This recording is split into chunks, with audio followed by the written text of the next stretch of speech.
Yo, yo, yo, what's up? We're out here. Let's get this shit back on.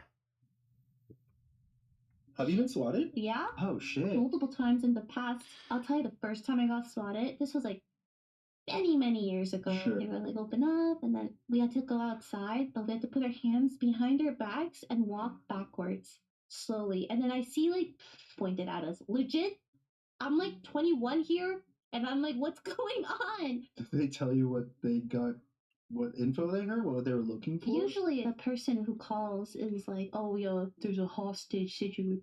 They lie, right? Yeah, of course. Yeah, we're just like little Asian girls, what the heck? Like, we didn't do anything. What the fuck's going on with Have you been Apex? swatted? Yeah, Oh, shit. multiple times in the past. What the fuck is that? And what the fuck is wrong with Apex? Hello? Close it. Oh, now you're gonna try to open? No. Close it.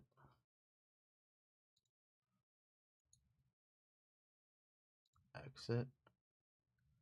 Close your game first. Ah, fuck you. Control Shift Escape. Where's Apex? Close it. End task. Get that fucker off of there. Cool, now you're gone. I'll go back to Apex. Give it 30 seconds. Maybe 5. Restart. Relaunch. Let's go. Good to go.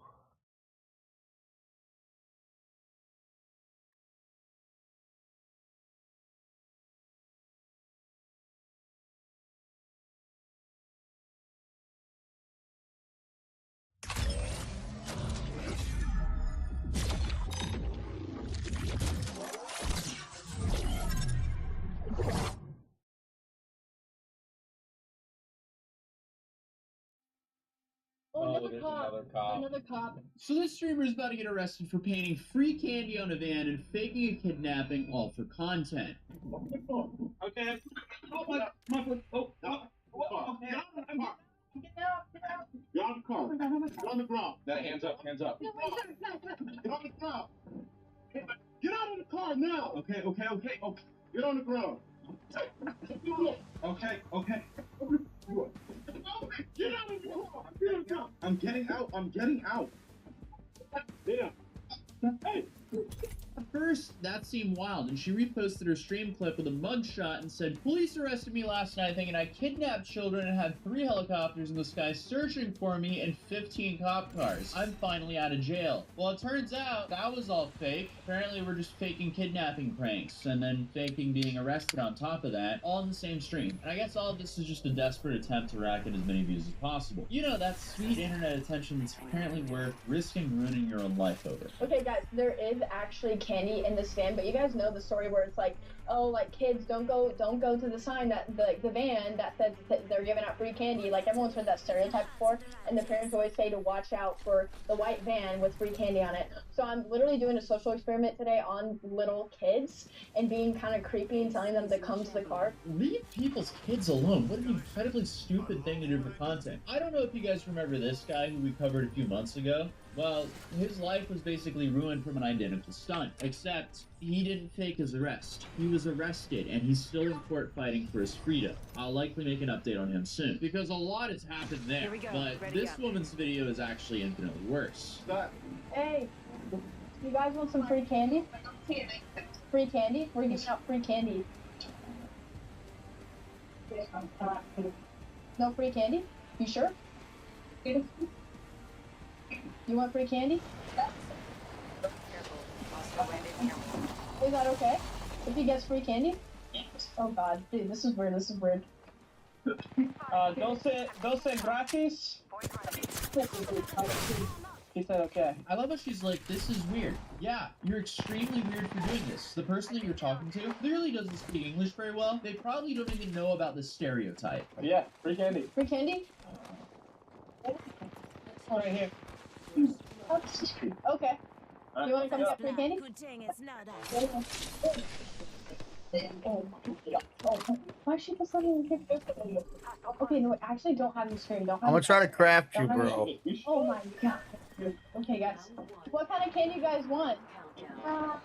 I want chocolate. Oh, this is just wrong on so many levels. But that stream ends with them being fake arrested, which is definitely risky for her Hot to do that drops, stunt, guys. because they are Please. essentially impersonating police on a public road. But if you look at some of her other content, she's very similar to that woman that we covered about 2 or 3 He videos left our ago by game. the name of I ain't Daisy. playing You duos know, by the girl myself. who stole people's cars for TikTok Bro. views, because their whole shtick is essentially just being a burden to random people they haven't met yet, and they just film their reaction to then use for content. So essentially the skill they're getting famous for is provoking random people for profit. In the case of Daisy, her content is essentially POV, your friends of the bully who just harasses everyone. And it's sad because it's a vicious chain reaction, because the more people that succeed at doing this type of content will then inspire even more people like them to try to do this type of content. And that's just a massive net negative for society, because society wants the odds of being used for content against our will in public to be basically zero. But sadly, that's not really a reality anymore. At least here in the US, especially in the main influencer hub cities like Los Angeles, Austin, and so on. And speaking of a net negative for me was eating a moldy orange by accident, and now my body is rejecting it, and my sinuses are swollen, hence why I'm a mouth breather for this video, so apologies for that. But speaking about the woman we were talking about today, recently she had a viral moment where she did this body paint trend by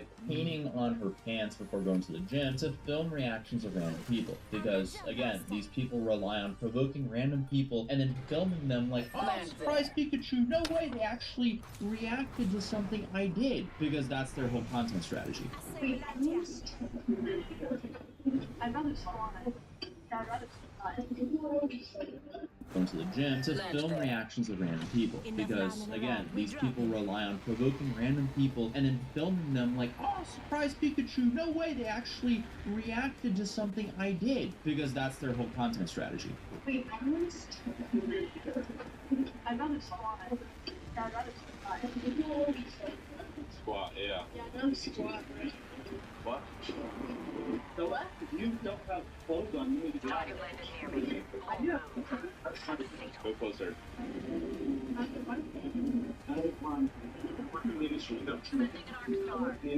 He's saying you need to leave. He's not. I mean, she's covered, so. Yeah, she's covered. I'm recording just her. Yeah, you're the one that came up to me. He's a fucking bag, bro. Hey, let's do squats. Yeah, because he's the weirdo. I don't feel like it's very contrarian to say, hey, I don't want anyone's bare cheeks on any of this equipment. But speaking of cheeks, she apparently shoved other people's cheeks in the face of elders at a retirement home for content. Oh.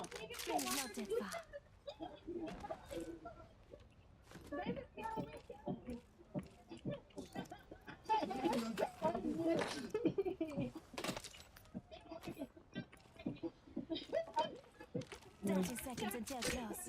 Wicked. And just like that, the term respect your elders has been thrown out of the window. Nope, they didn't enjoy that. Who would ever want to spend their final days being milked for content? Also, that guy looks like he's about one bell ring from calling the Salamanca twins. That'll really teach him a lesson. But if you think anything that we've seen up until now is hard to watch, just wait. It gets so much. Why'd you leave me, Focus on bitch? other videos, because now she trespasses onto a college campus, enters a lecture, and sets up a water slide during their class.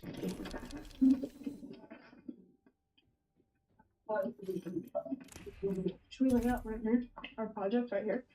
Right here, yes. Right here. Yeah. First. Sorry, we're late for our school project. We're laying it out right now. We're here. Oh. Yeah, we're with the spirits team about building like spirit. It's like a peer team Yeah. to make sure it's good. We're just gonna make sure it's all nice and safe. Ready? Okay.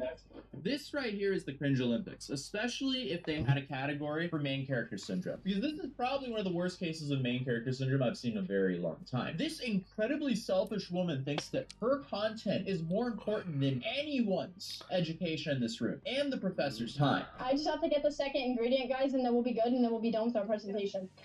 Let me open this. Here. No. Here, square all the soap. Is this enough soap? Yeah. Make sure you get the water. Sorry, guys. Here you go. Your water. No, boss, you coffee my stuff. Yeah, they will come. There's one. They told us this one because this is the best one to do it at. Said this was the best one. Did I go once? Oh, My God?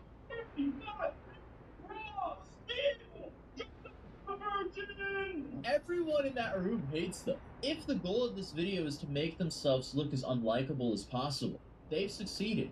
Yeah! Belly, go! Go! Come on, Odin! Congratulations, they're probably going to get sued. Reading, they had to make even more of a scene. Okay, that was a great show. Thank you. Okay. She said thank you. Thank you. That there's no recording. Okay. Awesome. Okay. Thank you. We're gonna. Guys, you Miami school spirit, raise it up. Best school to go to. Enroll. He's enrolled. He doesn't like slip and slide. Well, he's also $500,000. Oh man. It's always fascinating how realizing themselves in just 2 seconds of online attention.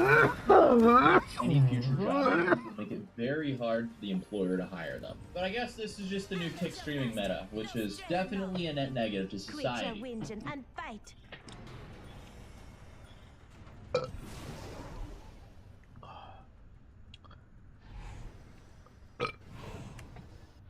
I don't know if that's a normal thing. I'm the to jump do. master. You're falling for me Text already. me now. Oh Jesus Christ! More reels, bitch. More fucking reels.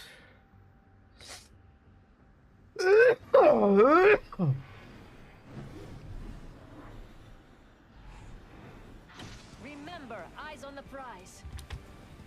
I wonder what we'll find over there.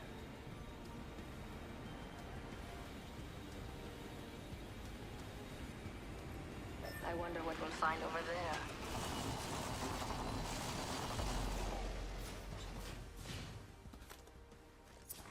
Attention. First blood. First fatality. Let the games begin. Round 1. Countdown.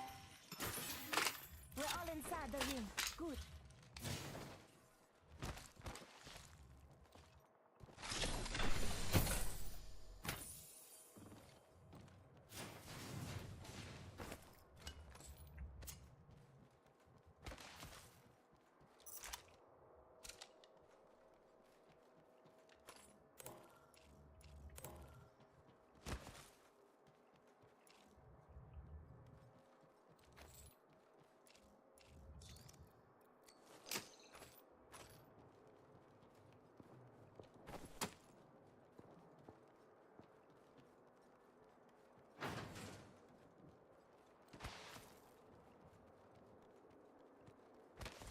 I've been scanned twice.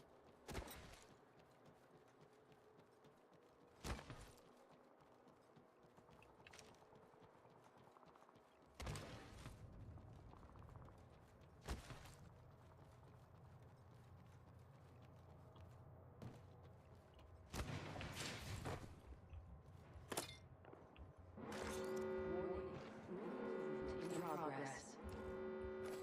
We're already inside the ring? Damn. I could use a good run.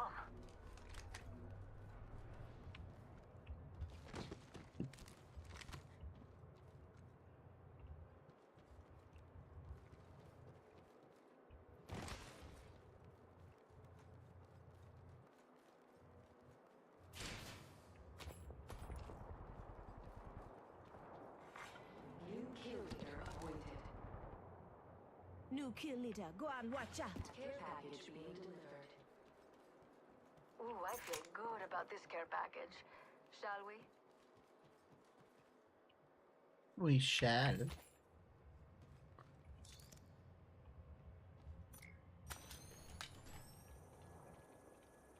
I got a drop incoming. Calling in a lifeline package.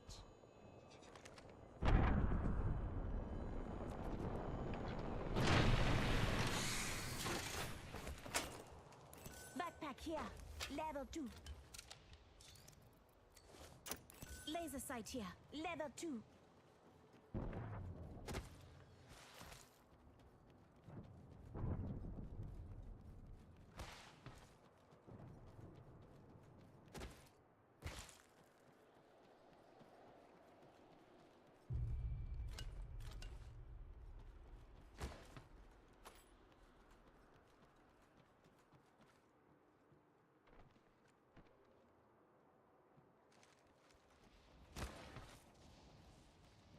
I found a little something extra.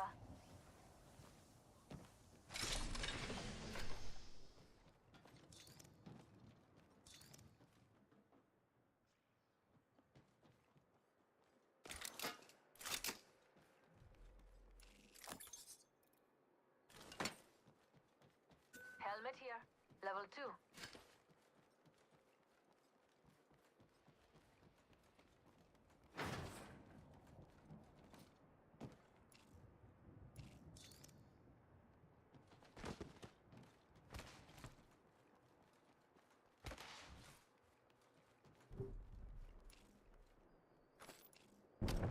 Thank you.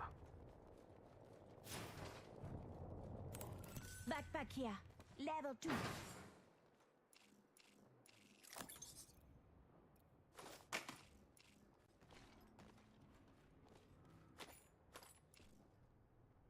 Flatline here. Hemlock here. Backpack here. Level 2.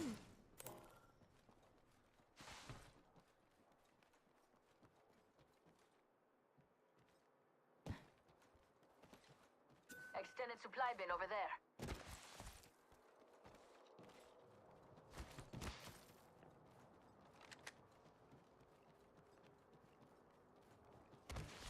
Helmet here. Level 3. Rápido.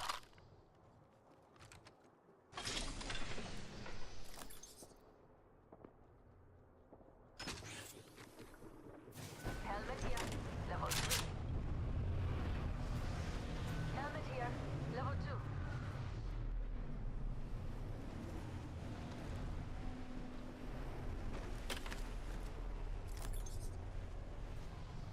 Let's do some shopping.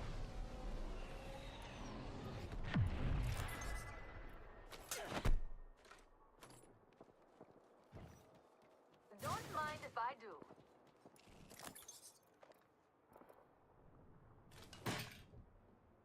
Extended light mag here. Level 3.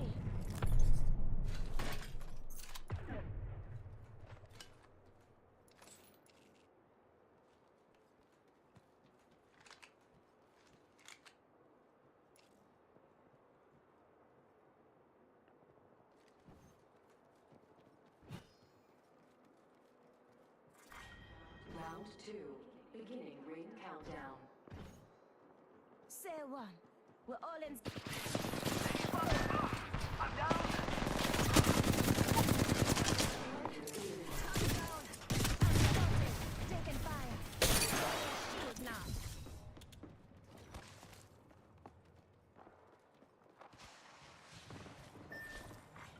Replicator being delivered. Got a replicator coming down. EMP coming through. Watch it. Now got another squad coming in.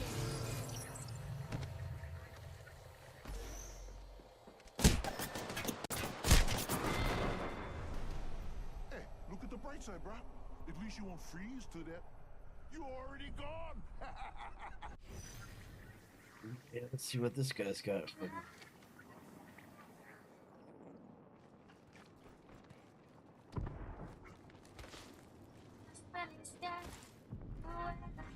New kill leader appointed.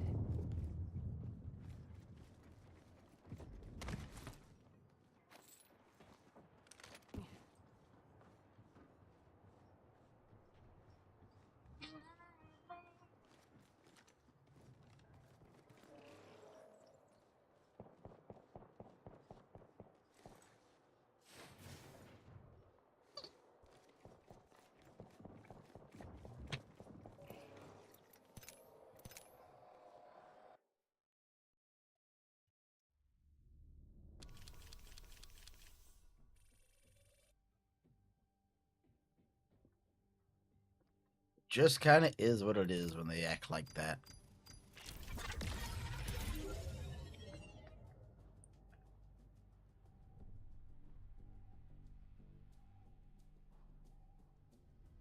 I don't even know what that girl is about, really.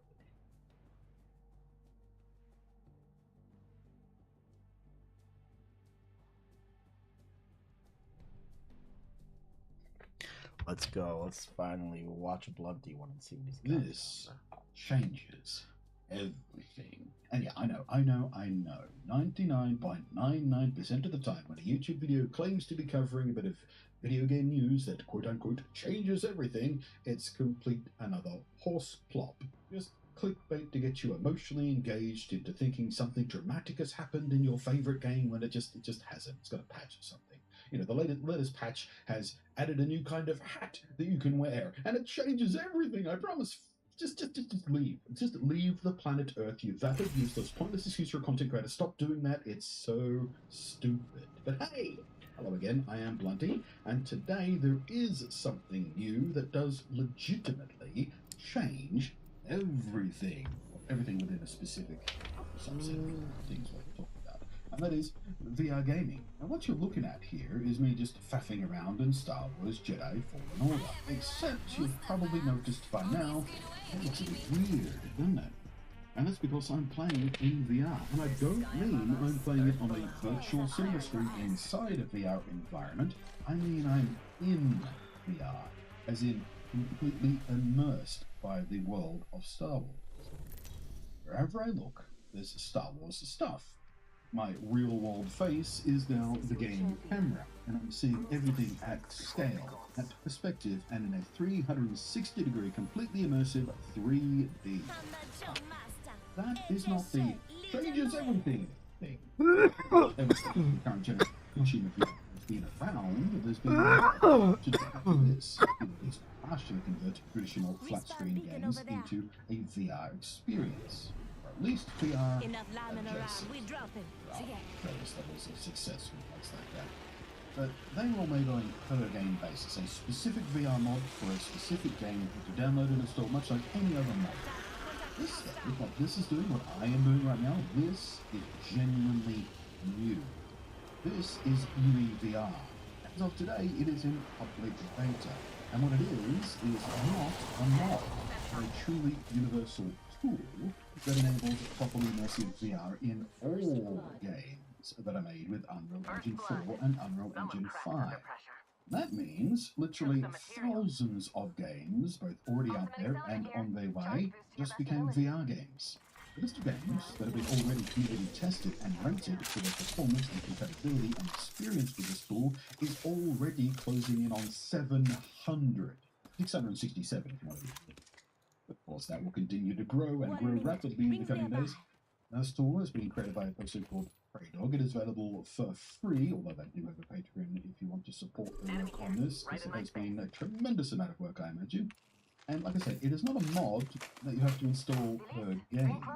It is a little application designed to pretty much click and go.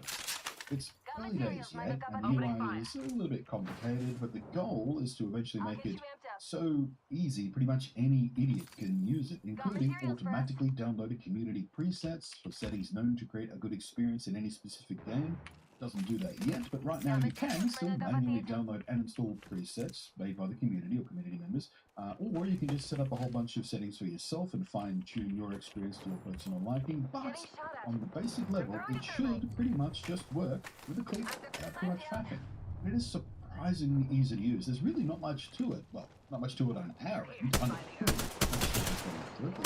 As a user, all you do is you download the program, which doesn't even need to install the Windows program. It's just a standalone app that runs right from but you run it, you run your game, and once the game is up and running, you tap out to UE VR, slap a button to inject the VR wizardry in, you give it a few moments, and bam, put on your VR headset, and it really is that seamless. It fully supports full 6 degrees of freedom, full stereoscopic 3D in several modes. Some games will need, at the very least, this setup for it to work properly. It does use the native Unreal Engine stereo rendering system, so it's pretty damn efficient and highly compatible. It supports both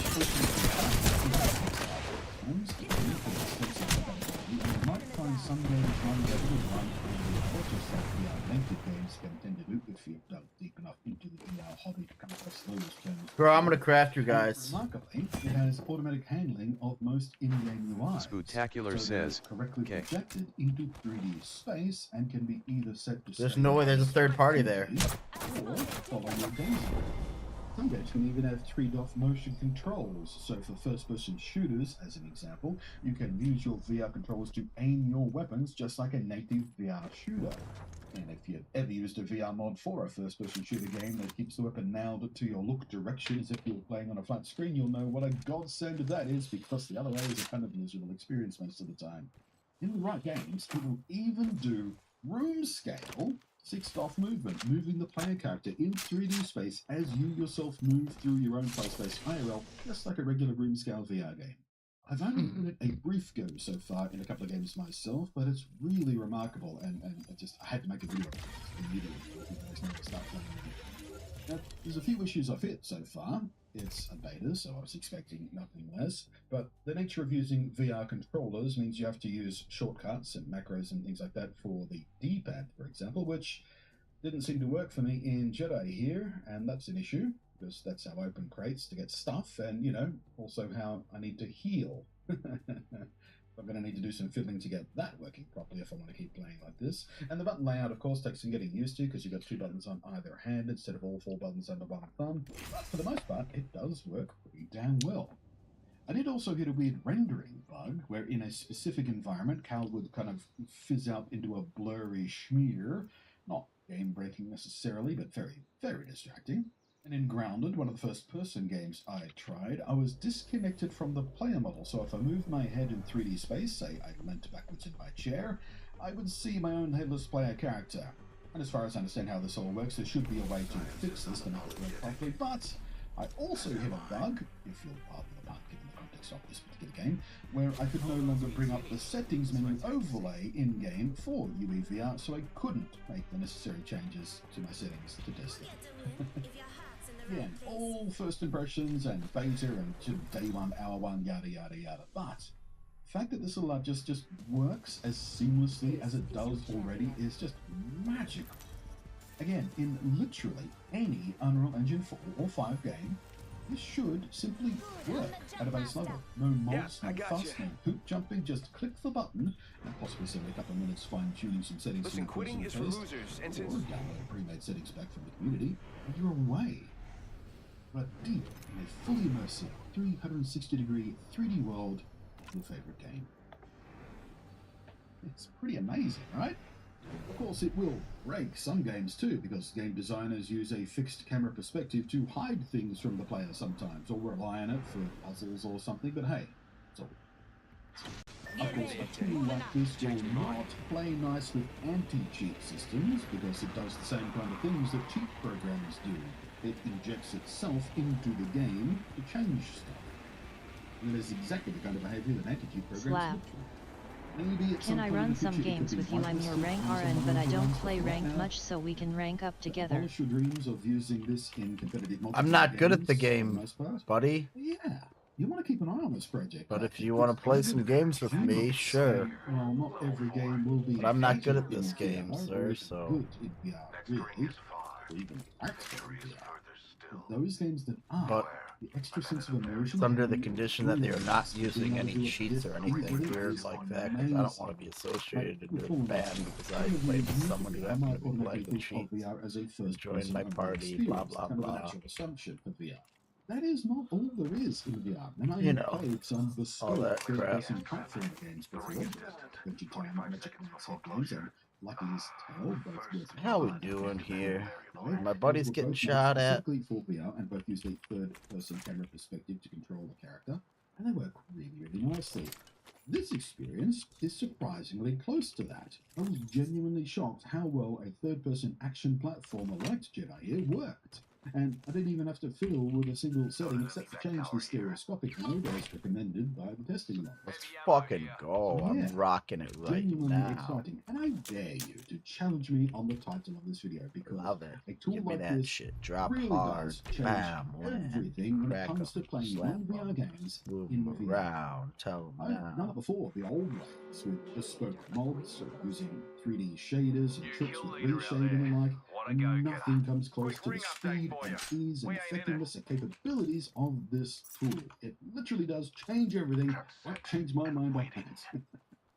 So give it a go. Let me know how it went. Let me know what games you tried, what games you would like to try with this. And while you're doing that, thank you for watching. I am everything as always to the Patreon subscribe. Above there is a button on support. I think. Extended light mag here. See you next time. Level 2. God damn it. Got an extended energy mag right here. Level 1. Attention. Here we go. That's what I was looking for. Give me that ammo. Well, double flatline it. There's a care package coming down. On the 28th of April 2023, commentary YouTuber Illuminati made a tweet accusing fellow content creator Legal Eagle plagiarism. And I think if there are two words that can be used to summarize this tweet, it is the domino, that's 3 words, the domino effect. Because this tweet basically led to an unprecedented saga, which I genuinely don't think has been matched this year, and I would be absolutely shocked if anything like this happens next year. You see, Illuminati at one point was a very well-respected content creator in the community who regularly released videos where she criticized other people's actions, shady businesses, and just in general, the wrongdoings of other people in the social media space, but also the business world. So when this tweet came out from Illuminati, also known as Blair, who I will be referring to her as throughout this video, a lot of people were shocked by this, mainly because shortly after this post Blair made, she was not just proven to be false, but also proving to be an outright hypocrite. And the word hypocrisy is probably the main word that we're going to be using throughout this video, because over the last year, 2023, Illuminati has pretty much exposed herself every You guys single talk week at all? being an even bigger hypocrite than we originally thought. No matter what she said, no matter how she defended herself, given the events to come after this Just tweet, making sure that you can yell at me if something bad happens. worse and worse and worse. And genuinely, if there was an example on how to I got a drop. handle situations, Blair is the textbook guide.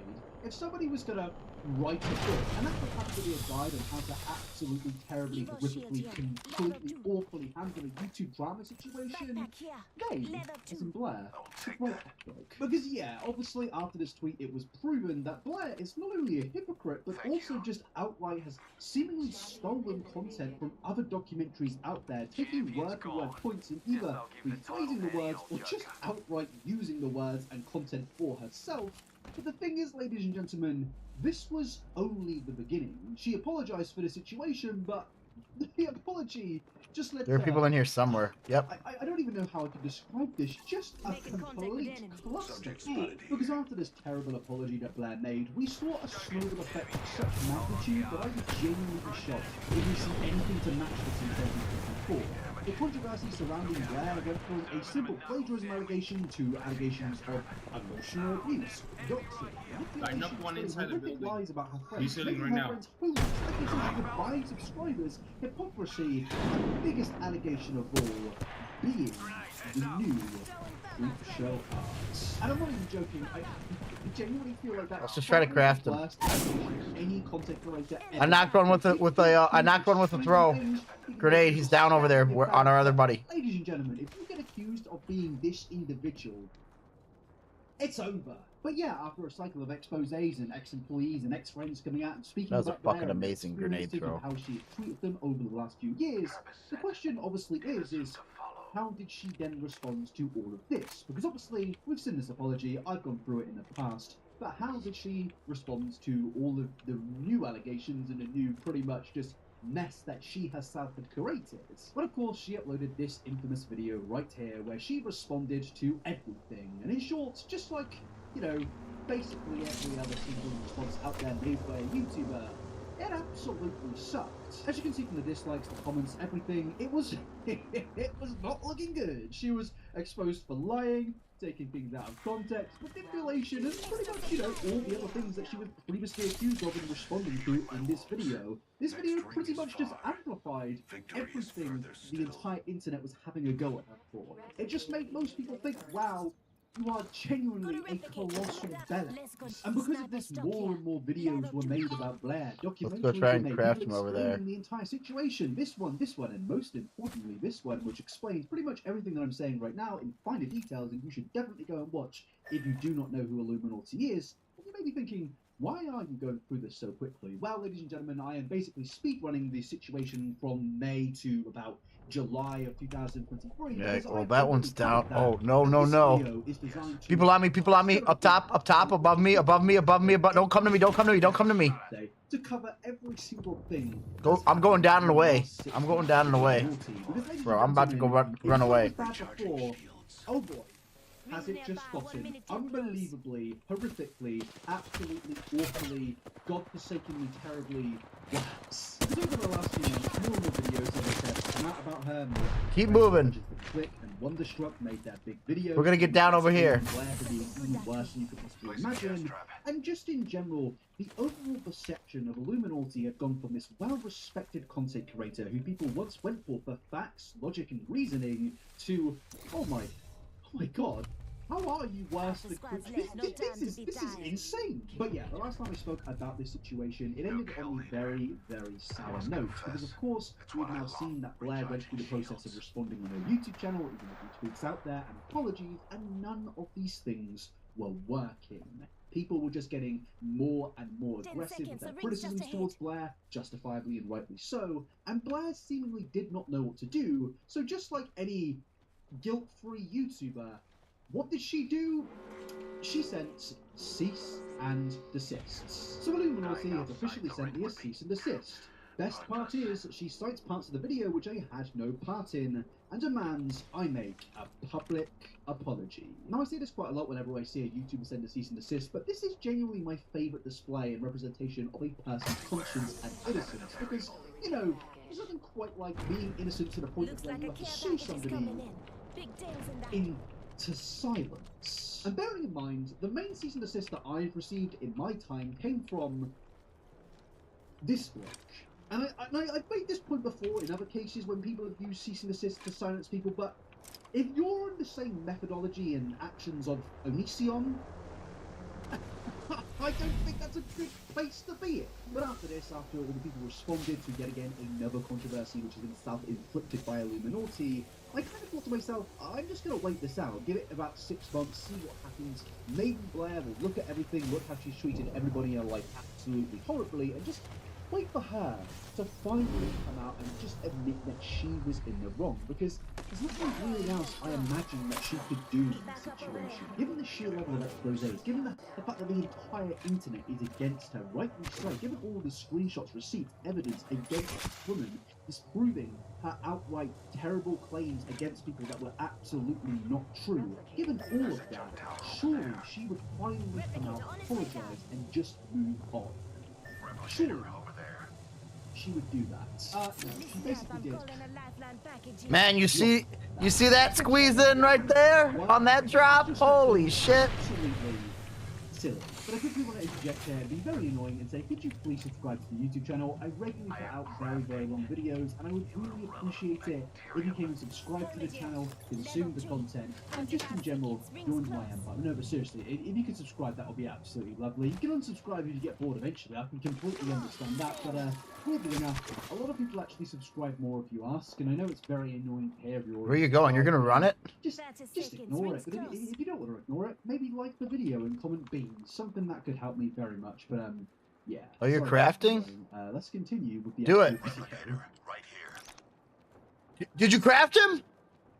Now, ladies and gentlemen, I was going to make this video. I've got one already. I feel like it's best to cover more of the relevant things first, the things that have happened more recently and more serious things in my personal opinion. You needed the craft, bro. You needed the craft. Serious. I got you. What we're now about to go into, involving Oz Media versus Illuminati, in my opinion, is one of the most vicious and disgusting things. You're gonna have to get in and move immediately. It truly does represent Illuminati's character and who she is as a human being, and not necessarily.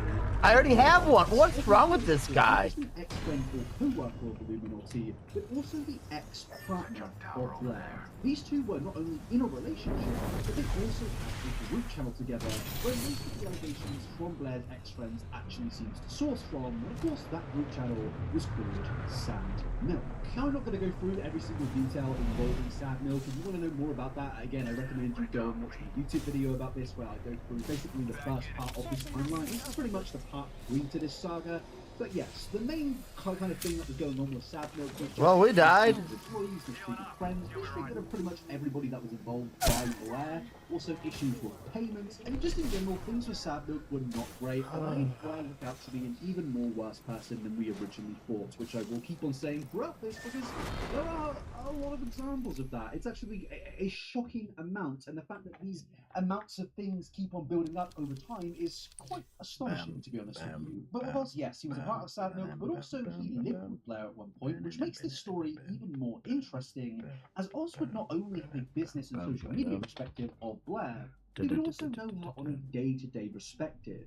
And I say that because Are you still there, ex-Lapek? somebody, you truly do get a better understanding of who they are as a human being. Now, not necessarily if they're a bad person or a good person. I think if you've lived with somebody, you will come to see another side to them. Whether that's good, whether that's bad, that's up for you to decipher and decide. But I have lived with people in the past where I've had an opinion on them before. Hello? My opinion has changed. Whether again, Guy it's has good or to bad, run it has back, doesn't definitely respond. changed because, you know, you I don't know what to them do with all that. the time in their own living space, and I think that's where you can truly see the finer details of who somebody is as a human being. A lot of people say before you get married, you should live with your partner for a few years to work out if you truly do love each other, and I think that's very true. I think when you live with somebody, you would go through a lot of trials and tribulations, and I think in this situation, Oz Media has definitely gone through those trials and tribulations when it comes to Blair. These two were in a relationship and they lived with each other. But of course, yeah, like most friendships that Blair's had with people, her friendship and relationship with Oz absolutely declined because of her own treatment of Oz and everybody in Sad Milk, and pretty much just everybody that Blair knew. Oz earlier Alright, this I'm year done came with out that shit. I Happy can't. New Year. I hope 2024 is our made history with his. Now I've been occasional channels on the entire platform and has been for a long time now. His content has always been extremely high quality, obviously extremely consistent, posting once a week without fail for an entire decade. What an incredible achievement. And this is not easy content that he's been producing by any means. It's not Weenie Hut Jr. shit. He's not just out here flicking boogers onto YouTube and calling it a day with just throwaway bloat content. He is thoroughly researching interesting topics, going to the location, and showcasing some unforgettable moments. He has lived an incredible life over the last 10 years, and YouTube has just been lucky and blessed to have him. He has invited us onto his bosom to suckle, and man, how tasty it has been. But this is a well-deserved break that he is taking here. I'll go ahead and let him explain why he's doing this. I can't keep this up. This is my dream job, and I have a lot of fun doing it. I know In I'm the incredibly video. work. You don't I even play could this keep video making do in your that. video. I could do less and be happier. So I'm taking a break. I chopped it up a little bit here, but the message overall is a pretty clear one.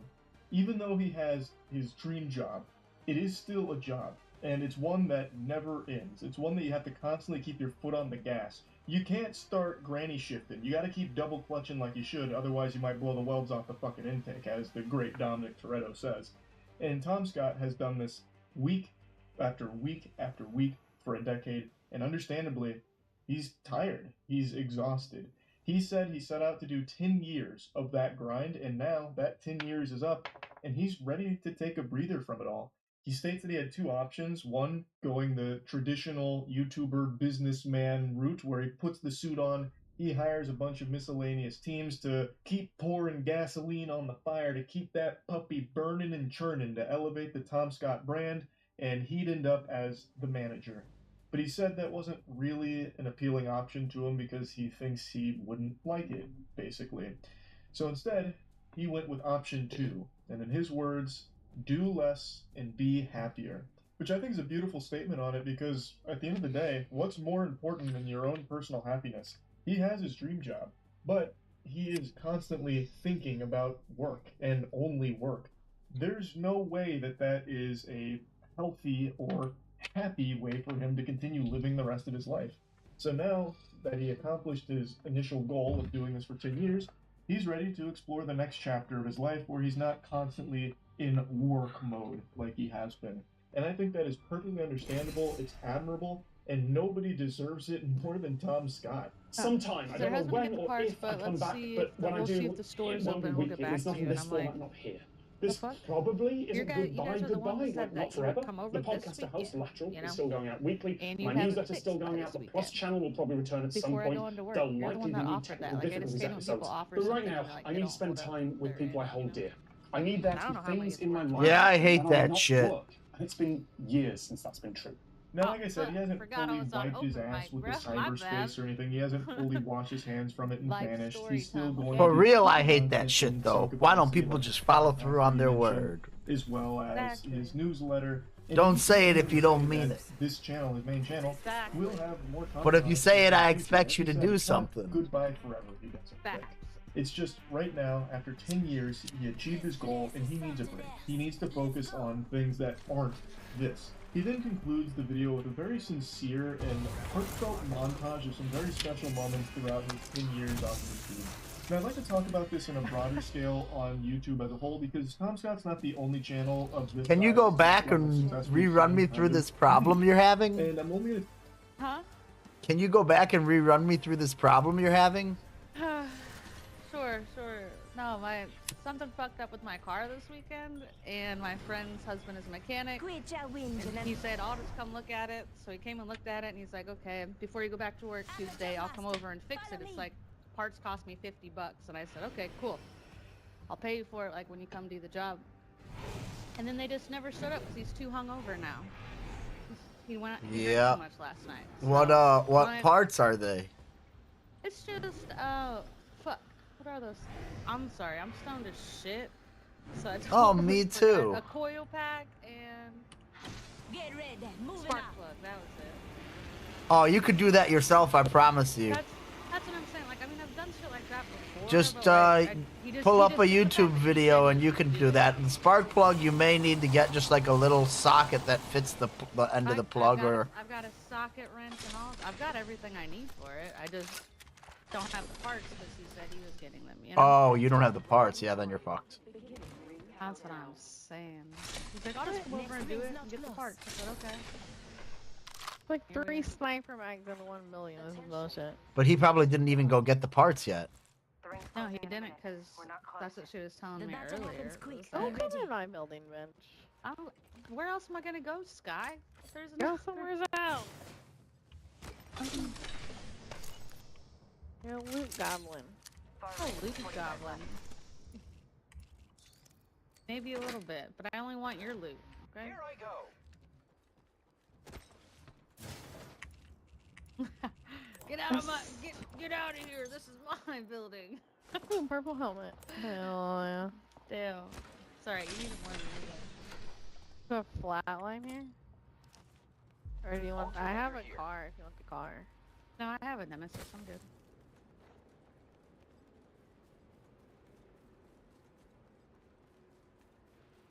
Where people landed over here. Probably. I'm about to go find out. Alright, I'll be there. Oh, they did. Oh, Loba yeah, right here. They're fighting. No, they're not. That was a Loba thing. Oh, let's get them while they're fucking. Opening fire on the enemy. Broke that They have enemy Grave shield. Shield cracked I am in? taking fire, friends. Reloading. Oh, they are getting approached by another team. This Enemy team's over flush. there. 2 teams here, by the way.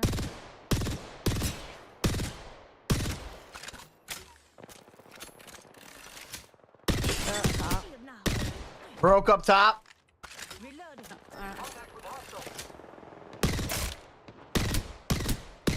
He's broke again below. Down one, down one. One right here on me. One coming in the door at you. There's one up on the roof still over there. One right here. They're shielding.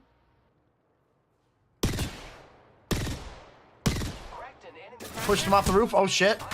Oh shit. Cracked one. There's 2 though. Shit. I'm gonna craft you. Oh.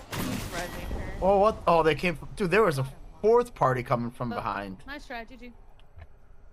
Have a good night. Good luck with the car.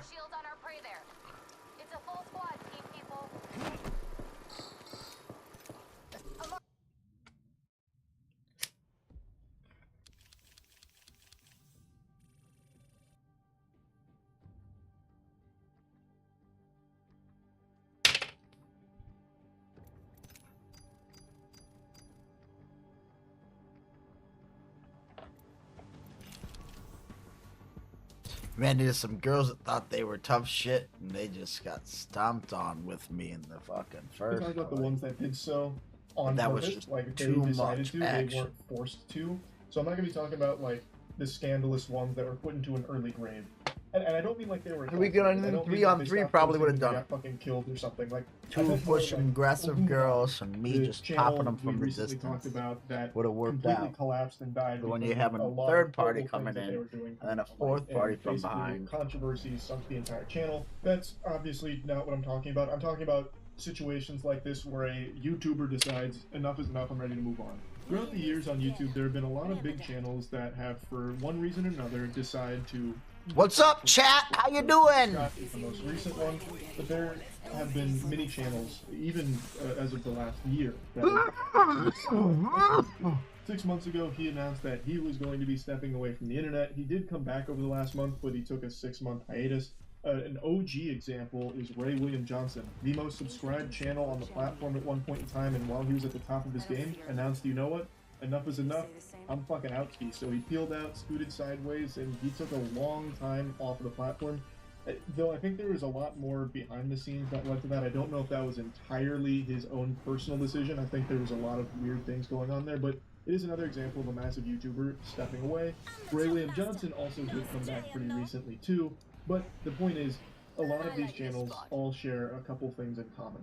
One thing you're always going to see, the sentiment shared across all these channels, is that even though they have the dream job, and all of them recognize that what they do online is legitimately a wet dream of a profession, it does still have a very taxing effect on their mental health. Hello? Because it's constant. It doesn't stop. When you're an online content creator, not only do you need to consistently be there, you have to consistently do more and be better. I see you on that controller, Captain Awesome. Because it's the most competitive field on the planet, because everyone has access to it. So you're competing with every single human being with a fucking internet connection that even has like a webcam or their phone.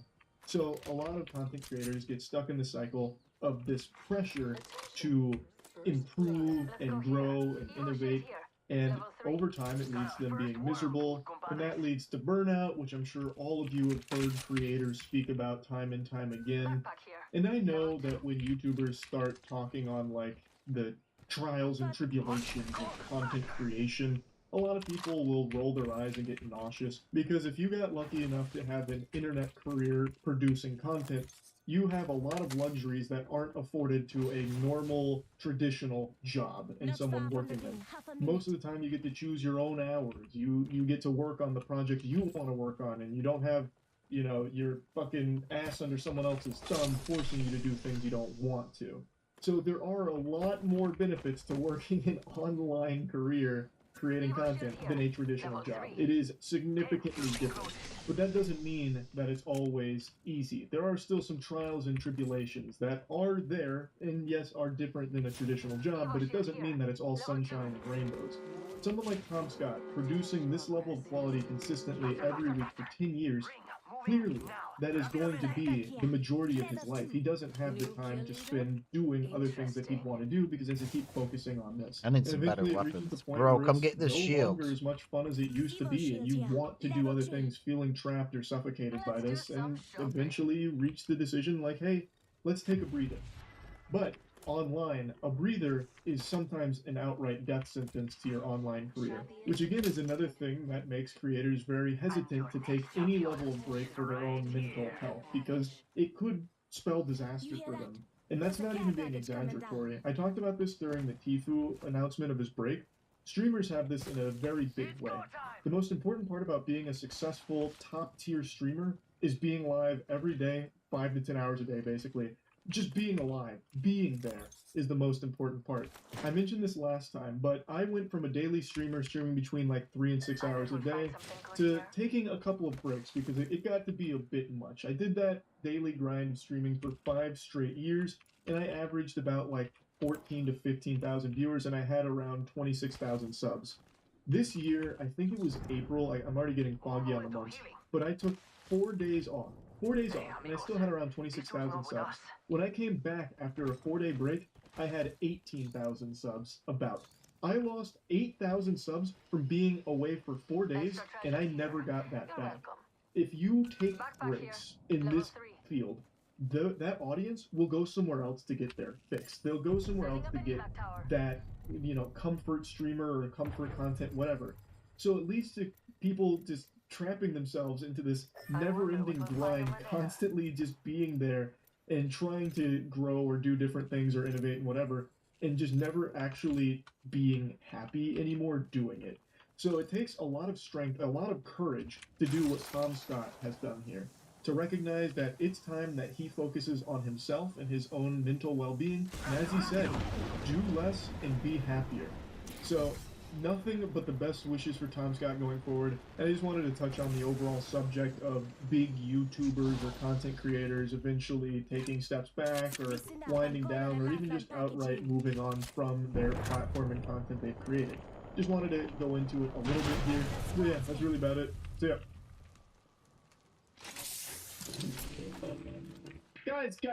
Gals, what's up, peeps? Welcome back to the channel. We got a great discussion for all of you today. We're bringing in some big names, some big users out there you probably know in the Call of Duty space to have a nice little, yeah, you guessed it, debate on what Call of Duty needs in the future. I got people on me. Mouse and keyboard players going at controller players. This time around, maybe not. You think. There's Blue Goblin, never mind. Aim assist debate. We'll probably save that video for another time, as I'm still gathering responses from like dozens of people out there. We're actually talking about lobbies inside Call of Duty /Warzone, whether or not they should separate mouse and keyboard players from controller players. And this is something that Shroud has talked about. I believe Summit has talked about. Everyone in Call of Duty and Warzone has at least thought about this at one point or another. And what do you guys think? Should we separate inputs into their own lobbies? Would that even fix the game? I know which way I'm leaning. What do you guys think? Let's also see what Sir Charles had to say about this. As Charlie Intel's saying, what Call of Duty needs is to have input-based matchmaking to avoid everyone is cheating and aim assist issues. It's something we've told the devs for years, but the problem has been there wasn't enough keyboard and mouse players to keep them in their own pool. Maybe there is now. Which first and foremost, I say grow up, Charlie, okay? It's not KBM, it's MNK. And if you guys are PC players, can we get like a vote down below? What do you guys? I say mouse and keyboard. I say MNK. And then when people say KBM, it's like, what?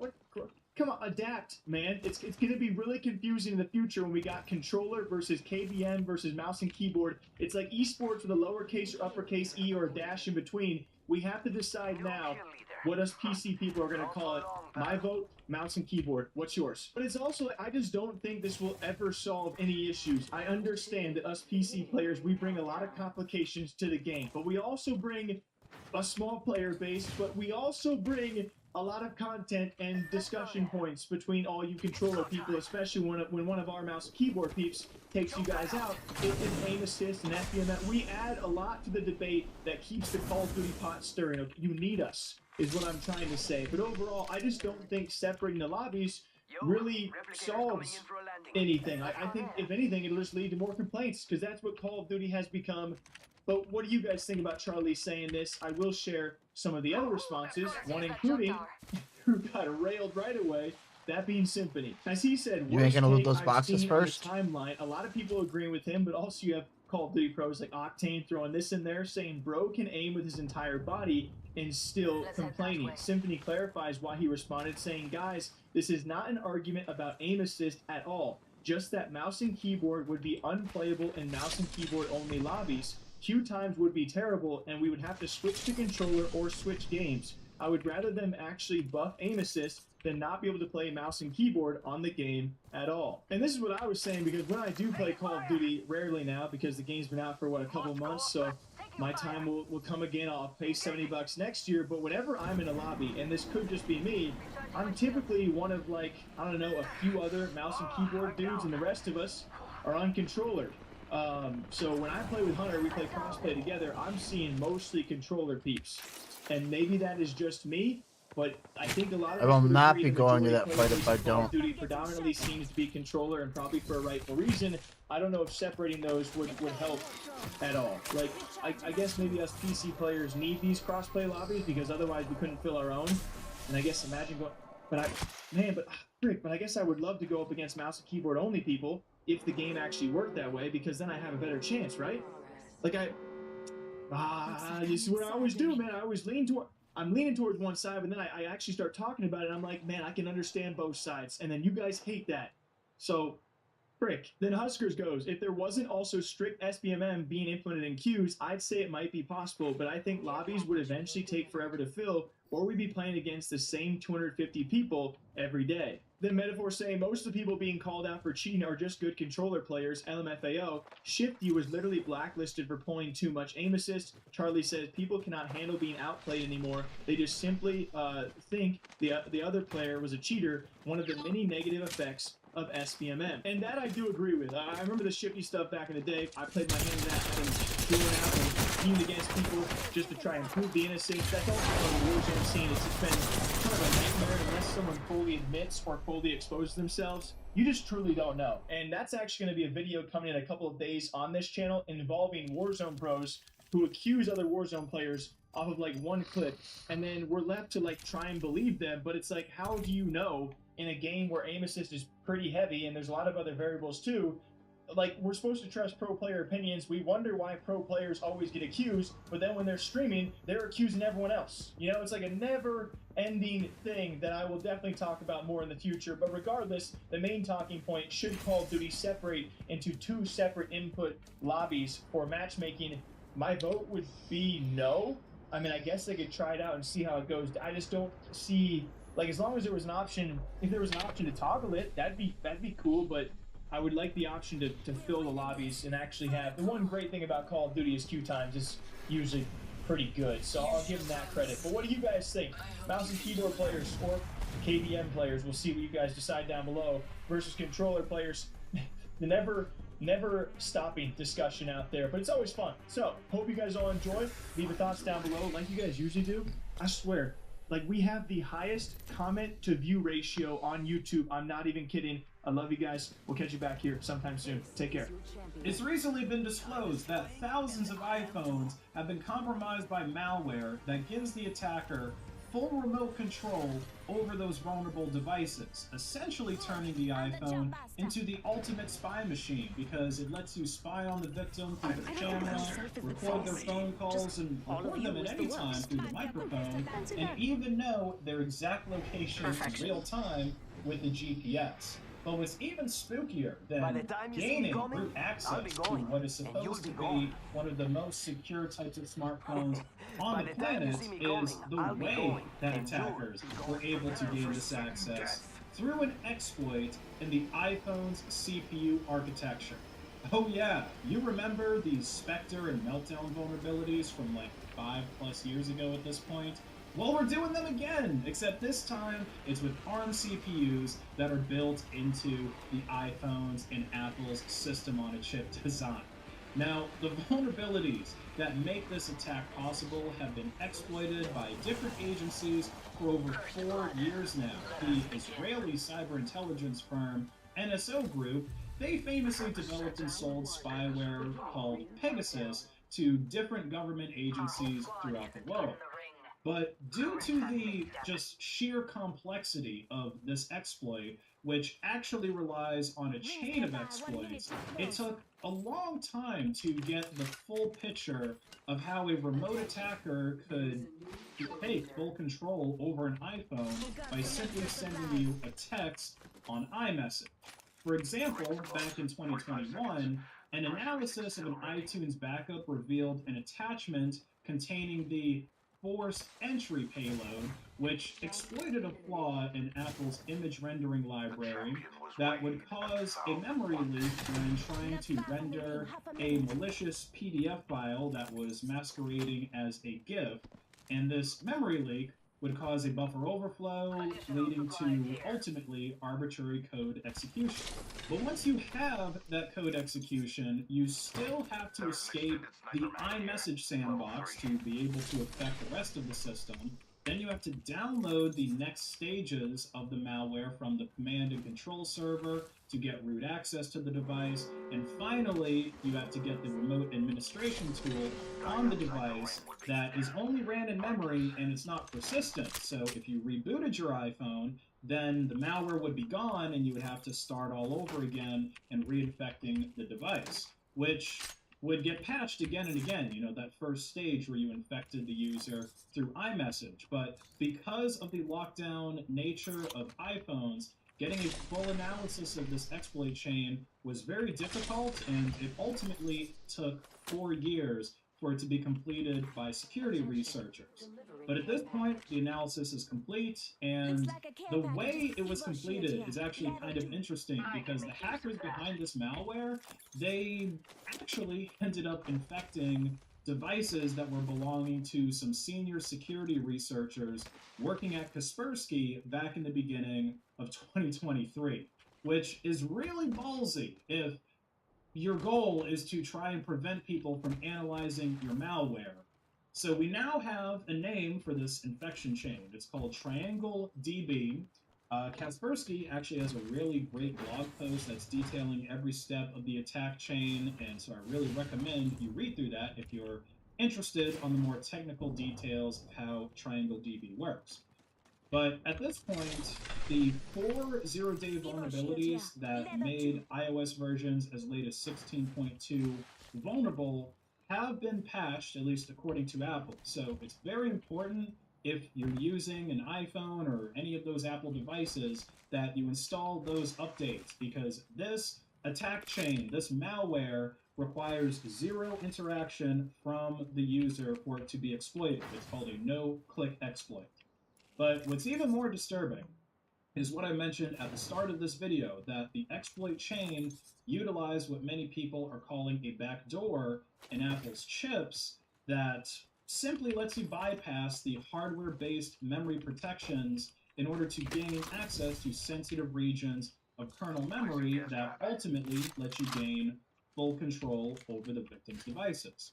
And to put it simply, the hackers were able to do this by writing the data that they wanted, the destination address for it, and the data hash to unknown registers in Apple's SoC that were completely unused by the firmware, which brings us into tinfoil hat territory. How in the world could these hackers, could these attackers know what data hashes to write into what registers if there's absolutely no public information out there on the internet about how to use them? The inclusion of this feature in Apple's SoC in the first place is also pretty fishy, but it could have just been something as simple as Apple engineers use this for debugging during the design process, and then they accidentally included it in the final product. But still, how could anyone figure out how to use this hidden feature that's built into the hardware unless they worked for Apple, or they helped develop these chips, or they worked for some other organization that could pressure Apple into cooperating with them, like the US government? And that's actually the explanation that Russia is going with, that the US government did this.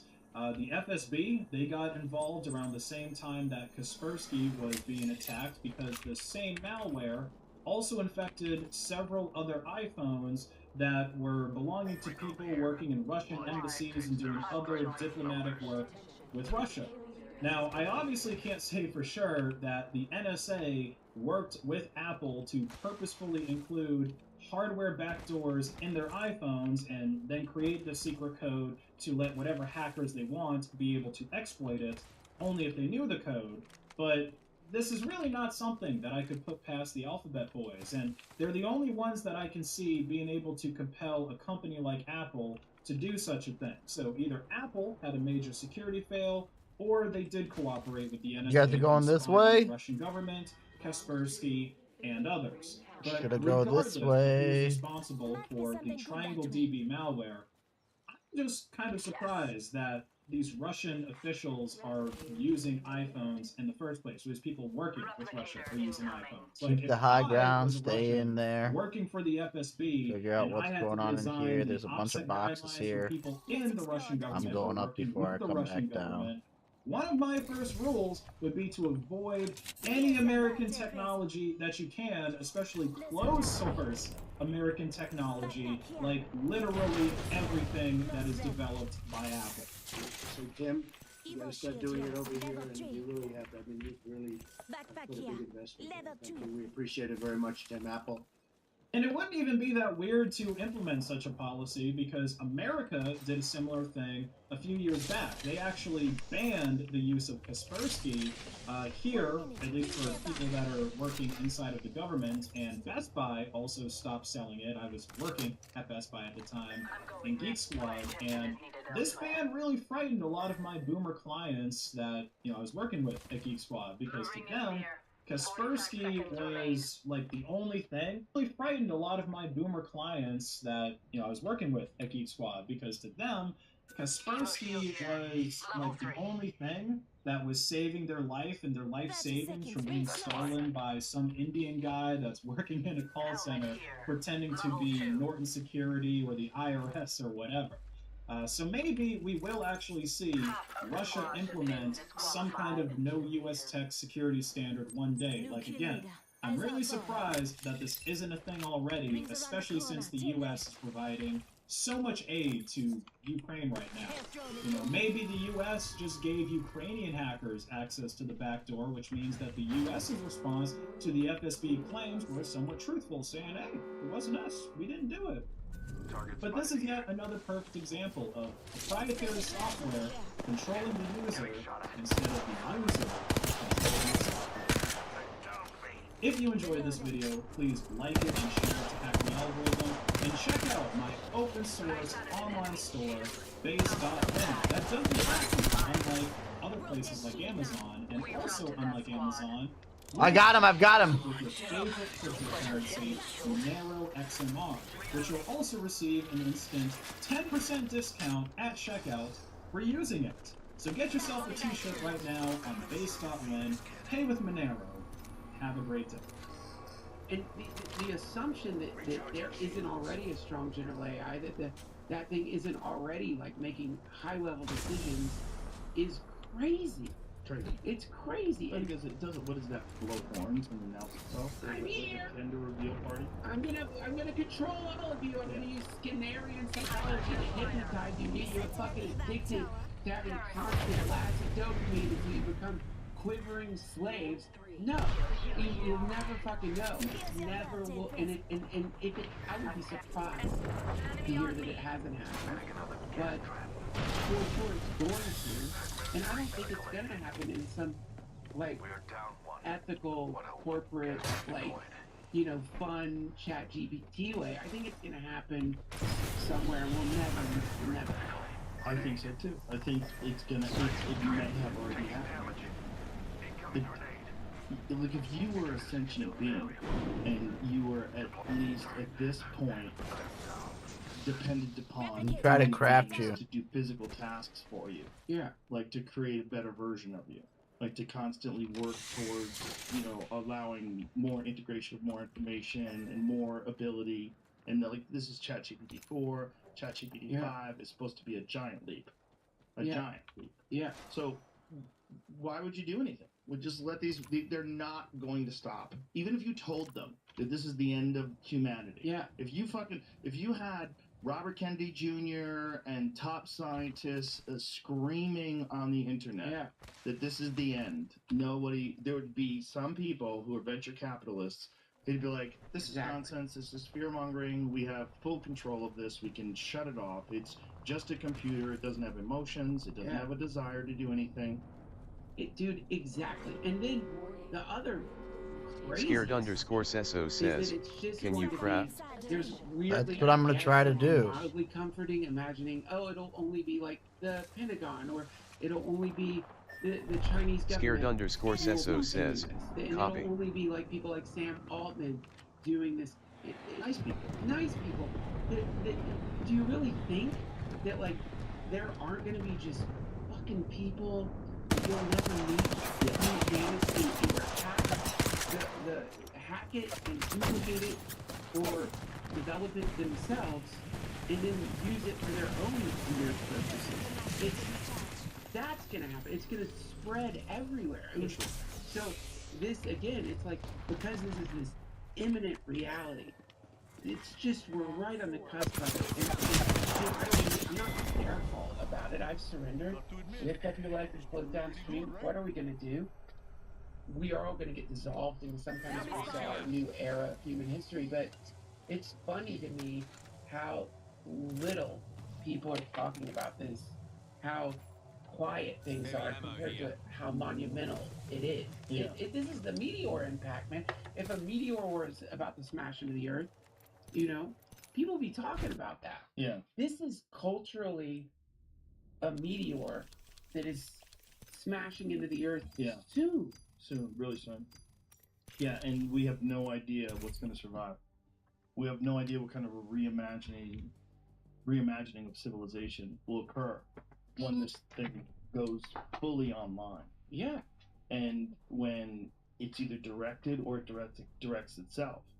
Right. You know, the idea that you can continue to direct it, like says who? Well, no, that's why would it develop? Like, if it can figure out new moves and go, it figured out moves that humans haven't figured out. Yeah. And they didn't know it could do that. If it can do that, if it can lie about the CAPTCHA things, those things like, are you a robot? It knows how to lie about that. Yeah. It says I'm vision impaired. Yeah, I saw that. Deceptive? It's deceptive. And Okay. it's a classic dumb person mistake, isn't Right. it? Like, dumb people, like, are dumb enough to think if they're around someone, they can control them using their dumb tricks. Yeah. And a smart person recognizes, oh, the dumb person is trying to manipulate me. Yeah. So I'll just let them. So I learn all their tricks, whatever they're doing, understand whatever the game is that they're running, and then whenever I feel like it, I'll disrupt the game. So Or just move the game into where you want it to be. Yeah. Yes. I mean, if it has all of human knowledge, all of it, everything on the internet that we've ever posted, all the books we've ever written, all the movies we've ever made, everything, all the lectures that have ever been given, if all that information is available and it can instantaneously access it and figure out what to do with it, it would just slowly start manipulating culture. And maybe that's what's going on. If you, like, everyone's wondering about, like, Chinese intervention and Russian intervention in the media and how many fucking, troll farms are running that are getting people to fight about any political issue or whatever it is, social issue, Ukraine, whatever it is. There's always some manipulation by bots. What happens when AI starts doing that? Yeah. Well, maybe it's already done it. Maybe it's already started. Maybe that's why you're seeing those fucking professors or those deans of the presidents of Harvard and UConn and MIT not able to say something as obvious as calling for the death of all Jews is genocide. Right. You saw that. Like, that is like, these people have been hit with a mind virus. Right. And that mind virus is AI. Don't kill them all immediately. Just get them sick. Yeah. Get them sick and scrambling against each other in the most nonsensical, illogical of ways. Sure. Or just have fun. I mean, maybe the assumption is it has some centralized agenda. Right. It might just be curious. It might be curious. What can I do? Right. What can we do with society or these creatures that are my progenitors? Actually, it probably already knows what to do. It probably knows what to do. It's probably also, if you had to imagine if AI is really, really clever. Wouldn't it get us hooked on plastic? First, if he knows that microplastics diminish our ability to have babies. But that's one of the best ways to, if you want to, slowly get rid of a species, introduce something that's ubiquitous, that is also killing their endocrine systems. Dude, and they also can't get away. It is hilarious when somebody is bugling out about the depopulation agenda. We got people with us. You know what I mean? It's like, I don't have a weapon. you just eating Oreos, drinking big gulps out of plastic. I mean, they're the chemtrails. They're doing chemtrails to depopulate us. It's like, dude, You're doing chemtrails yourself. You're fucking drinking chemtrails every goddamn day. Slurping back chemtrails. Buenos días. We need to get inside the ring. Pronto. When you are new to a group, sometimes it's hard to fit in. New to Linux users often find that it is hard for them to fit in with long-time Linux users. The long-time Linux user, it's almost like he is of a different culture and has different mannerisms and traditions. He speaks a different language. So what can the new Linux user do to become more like the long-time Linux user? First, grow a neck beard. Every group, every tribe of people have their own customs as far as dress and body decorations. held me, bro. As much as tattoos are a vital part of Pacific Islander cultures, the neckbeard is that for the Linux community. Grow it long and wear it with pride. The second thing you can do is only use really old ThinkPads. You will never gain any street cred in the Linux community by using nice equipment. The older and the crappier your computer is, the better. The old ThinkPads, they're the standard here, and the general rule is that you should never pay more than $50 for your used laptop. As soon as you get your ThinkPad, be sure to place as many stickers on it as you can. You want stickers displaying penguins, of course, as well as news, distro logos, and of course, hacking and security stickers. At this point, you're ready for step 3, which is stop going outside. There's nothing out there for you anyway. Everything you could ever want in life can be found at the command prompt. So train yourself You're on to top of me, I immediately think. recognize things like sunlight and Where, grass. And as On soon top as of you see me? them, run On it, top don't of me? walk back to the safety of your computer. On top of me? Number 4. Shaving, haircuts, and showering are frowned upon. Why are you trying to look good? You no longer leave your house. And why are you trying to smell good? It's just you in your house because, well, number 5, you must be alone. Linux users don't have girlfriends, wives, significant others. Society is a concept we are unfamiliar with. And friends, well, they're allowed, but only if they are online. And the 6th way that you, the new Linux user, can become like the longtime Linux user is tell everyone that you use Vim. Longtime Linux users constantly brag how awesome they are because they use Vim. Now, I know what you're thinking. Vim is difficult to learn. Don't worry. You don't actually have to learn Vim or even use Vim. Just tell people that you use it, but secretly keep using Nano like a normal person. And 2 bonus tips on fitting in with the Linux crowd. Talk about anime and wear programming socks. There is a new kill leader. New kill leader. Wonder what the play was. Did they leave?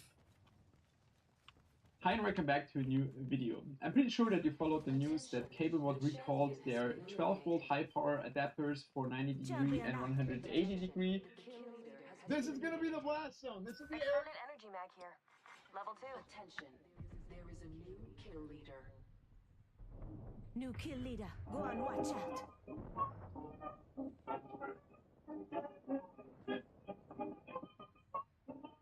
No, we're not doing that again. We're not doing that again. The trick-or-treating aspect is the best. I just like the getting free candy part. Yeah, I don't trick-or-treat anymore. Who do you like? I think I'm good. Oh, wait, but it's Halloween. Who's big on Halloween? Me, parties, I get wasted. Oh, you're drinking. Yeah. Oh, but that's like 9 p.m. See, trick-or-treating is like 5 p.m. to 9. I think the curfew is 8 p.m. So we can go until 8, and then we can go to the party after. But I have to like get candy. ready, and it takes me a really long time. Yeah, I get it. Happy New Year, everyone. I hope it started off really great for you. Today, I've got a bunch of big stories for you, so sit back and get ready, starting off with malware in this new game mod. A new GPU is a beast. The 4080 Super is even better than we thought, and AMD's next GPU has a huge surprise. Welcome everyone to Gamer Melt. Before I get to the big stories, I wanted to quickly go over the fact that Amazon is having a winter sales event. I know you're probably all shocked out by now, but keep in mind this will likely be the last really big sales event for a little while now, and there are a couple really good deals that I thought I'd really quickly go over. And if you're interested in these, I will have affiliate links down in the description below. You want to push those guys? More, and it helps the channel out. Either way, starting things off, you actually have a deal SSD. You can see that this bad boy gets up to 11,700 megabytes per second random read speeds and 9,500 megabytes. They're per getting second third-party. write speeds. So it's seriously fast, and right now it's 20% off, bringing it down to 160. They're getting third-party. I'm not going into that. Deal on a gaming laptop. This is the Asus ROG Strix G15. It isn't the best of the best, but it does have a Ryzen 7 6800HS and an RTX 3050. It's showing only 8 GB of DDR5, but it's only $750. Not too bad if you ask me. Finally, if you're looking for the ultimate monitor, Samsung's Odyssey G9 series has really shown to be a pretty impressive one. This bad boy comes with up to 240 Hz, 0.03 millisecond latency, Quad HD, it's basically dual Quad HD. It's a 49 inch, but it's basically like Broken side by sides. Think of it as the ultimate ultra wide monitor. Oh, and it is OLED. Either way, it's 25%. I don't have any reserve ammo. I need heavy ammo. 99. Let's just say I really wish I could get this bad boy, but it is obviously. We can launch off my launch pad. Come to me. Okay, with that out of the way, starting things off, we have a pretty. Oh fuck! I don't have a launch pad. Fuck me! I'm an idiot. One that if you do run this game, fuck. That's a fucking a bubble shield, not a launch pad. Fuck me.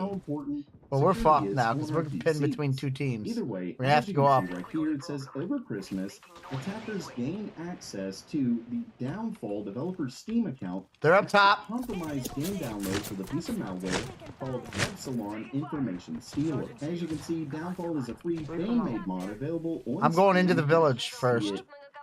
Right here, and it's for this game right here, Slay the Spire. It's a free mod, but there's a launcher over there if you can get to it. Was hacked, and they did install malware. Now, as you can see, it says the malware only affected the pre-packaged standalone modified version of Downfall, not the mod you installed via Steam Workshop. Basically, you already had the mod. It likely asked you to update it, and when you updated it, during a very small time frame, I'll actually say it was only about an hour of a time frame before they found out. We can't go into a high ground fight. We try to just win this. You may be infected. As you can see right here in the community. But I need ammo bad. I need to pick up a different weapon. Multiple ways. You can see the breach window was roughly. I got 9 shots left in this flatline, and then I got a fucking EVA 8. At least as of now, is safe for launch. Once more, it says if you did not launch it, you're in the breach window, you're clear. You got an automatic update. There's a box here. 1225, but did not launch. You're clear. Once again, this seemed to have come through an automated update during that breach window. Once again, the main reason I'm bringing this up is really just to remind everyone to please keep all of your security software up to date. You can see right here it says the payload tries to scrape and generate things like passwords specifically from your browser, Discord, a few other applications. There's a launch pad down there too. And there's boxes that haven't. Well, we ain't gonna make it to the launch pad. And you can see right here, most antiviruses seem to have not stopped the malware specifically from executing, but it did stop its payload from being sent across the internet. So if you had decent software, it likely stopped the attackers from actually getting the information. And next up for today, I'm going to look for loot. Was recently launched. I need some ammo. Sapphire, and it's of a premium Radeon RX 6750 GRE. If you remember, the GRE edition GPUs are basically China only, unfortunately, and I will say that this one is as well. I got a launch tower. It is pretty interesting. It's actually called the Black Diamond, and when we look down here, it does look pretty cool. It would actually be great for what do you want to call it? Evac tower? Like that, but what's interesting about this is shut the fuck up. Down here, there's another one there, bitch. CPU, and as you can see, it does really well. We're talking up to 50%. Yeah, you know what I'm saying. In the RTX 4060. Now, the reason it's facing it's about the meaning, not the words. Is because it comes in at the exact same MSRP of NVIDIA's 8GB. Welcome to the battle. The difference is that not only is it faster, but it also comes with 12GB of GDDR6. I don't care. And once again, it's at the same. To me, it makes it that much better that I'm saying that. It does look like a really good deal. With that said, there is one. I got a drop over here. Right here, typical board power for this, we're looking at around 230 watts. The minimum PSU recommendation 650. That's more or less irrelevant. The board power. I'm getting shot. 30 watts.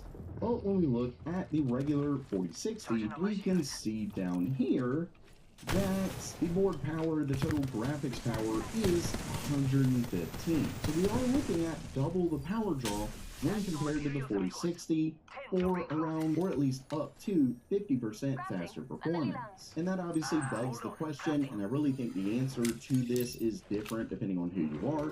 Do you care more about performance or power efficiency?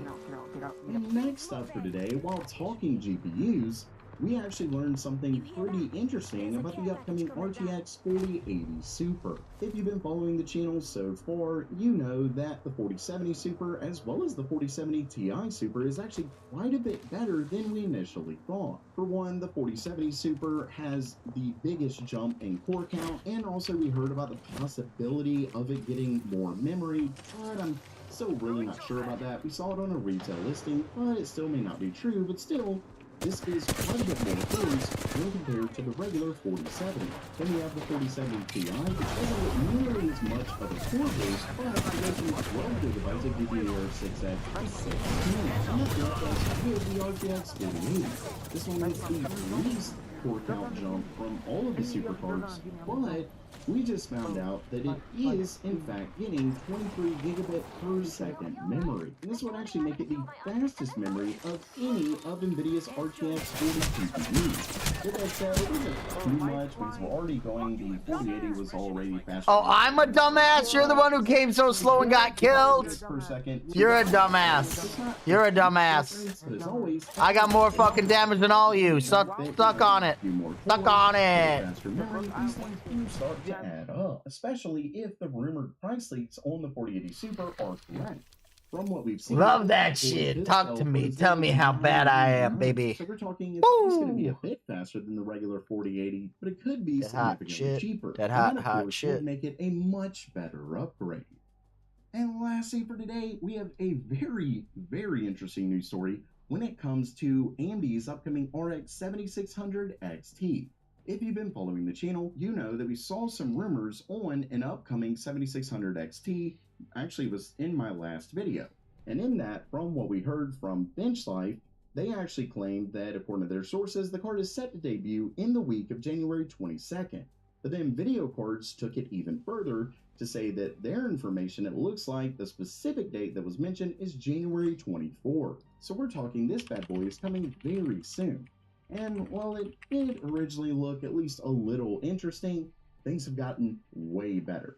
Check this out. As you can see right here, it says that the budget GPU listed has twice the memory of the regular RX 7600. And we have it right down here. This was originally found by this leaker on Twitter, and this was actually found on the EEC by Gigabyte. So this was filed to the EEC by Gigabyte, and as you can see, it has a RX 7600 XT Gaming OC, actually two cards, just a regular 7600 XT Gaming, then the OC version, and both of those have 16 gigabytes of memory. Basically, AMD is preparing an RX 7600 XT with double the memory. And what's interesting about that, as you can see right here, this is the regular RX 7600 non-XT versus the 4060, and they're already, when it comes to rasterization, more or less neck and neck. It does seem like the 4060 beats out the 7600 in most of these, but it's not by much. And if AMD does end up releasing the 7600 XT with more than just, say, 16 gigabytes of GDDR6, you can actually see right here, originally we had thought maybe 10 or 12 gigabytes, but no, it's looking like they're flat going double the memory. Now, unfortunately, we really don't have any information when it comes to core count or anything like that, but if AMD is able to just give it a little bit more cores, it could easily challenge the 4060, and then with it having double the memory, this could be a very good buy for the mid-range market. And of course, the RX 7600 is right around $250, while the 4060 is right around $300. So, if AMD can get this 7600 XT, add a few more cores, get double the memory, and then even if it's right at the same price as the 4060, with double the memory, it could be a really good buy. Don't forget that a ton of games lately have been requiring more memory, though I will say at this lower end of it, it may not necessarily be required, at least as of right now, but as more and more games come out, it could become an issue for the 4060. But of course, time, as always, will tell. So while that does it for today, like I said, I really hope you have a happy new year. I hope 2024 is filled with great PC hardware and tons of good times. Oh, and don't forget to check out those links down in the description below. And as always, have a great day. Verge added it to his Pixel Fold, and then now Alex has it on his Pixel Fold too. It's great. It's great. It's great. I gave an honorable mention for the best small phone to the Z Flip 5 for the reason you were talking about. It is able to fold down smaller, and it has a tiny screen on the outside that is usable. Mm-hmm. So when you open it, it's still a 6.7-inch screen. It's a big phone again. But it has the ability to be small, so I gave it that. My counter argument against that is that I really like the Razer more. Really? I think the Razer feels a little bit cheaper, but I think it has a lot more character. Samsung phones, to me, feel like they have zero character. So I agree, but it's again kind of in that boring light where, like, I think the Razer has worse cameras, worse battery, worse software. Yep. Well, I like the software better. And I don't know, I didn't use battery. But it's got a terrible camera. The Razer in low light is one of the worst cameras I've ever seen. So I think like as far as flipping phones, like Samsung leads the pack. And again, we're gonna talk about foldables later, but like just build quality and just the ability to be the best and have all the features. Something like that was that's head and shoulders. What's the relevance? Flipping Oppos and flipping Huawei's, but this was. You don't know what January 6th is? Next category. What the fuck? Well, here's the good news. Are you not American? Most of you off in the It is first the best overall camera in a smartphone for me. And this is coming from a person who shoots a lot of videos. Go back to Britain. And I think when you just look at photos, you can easily sway me off of this. Like, there are others that take better photos. You could sway me to my honorable mention, which was S23 Ultra with that 10x zoom. Okay, Gen Alpha. 15 Pro Max even had a little bit of an extra zoom.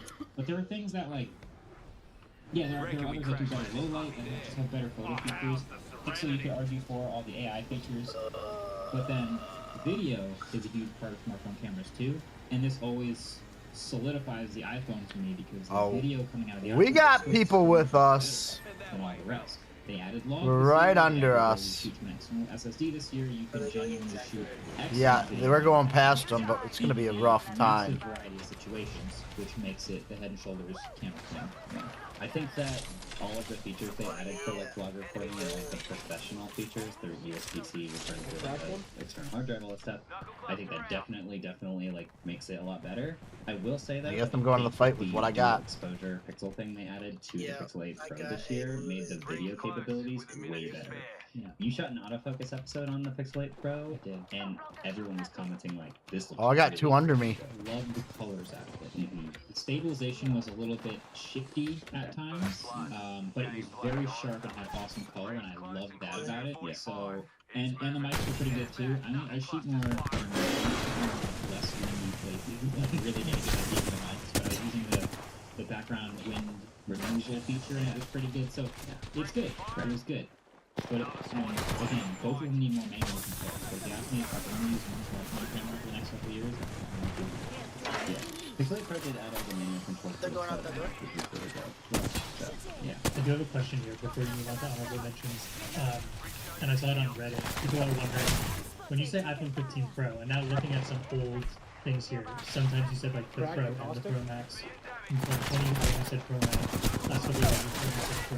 So you kind of lumping them together, or because there is a distinction this year. Yeah, there is. Minimal, but the telephoto. Am I flying on him? No, it's on both. Yeah, and this one lumping them together. You're right, there's a different color photo, and I think they both are head and shoulders above the rest, so they lump together in that way. If there was a bigger difference between the two, I would pick the one that's better, which I think, because of the extra zoom on the 5x over 5x, you could argue that that's better. I think some people who just use 3x zoom would you could argue that's just at that point. Yeah, it's a small difference, honestly. Having shot with both, it's small. I'll get him with my bot. This one has a 10x, like that's a big difference. These two, I'm just putting out on 15. Okay, so if anyone wondering, there's another team up there, I'm pretty sure. Yes, Pro and Pro. Yeah. I gave the honorable mention to S23 Ultra for the photo stuff.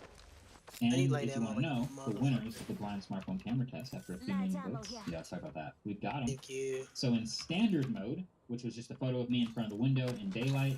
The winner for all of the masses was Pixel 7a. Let's go. Second place. That's always when I Well, I like. just got those the 8th one last year too. Yeah, right? it was last year. hard, Yeah. and I was pretty sure I wasn't gonna make The second place was the Pixel Fold, and the third place was the OnePlus Ultra. So am I correct? The Pixel Fold has the same sensor as the Pixel 7? I don't think so. I think they told me it was new sensor, Yeah, but there's it's the another same spot up top. size, They were- same I was trying to fight megapixels. them. Okay, I think 50 megapixels. My theory, which has been true since the Pixel 6, in my opinion, is that Google updated. They keep updating the sensor size, but that algorithm is still made for the smaller sensors, and they have not updated the algorithm. And so it's made for this small sensor world where you have to like do like a noise reduction and all this other stuff. So the algorithm like isn't very necessary for the larger sensors now, which is why the smaller sensor pixels keep winning.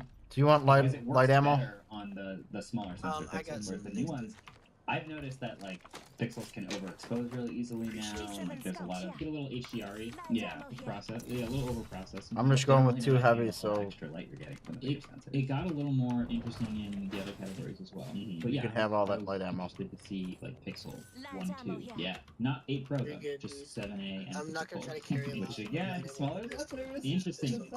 So then we got to low light, and the winner for the low light was iPhone 15 Pro. For the masses. That's kind of surprised. That made a lot of sense to me. Yeah. Again, these are all full auto. The second place was Pixel 8 Pro, and the third place was Pixel 7a. Wow. Again, Pixel dominating. So Pixel's showing up as 2-3, but iPhone 15 Pro having the best low light photo. These, for whatever reason, when we took this on the roof with me in front of like the city background, I'm dimly lit. A lot of HDR going on. You can see like a halo around your head and scope they brightened me up, which was cool, but they looked a little weird. There was a Reddit post that somebody, the haloing was so bad that somebody was like, "What's happening? Did this get messed up?" It's like, So no, some phones just are not great at doing Yeah, it. man. When I imported them, looking at them all side by side, I'm convinced like 2 of them darkened the sky and brightened my face to make it more like poppy. Yeah. Just, it looked cool in the moment, but it was like, that's not an iPhone. Yeah, that's not what I look like in that moment. Wait, David, why did iPhone surprise you? Because the low light performance is like not generally something that Apple like hyper focuses on, but I think that their color in low light was better than almost everybody else. It had the most natural color. We only did 3 photos, so there's a ton of other variables that were not tested. I think if you had a moving subject, this would have been very different because some of them automatically did a long exposure for low light, some didn't. The iPhone, I think, did a 2-second exposure for this particular shot. Some of them were just like, bam, single shot, blast the HDR. And if you were like moving, that would work because I would be like frozen, but the iPhone would have me blurred. So there's a bunch of variables that weren't tested here, but for this, me sitting still outside in the dark, pretty good. Okay. Last one, portrait mode, which is just me cut out from a background, normal looking shot. The winner was the Pixel 8 Pro. Not pushing it. Second place was actually the Samsung Z Fold 5, interestingly. And third place was the iPhone 15 Pro. The portrait mode shots had the biggest variance between them all. Different focal lengths, different cutout strengths, different color characteristics, lots of stuff going on. Yeah. I think I also ended up with my winner being Pixel 8 Pro here. But yeah, Pixel podiumed on every single type of test. That's crazy interesting. You know what's wild is that we tested 20 different phones, tons of different manufacturers, and the only 3 manufacturers that landed were Google, Apple, and Samsung, and a OnePlus Open. Other Olympics and they grabbed a bronze medal in there. Yeah, it's like watching the Olympics. Yeah, it's the same. Well, the funny thing is like these are the 3 companies that everyone says like, oh, their cameras are not actually as good as they say they are. Actually, the other companies are better. But then this is as voted by you guys, right? This is not me and my winners. This is I put them all up blind, and you guys voted millions of times, and these are the ones that had the highest elo ratings at the end for each category. I picked the Vivo for the yeah, there's a lot of time. Vivo sneaks in there a lot. My listeners were a little different from this list. Yeah, mine were really different from this list. I think my highest standard was the OnePlus 11. Oh. Really good. I had the Fairphone 5. You did? Wow. I remember that. That was a surprising one, actually. Yeah. Yeah. Also, for anyone wondering why we didn't do a full video on this year, it's just like camera improvements are pretty minimal every year. So like we found when we used to do the bracket style, the video each year kind of was very similar, but we still wanted to play the game because it's fun for the audience. So that's why this year the website was up. You just straight up got your results. There's no waiting till the end, and then we just tapped it into your smartphone awards. We do plan on doing a video either the next time we see a significant, big, interesting thing, or probably like every couple of years where we feel like the camera improvements are getting exponential. And there's some big changes. Yeah, learnings, definitely. Yeah, yeah. All right, couple more. Big, my Blue backpack. This was just a bloodbath. It could have been any one of like 5 phones. I ended up going with the one that again almost feels like it's too easy of a pick. It's just a bland middle, everything you need, nothing you don't. 854. It's, I think it launched at $400 bucks. I think it's like close to 330, 320 bucks now. Samsung Galaxy A54. Samsung Galaxy A54. That awesome 54. Whatever you want to call it. Awesome legit. Yeah. Literally, my analogy in the video is like, you know how someone asks you how your day is, and you're like, it's fine. How's the screen? How's the cameras? That was fine. Fingerprint reader? It's fine. Yeah. Battery life? He's behind that box. Default skin of like it's the generic phone. Yeah, and it's fine because like that's all you need. Yeah, and it's everything you need. Must have, because I hit him hard. For most people who just live with that phone. I'm over here. So I like it. I gave my runner-up to the Moto G Play, which impressed me at $169. And an honorable mention to the Pixel 7a, which is $500 now, but did actually get noticeable improvements. I think the Zenfone 10 is a great value. That's a very good point. I do think value generally should stray less, but $600 for a phone that I switched from like very good pixels and I'm looking for my heavy ammo. That's a great flagship spec. I'm gonna go back to Little stand over here. But you could buy 3 Moto G plays. I'd rather have one. There wasn't much in that. The G is impressive because you are getting like a pretty big screen at 80 hertz, and it's like very. Here, I can heal you when you get come back to I've me. tested some really cheap phones, and when you go down in price, Come back to me. No, you're good. And I got real bad software. Yeah, but I can heal you with my little drone. Decent at everything. I know, I got help. But you're right. I felt like there was like a cap to what I could give it. No, for sure. I agree. Like I wanted to. I don't know. Could I get Well, we did Pixel 6 and Pixel 7 twice best value because those were this year it went up. Oh, my bad. That was not someone yelling. That was me watching YouTube while I play.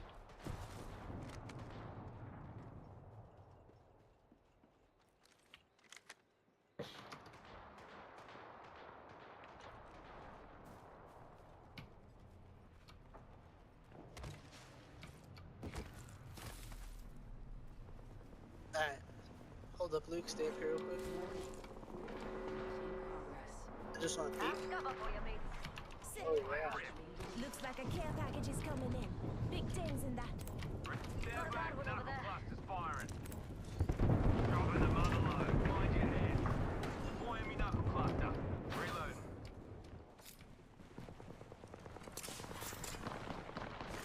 Throwing thermite grenade.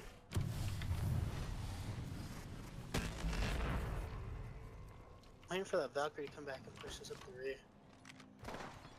Say hello to Sheila, mates. Serving them a knuckle sandwich.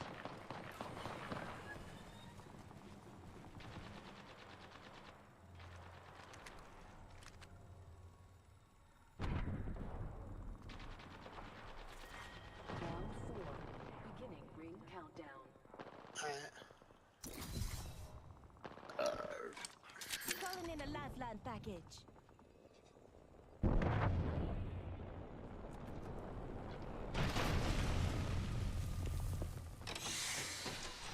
Backpack here. Level 3. Putting up some amped cover. Oh, don't run now. Get your butts back here.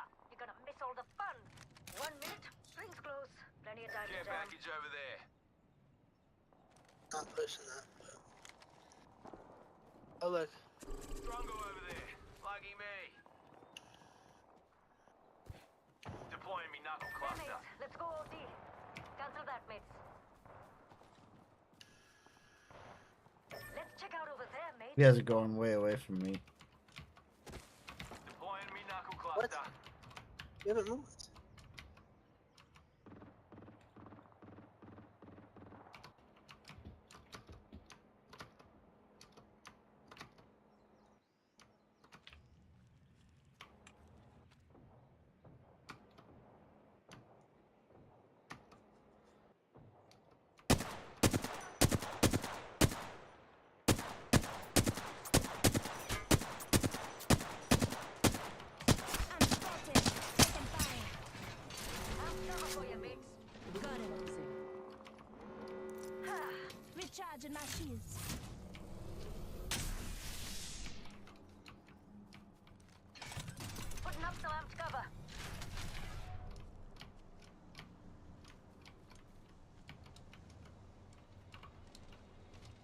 There's some people over here.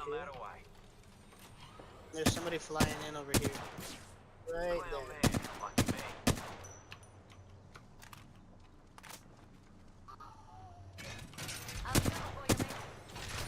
Being shot at. Here comes the old knuckle cluster.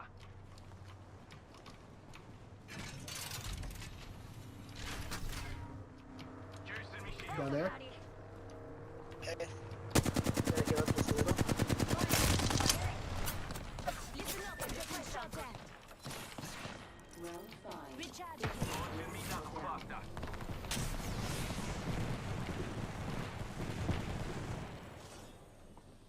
Being shot at. Oh. Enemy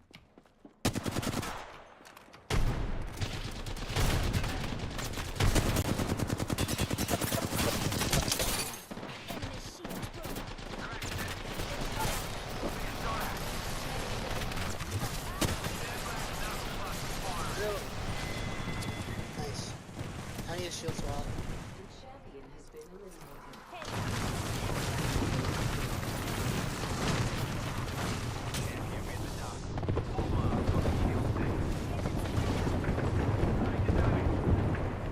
Recharging me shields.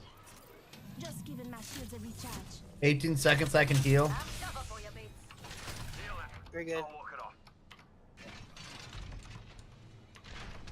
Charging my shield. 6.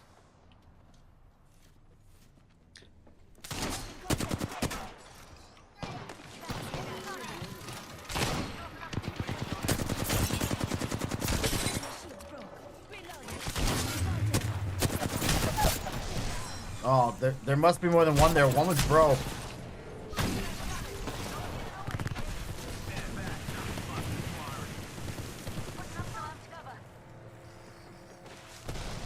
Right side there. Enemy here. Joker right here. God damn it, I was one shot. Coming around on you. Fuck. Crack the shield's gonna kill him. Next time, we should try a different path. Scrappy DP says, Auntie.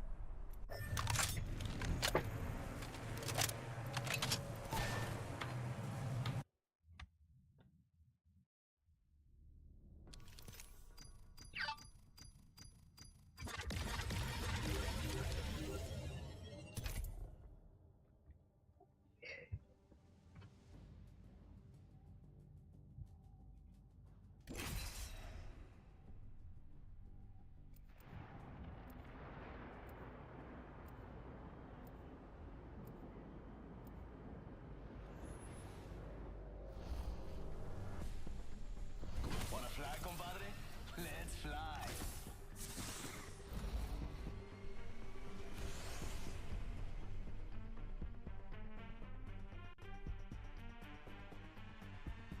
Target locked. Just like old times, Dad.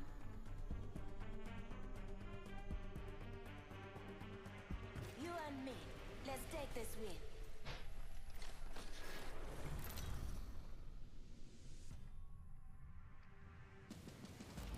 Introducing your champion.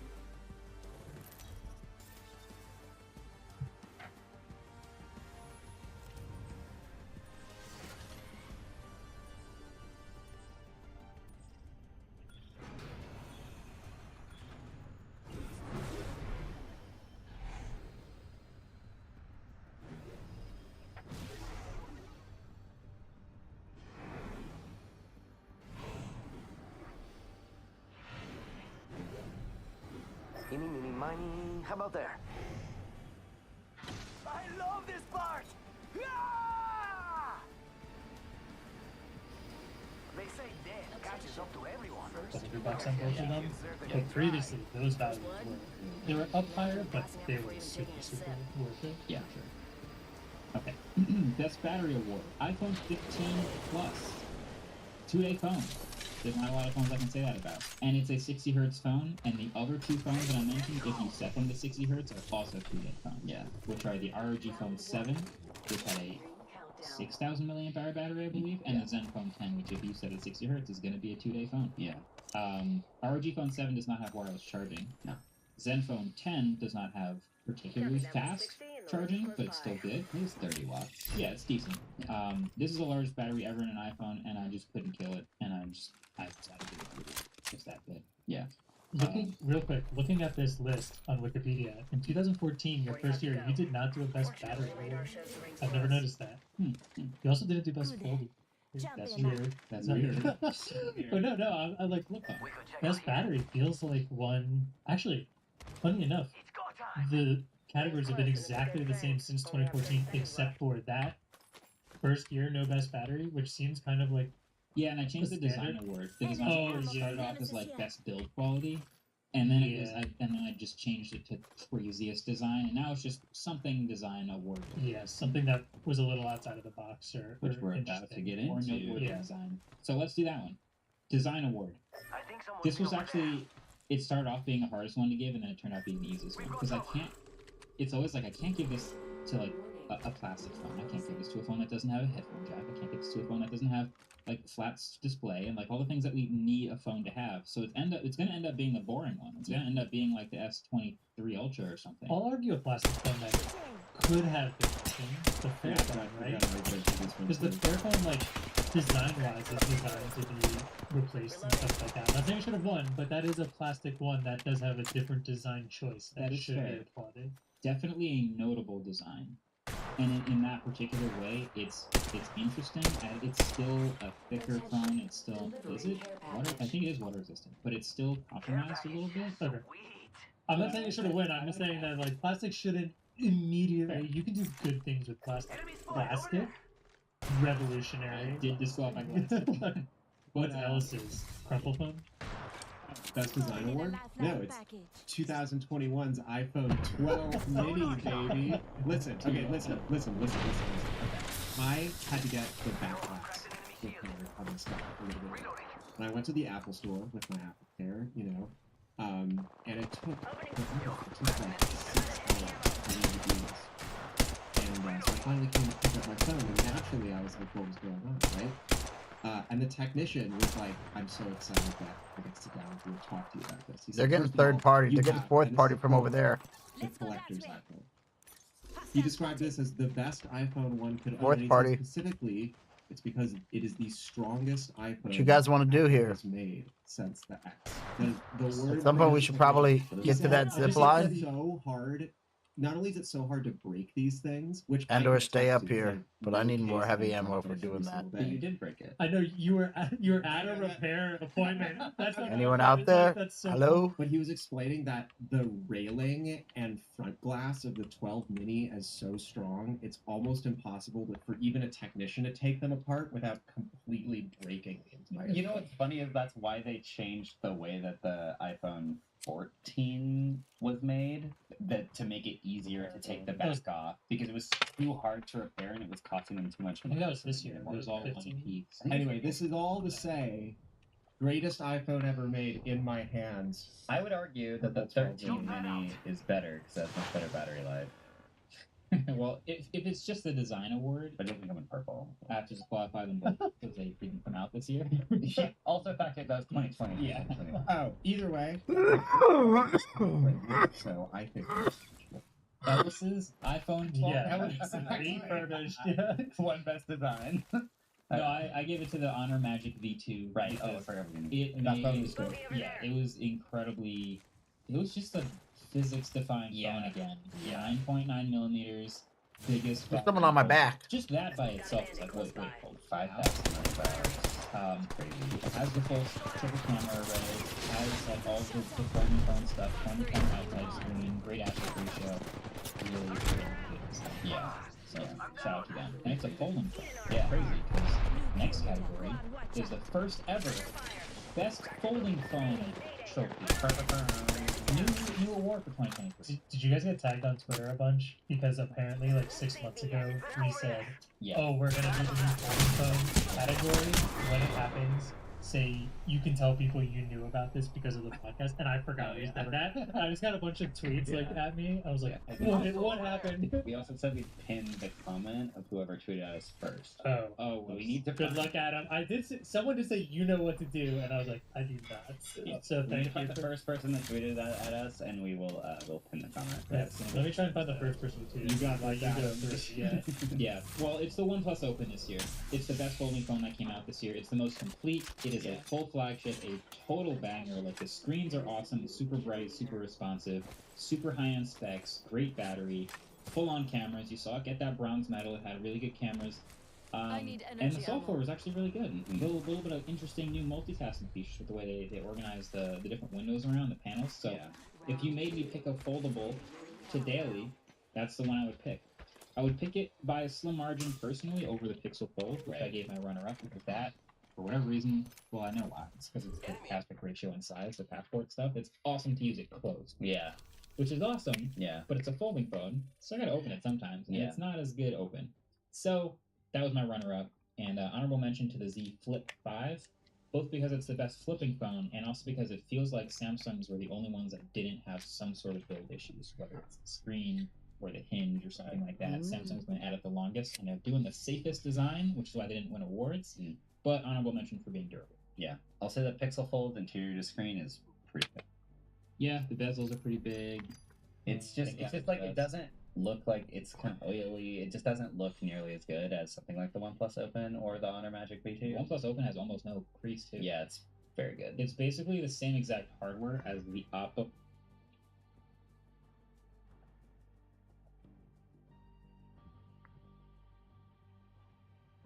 What's happening? I'll play one more of these. One more, and then we go into Call of Duty.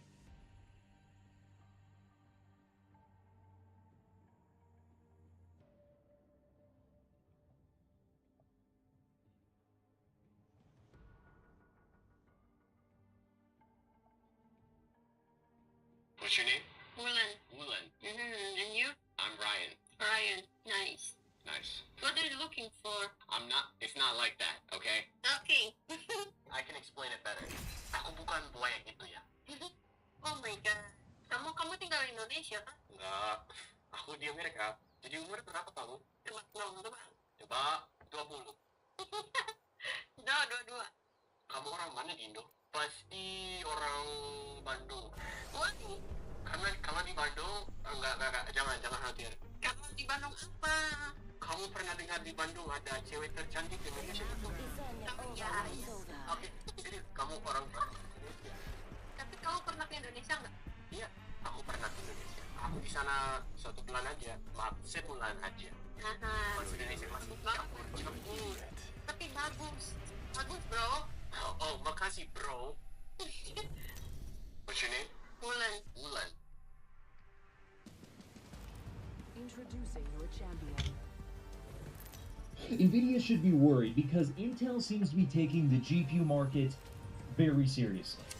Let's talk about it. Before that, this video is brought to you by VIPCDKdeals.com.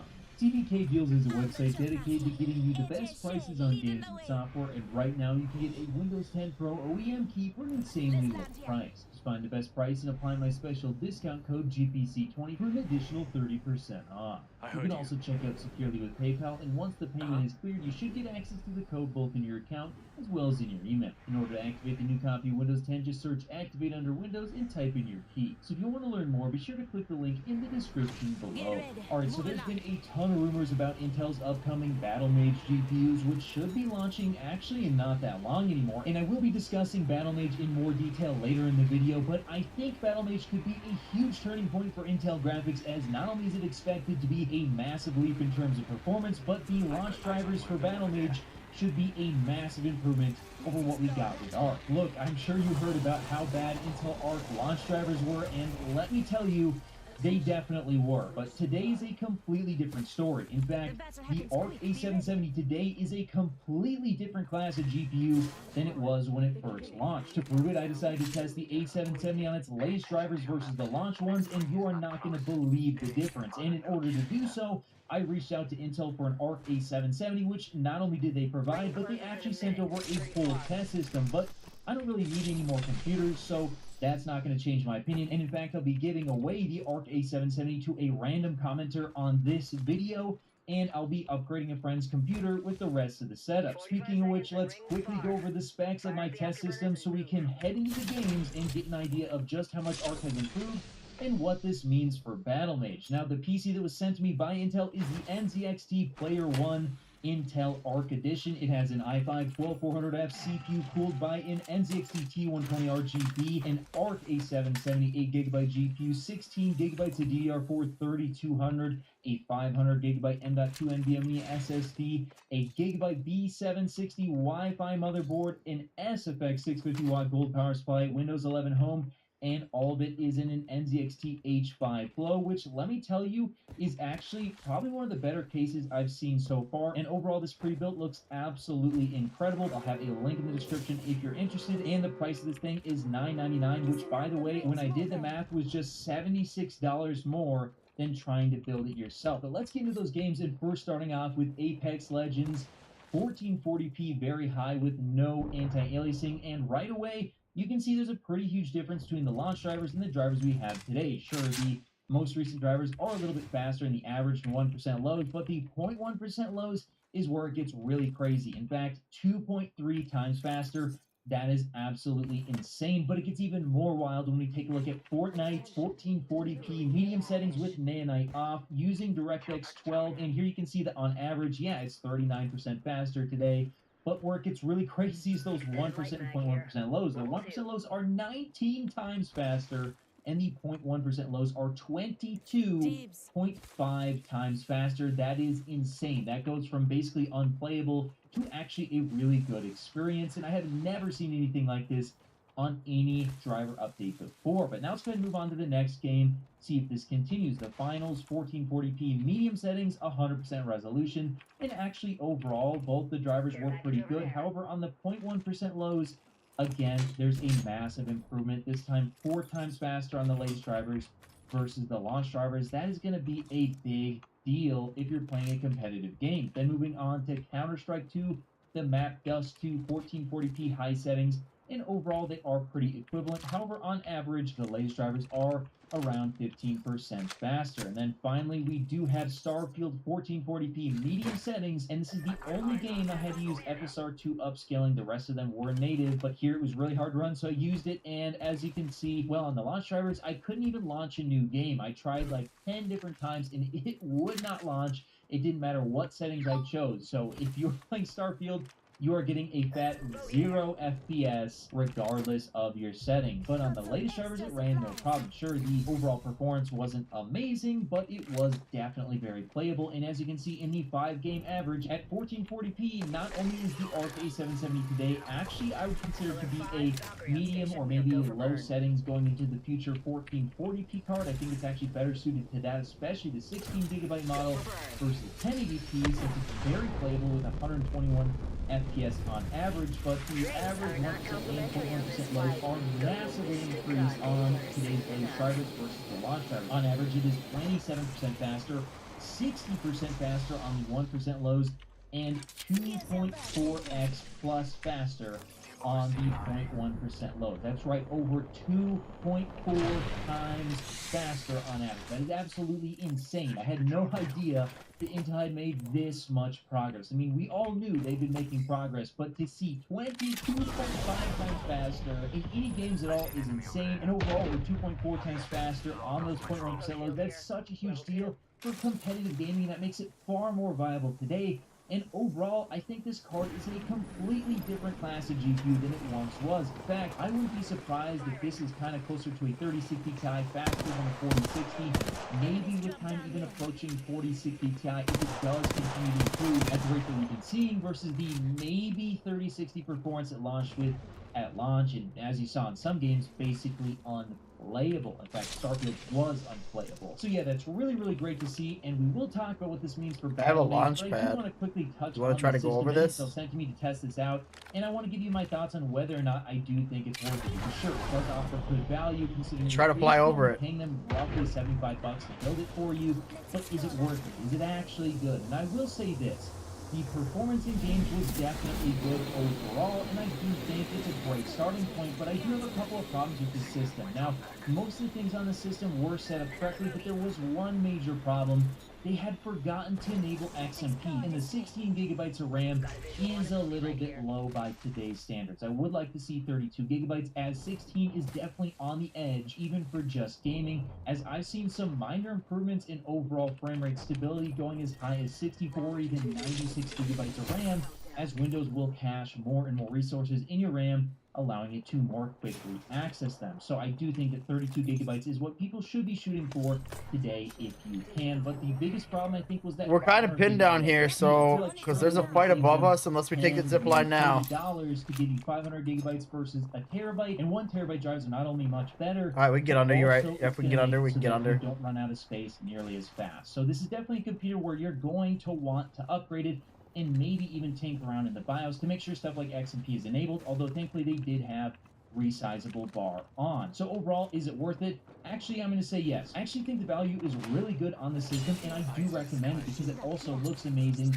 as well. Once again, I'll have it linked in the description below, but let's move on to Battle Mage. What does this mean for Battle Mage, and what is it going to look like? So obviously, the drivers being this much better today is great for Intel Arc, but you really only get one chance at a first impression, and of course, a year later is a little bit too late. So I think for Battle Mage, this is really great that they've made this much progress, because we can expect that Battle Mage on launch will be far more stable. And for those people who maybe don't even know that you need to update your drivers, well, that's going to be a huge deal, as their experience overall is going to be far better than it would be with Intel Arc. And not only that, but also it means that the overall reviews on launch are going to be far better as well. I need to get to outside, I gotta drop. Massive performance uplift we're actually expecting to see out of Battle Mage, and I really do think this could be a turning point for Intel. In fact, the Arc A770 replacement is expected to have double the core count and up to 3 gigahertz clock speeds. To put that into perspective, well, the A770 has around 4,096 shaders and around 2.4 gigahertz for the clock speeds, versus the 8192 we're expecting out of Battle Mage and 3 gigahertz. That would put it actually well over 2 times faster than the A770, and would put it between the RTX 4070 Ti and the RTX 4080. It also shouldn't be too much more expensive to produce as well, and should have the same 16 gigabytes of VRAM, even faster memory bandwidth, which, by the way, the Arc GPUs already have nearly double the bandwidth of their counterparts, so it's going to be an incredible GPU for 4K at a really great price. In fact, I'm expecting it to come in at around $450, maybe $500 max, and that's going to be a lot of value for a really great graphics card. But hey, that's just what I think. Are you excited for Intel Battle Mage? Let me know in the comments below, and of course, I'll see you in the next video. If you made it to the end of the video, be sure to drop a like. Every time you do so, AMD and NVIDIA release new GPUs. Also, if you want to see more, check out one of these related videos. You won't be disappointed.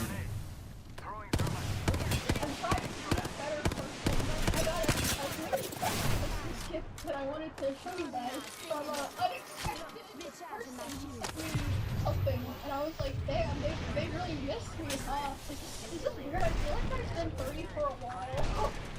We're dying soon, bro. Oh yeah, I did put about Luis when it's my room. So Luis is my daughter, and she's very sweet and cute. She's a fan of my cosplays and TikToks, and she went into my room while I was here, while I was on Christmas break, because she wanted to know what perfume I use. It's so cute. I don't even really use perfume, to be honest, but I'll probably give her something. I do not use Axe body spray. What the fuck? I do not. Wait, that wasn't a fake story? I don't think so. Can you told me that and news to me? So unless they like coordinated, it's a real story. I do not use Axe fucking body spray. I don't be doing that, but yeah, I got to spend time with my family. I don't really see them that much. It was fun. The only things that I really remember, so my family likes to play games, right? It's just search games. My mom started calling my dad Booba, and I don't know where it came from. What? Well, I think it's because my mom's Chinese, right? And so she calls her dad Baba, so like Ba, and I think like Boo, like English American, like oh my Boo, Booba. No, she calls him Booba. I'm just not gonna say anything. But yeah, she calls Greg Booba now. And then I saw a side of my dad that I didn't know existed, or maybe I just never realized it. I asked my family to play Mario Party with me. So I played Mario Party with my dad and my mother and my sister. And one of the first things my dad says as soon as we get into the game is he's like, "Bro, who is this?" He called Toad the R word. It's like, wow, Dad, look who it is. what? It's you. Oh, can anyone summon the courage to face this contender? They just like said like, "Oh my god, this." I don't really like care when people say that word. I've said that word. I just feel weird saying it now. Like, there's clips of me saying it, but I don't say it now. Dude, I remember when I was at Falcon's house, people kept posting that video in the chat, trying to get me to click on it. I was like, "You're not gonna get me today for that. Oh, you're not gonna get me black." There's no place for me to craft you, right? When I got back home, on the front porch, there were some Christmas gifts. I got a really special Christmas gift that I wanted to show you guys from an unexpected person sent me something, and I was like, damn, they really miss me, huh?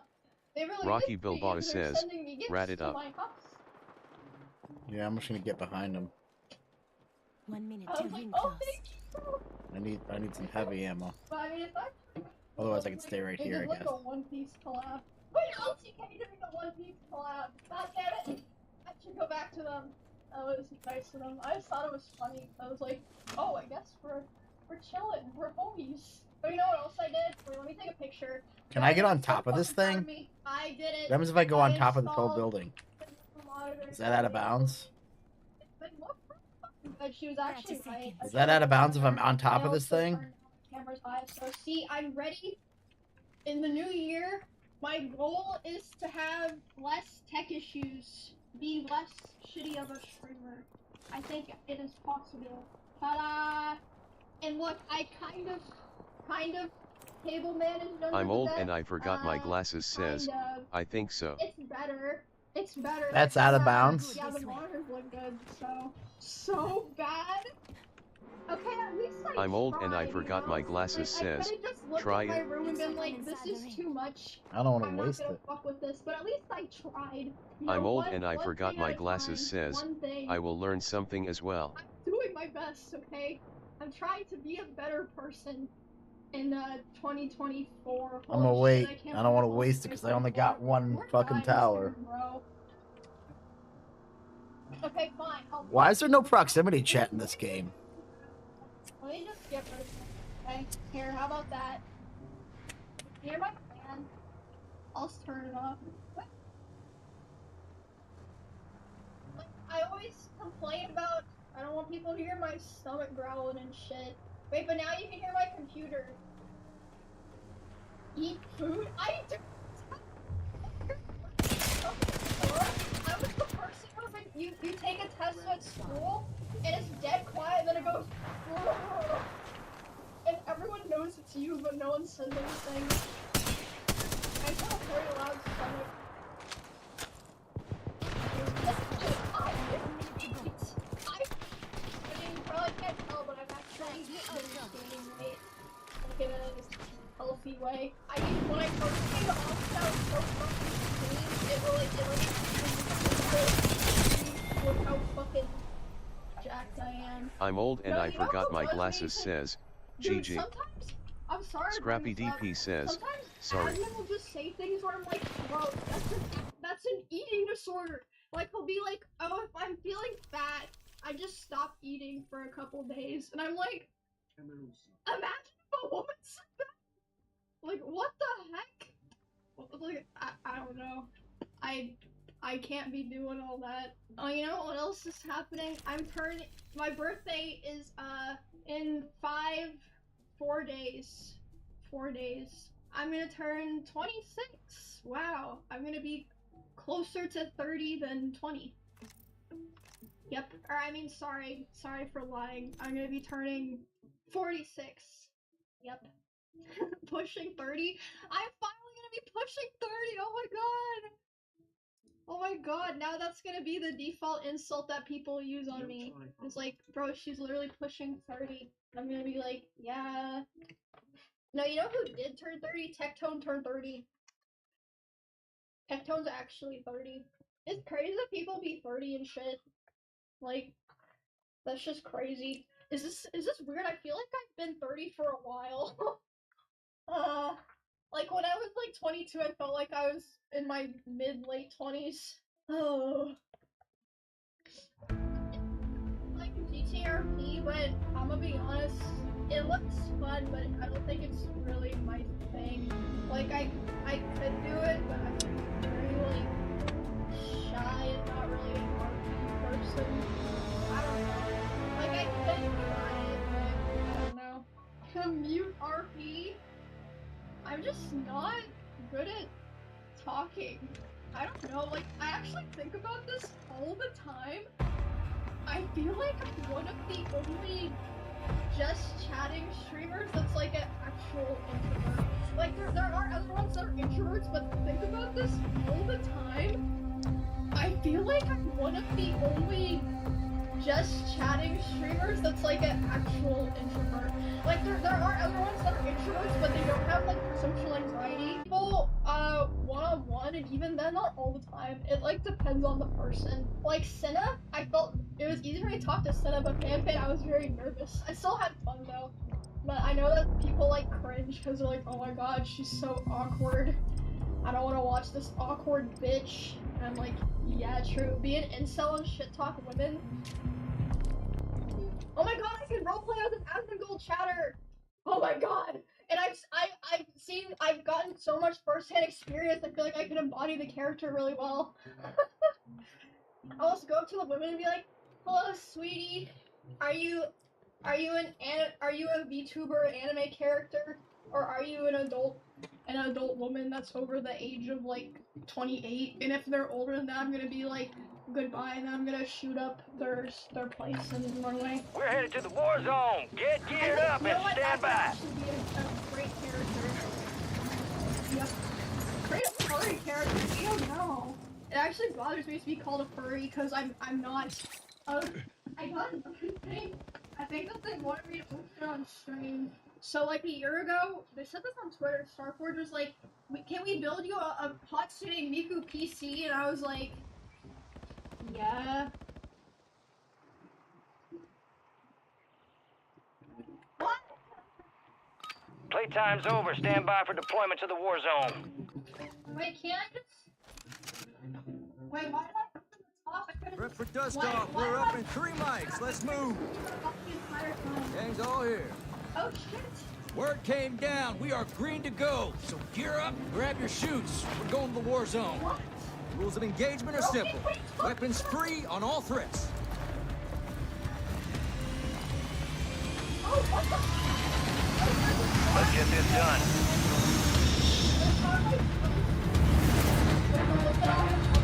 Battle Royale. What is so... You know what? I can finally for the first time. Gas is approaching on your position. Move to the safe zone. Be advised, gas drop is inbound.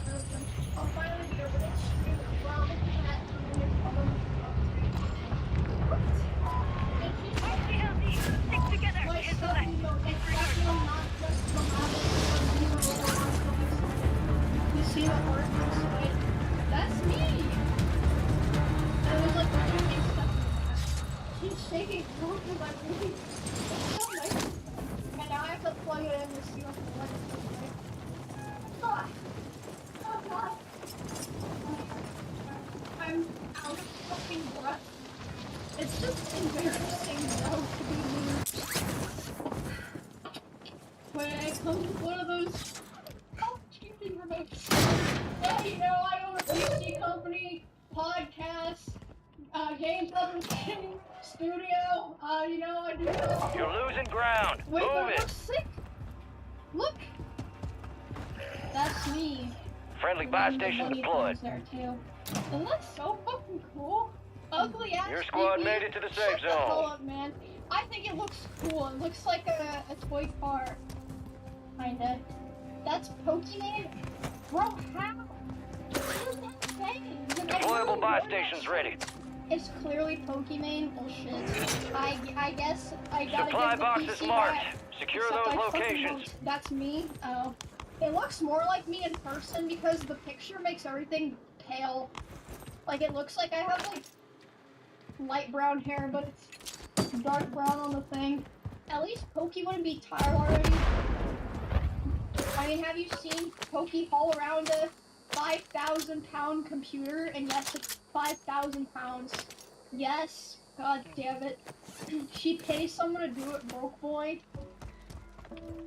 One supply box Dude, down. I could 2 buy remain. this if I wanted to, I just don't want to. I thought about getting like a Sidak type of person, and I was like, nah.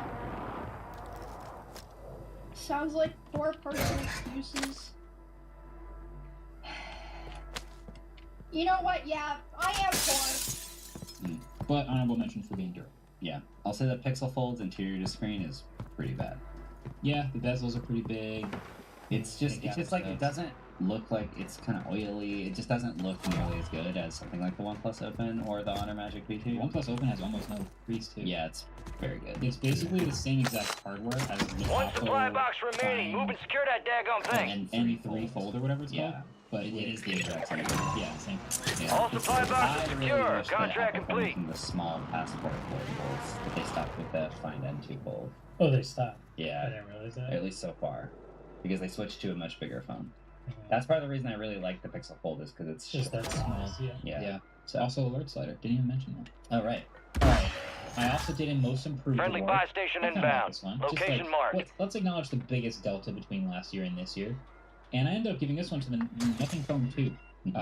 Yes, the hardware is slightly improved and it has like a new curved back and better LEDs and more control over the glitch and stuff like that, but also a big software jump in the whole Friendly rewrite buy they did with station is Nothing ready. OS, and now it's on Android 14 with Nothing OS 2.5, and it has a lot of character. And it has iMessage.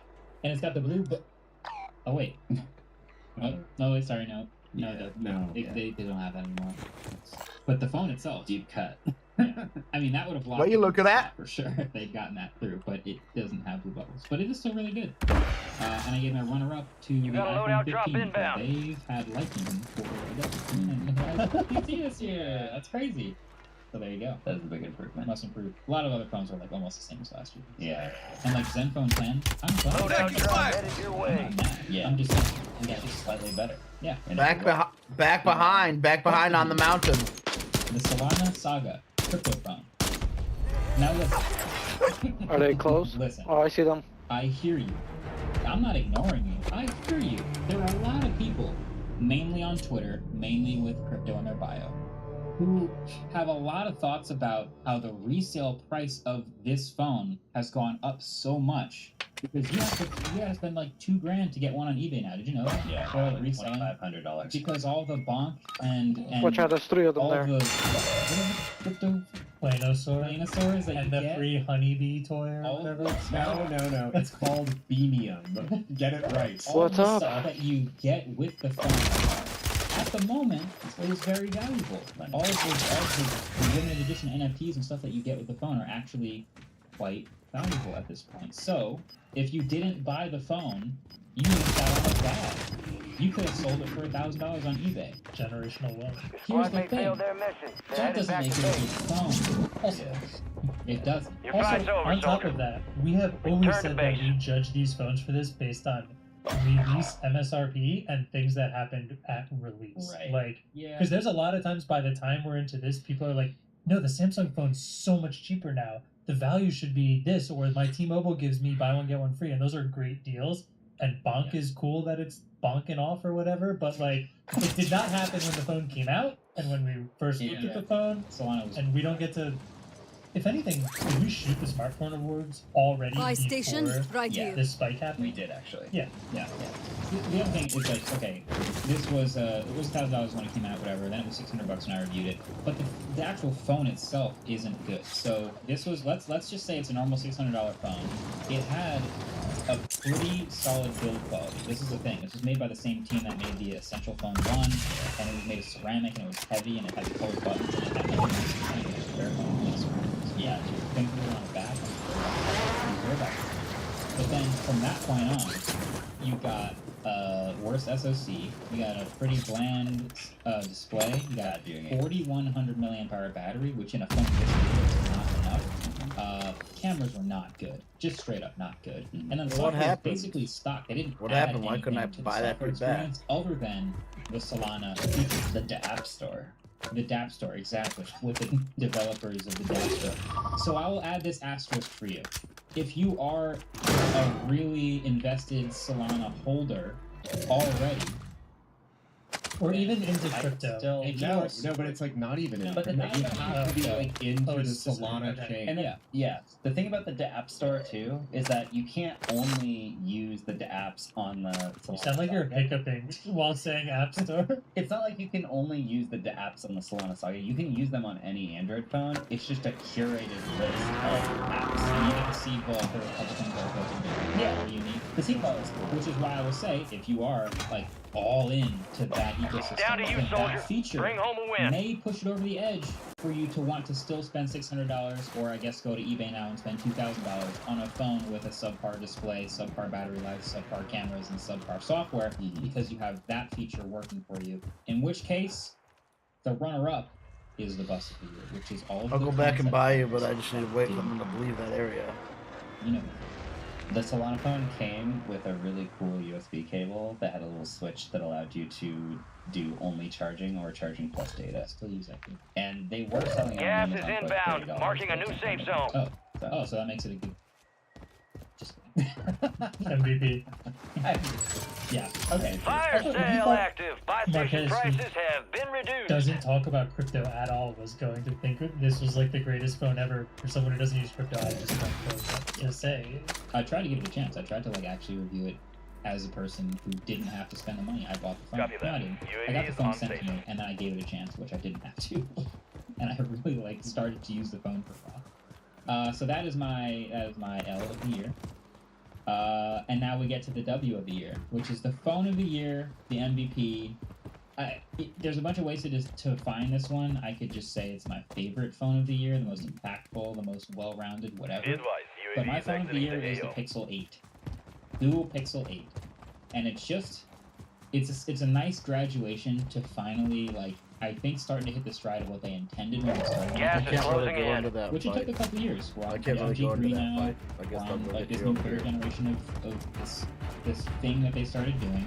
Nope, But I moved away. awesome screen, much brighter, 120 hertz, LTP Pro.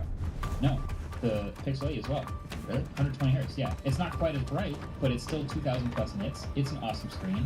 It's a really, really good camera, as we already know. Tons and tons of clever software features. The only thing I don't like about Holy it is the shit, there's a artificial lot of gating people features going there. from the Pro phone. Right. Which is almost like not its fault. Like if that Pro phone didn't exist, then all these features Fire would be on sale's this phone over. too. Adjusting But prices. honestly, 7 years of software updates kind of sealed it in for me. I think that's What? an awesome promise. And if they You deliver, left? I have no You left right as I got there? You're a There were some douche. states that were a little bit more legitimate. Like I did a lot of research into how video boost works, and you actually do need a lot of RAM to make that work. So I think the 12 gigs of RAM versus the 8 actually did help it. But I think that a lot of the features were artificially gated. So yeah, but 7 years of software updates is crazy. Yeah. I did have some a runner-up, which is the Zenfone 10. Yeah. The nearly flawless Zenfone 10. I think that's my phone of the year. It's personally. It's really good. Yeah. I kind And of then it's missing a few software features for me, which I still keep coming back to the Pixel for. Yeah. And then honorable mentions to the iPhone 15 Pro, which is just a rock solid phone. The S23 Ultra being the boring one generation of chip old flagship that's still incredibly good, and the OnePlus. That's my smartphone award. and this is a lot of. Yeah, it's not a single hot take. I like the awards.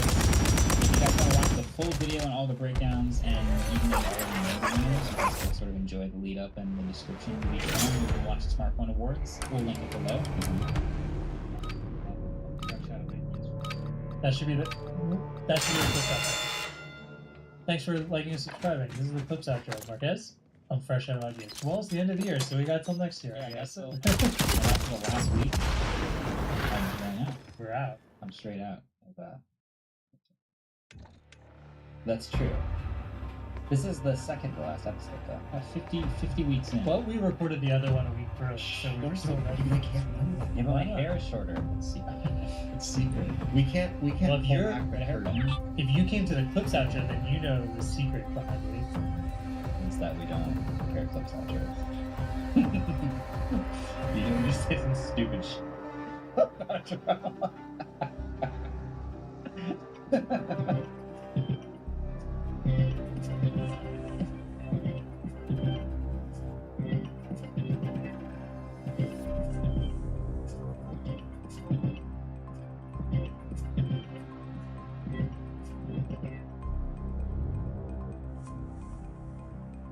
It apparently brings out the Christmas spirit in a lot of different ways for a lot of different people. Here's a cautionary tale from The Guardian. This is apparently a big problem in Germany. Their headline is "The risk of penile fractures rises at Christmas." Doctors find. Such a practical people. They describe this as the highest risk comes with vigorous activity when you cannot make eye contact with your partner. They point out reverse cowgirl especially as a risky maneuver. Interesting. That's a high skill. Put skill points into it. Check your weapons, check your And gear. We're we've holding been for following deployment. the West Coast's disappearing water supplies for some time. They have a new solution, and it's escape. New regulations will turn California wastewater into drinking water. Here's what we know. Enemies are dropping into the area. Watch the Because it's skies. less work than the other options. To be fair, we do it on the space station. This seems like it's safe. I imagine the space station has better equipment, but we'll see. Once again, though, NASA paying off. We invest in NASA. NASA figures out this problem, and then eventually it trickles down to everybody else. 1 decade, you're investing in NASA. The next Enemies decade, dropping into you're the drinking AO. piss. What a win. Prep time's over. Now you deploy Let's to the get war more zone. funding for NASA. Maybe just to take a little bit of that funding and put it toward Get that more bird spinning. Finish testing up. for We're baby airborne in foods. 3. Lead contamination in Here we applesauce, are. possibly quote-unquote economically Head shit motivated, gave the says green the light. FDA. We're deploying you Turns to out the lead front is a really lines. expensive sweet You're food. up. Grab your For shoots. cinnamon alternatives. Enemy activity will As be someone who high. actually likes Expect these contact little early packets and for often. typing and stuff, I was like, oh no. When I saw this story. So funny. We did the baby. Let's roll. Is that new situations where Exactly. Battle Royale. Now here's a fun thing that we learned from this. In the United States, we don't test food for lead. You've got gas closing in fast. Unass yourself to the safe zone. Cash drop is en It route. was from stuff that was coming from the US, I think. It was just packaged. Well, you say you should keep that cord and then they put it in sugar backwards. Yeah. Like it's that expensive. Yes. Does that sound insane? Because it is. Well, food is very expensive, and maybe you can't afford any food at all. And you're saying to yourself, I have to be self-sufficient. I can afford it. You need to learn a lot before. Poisonous mushroom seeking 959 in New Jersey this year. Made foraging renaissance. The thing that I read this article for specifically is because they're like, make sure you download an app. No. Do not download an app and just accept that one. PG certain safe. Yeah. Oh, that's bad news. You need to be in the field with someone who has been hunting mushrooms for a long time and can show you exactly what you're looking for. Do you remember when we did the story about the Amazon books? Yeah, a lot of that stuff's just made up. Like AI is writing mushroom You books got on gas Amazon, so moving you're in. like, no, I'm safe. I studied it. Here's the picture of the mushroom. It says it's okay. That might be totally fine. Well, and two, it's not just photos with mushrooms. You also need to be looking at things like you need to take a spore print. You might need All to right, smell your it. squad's You in need the to safe see what's zone. growing on. There's a lot of stuff you gotta know. Or, you know, you could just try it. Every mushroom's under. Or here's the most rational solution: find a friend, a taster. Is what In the court of House Mackenzie, she has many tasters to try her forged mushrooms from I would taste Mackenzie Bezos' food Yeah. as her houseboy. her house, Carl. Yeah, I'd be willing to take that chance. But that'd be delicious too. Yeah, it's probably good quality. Well, last week we had a baby owl that had found its way into a home through a Christmas tree, and now Texas woman finds possum in Christmas tree. it's a great video. She's hanging stuff, and then it's like, what's up? They're just hanging upside down. Possum was just looking at her like, I don't know what's going on. Sure is not. And well, the scary thing too is that that's a possum, like a U.S. possum, not an Australian possum. Yeah, I mean, that was scary Possums are thing. mean. It took him a while to find him. He's been pooping. Yeah. And hissing, probably, just like that. And this absolute unit of the tree should inspire us all to try to live thousands and thousands of years. Nature photographer discovers an ancient freak of nature tree hiding in plain sight. Never seen trees impressive as this one. There's no pictures or anything. There is in this one. Requesting recon flyover. I saw it. Yeah, there's definitely a photo. It was an Instagram post. They hid it because they were afraid people were going to go see it. It's 17 feet in diameter, and the largest known tree in Canada is 19 feet in It diameter. was massive. That's so weird. When they talk about Your squad old mate growth, is in the that's what they're gulag. talking about. If I they know I survive, saw that. I they did too. redeploy. We're not Windows gaslighting us. Oh, this content is not available due to your privacy purposes. It's not Be loading advised, the social UAV is media. exiting the AO. Okay. Well, you can see. It's huge. But yeah, that guy's hiding it because he's afraid that people will try to come to the area to take TikToks and destroy everything. Squad mate has been Also cleared that for tree redeployment. There's a lot. Now, No, the one that was yeah. There was like, remember that tree was all by itself and it was the only tree in the area? Oh, And some kid. Prank. They can repair it. They have the technology. Now, Kanye West failed at this. Kobe, was it? No, it was LeBron James failed at this. Didn't Oprah do one of these? They all try it. Oprah failed at this. Can this man succeed where so many would fail? Dropping ammo here. Elon Musk is funding a new school that is planning to open in Austin, Texas.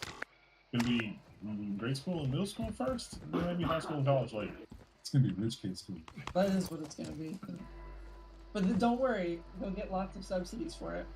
They need a rich kid school where they're not afraid to tell the rich parents, sorry. Friendly loadout drops on the way. It's a tough conversation to have. And if you're going to be exploring some fan fiction in 2024, here's a cautionary tale. Copyright claim against Tolkien Estate backfires. You've got gas inbound. Safe zone relocated. So the Tolkien Estate actually does not like fanfiction, but they generally don't pursue it unless it like they try to monetize it in some way. And this guy was trying to monetize it, Well, not only did he try to monetize it, he sued them. saying, "Hey, you stole my story," and they were like, Bounty targets identified. Weapons free. His story was based on Tolkien's story, so how could that be? and that book's been published for over 50 years. It has also been declared that he must destroy every copy of his fanfiction. I bet he's going to keep at least one. Put it up on AO3 already. Hide it away. And one thing that we're guaranteed to hear more about in the coming year is the climate crisis and what you need to do in order to curb that. And the people that are going to tell you those messages are people like this. The headline is Taylor Swift's love story with Travis Kelce generates 138 tons of CO2 in 3 months. I don't understand this headline. She is jet setting Gas is moving. every weekend to go see her celebrity boyfriend. He has to stay in one city or he has to travel with his football team. So every week, he's in a new town, she's in a new town, and All squad members are in the How many safe trees zone. do you have to plant to offset 138 tons of CO2? Taylor Swift's love affair. I bet it's not. Self-revive kit, here. Low number of trees because trees come from the air, and 138 tons of trees is not a lot. Well, the issue is like a young tree is not going to get as much carbon as like an old, well-established tree too. You know how they tell us that cow farts are the things that can destroy us all? I'll argue that it's actually Taylor People Swift's on me? orgasms. There's probably a title somewhere in there, but Yeah. probably only for the subscriber. We've abused a lot of Taylor Swift.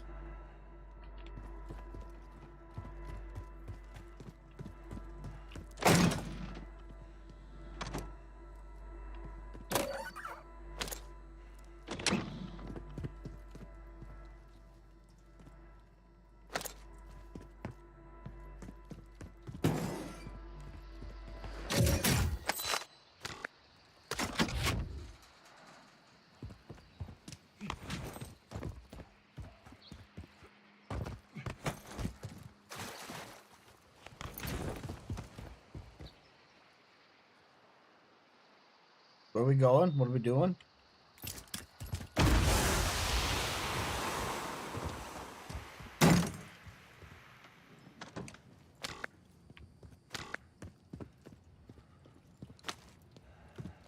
Right here. Need pistol rounds.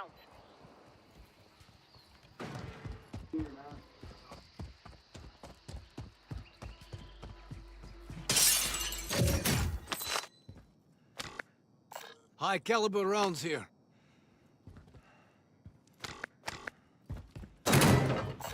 Need pistol rounds. Mid caliber rounds here. Oh, sorry guys. Primary objective complete. All All targets eliminated. What's happening? What's up, dude? What's happening? What's up, man? What did you just say? Someone's on you? What the fuck? Oh no, I did not say that, dude. I said somebody was sniping. Gas is closing in. Get to the new safe zone. Sniper diaper. Were they sniping you? Yeah, they were sniping at me, Bubba. I'm not Bubba. You are, Bubba. No, I'm not. Go find your own Bubba. What are you? Not from the South, Delicious. heterosexual man. Like. What you like?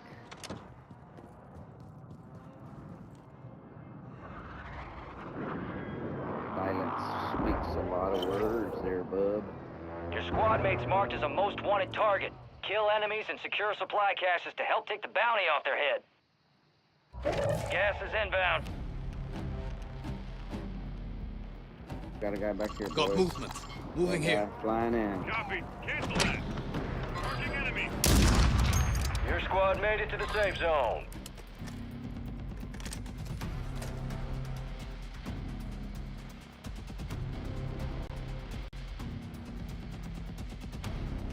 Stay firm. Good, I'm going to the building.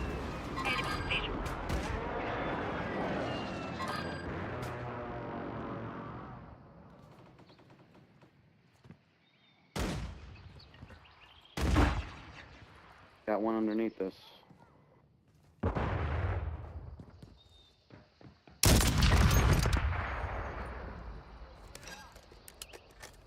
I killed the one coming up the ladder.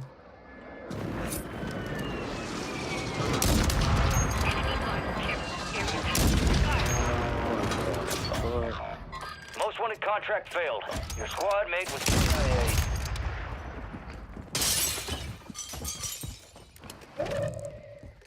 Your squad mate was sent to the Gulag. They'll fight for a chance to redeploy.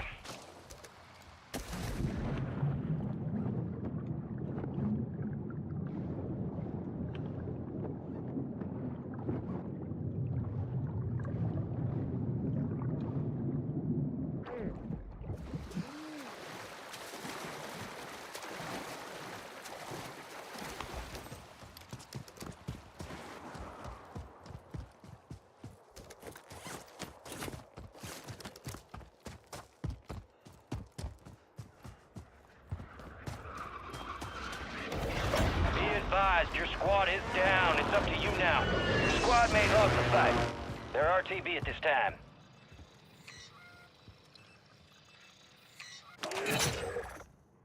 Supply box is located. Move to secure.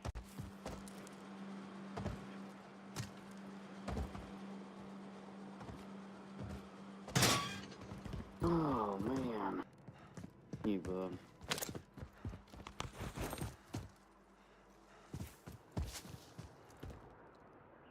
Hostile whenever you get. Gas is closing in. Relocating the safe zone.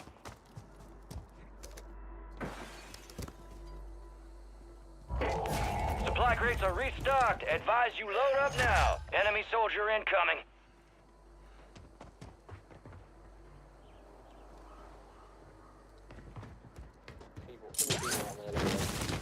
We got a guy right here. I know.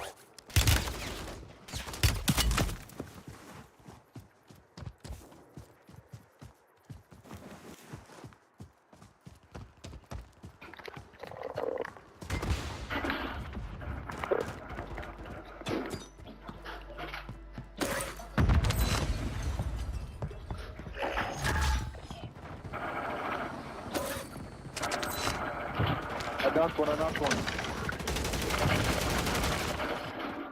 Team white, there's another team over here. You got gas moving in.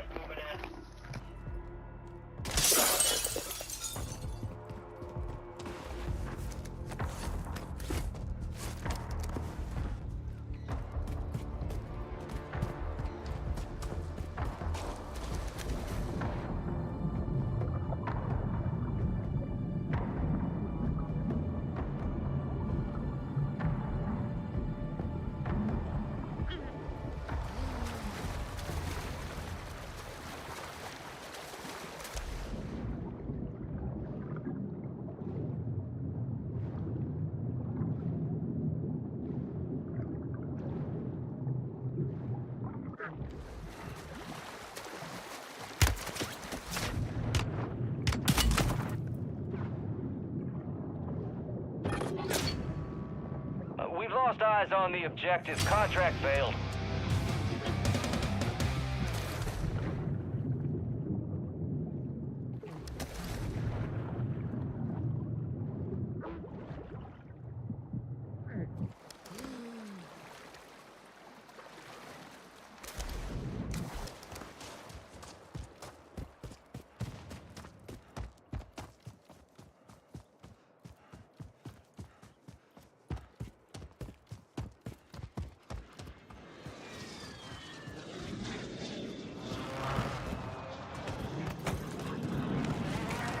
Don't get to that buy station, brother.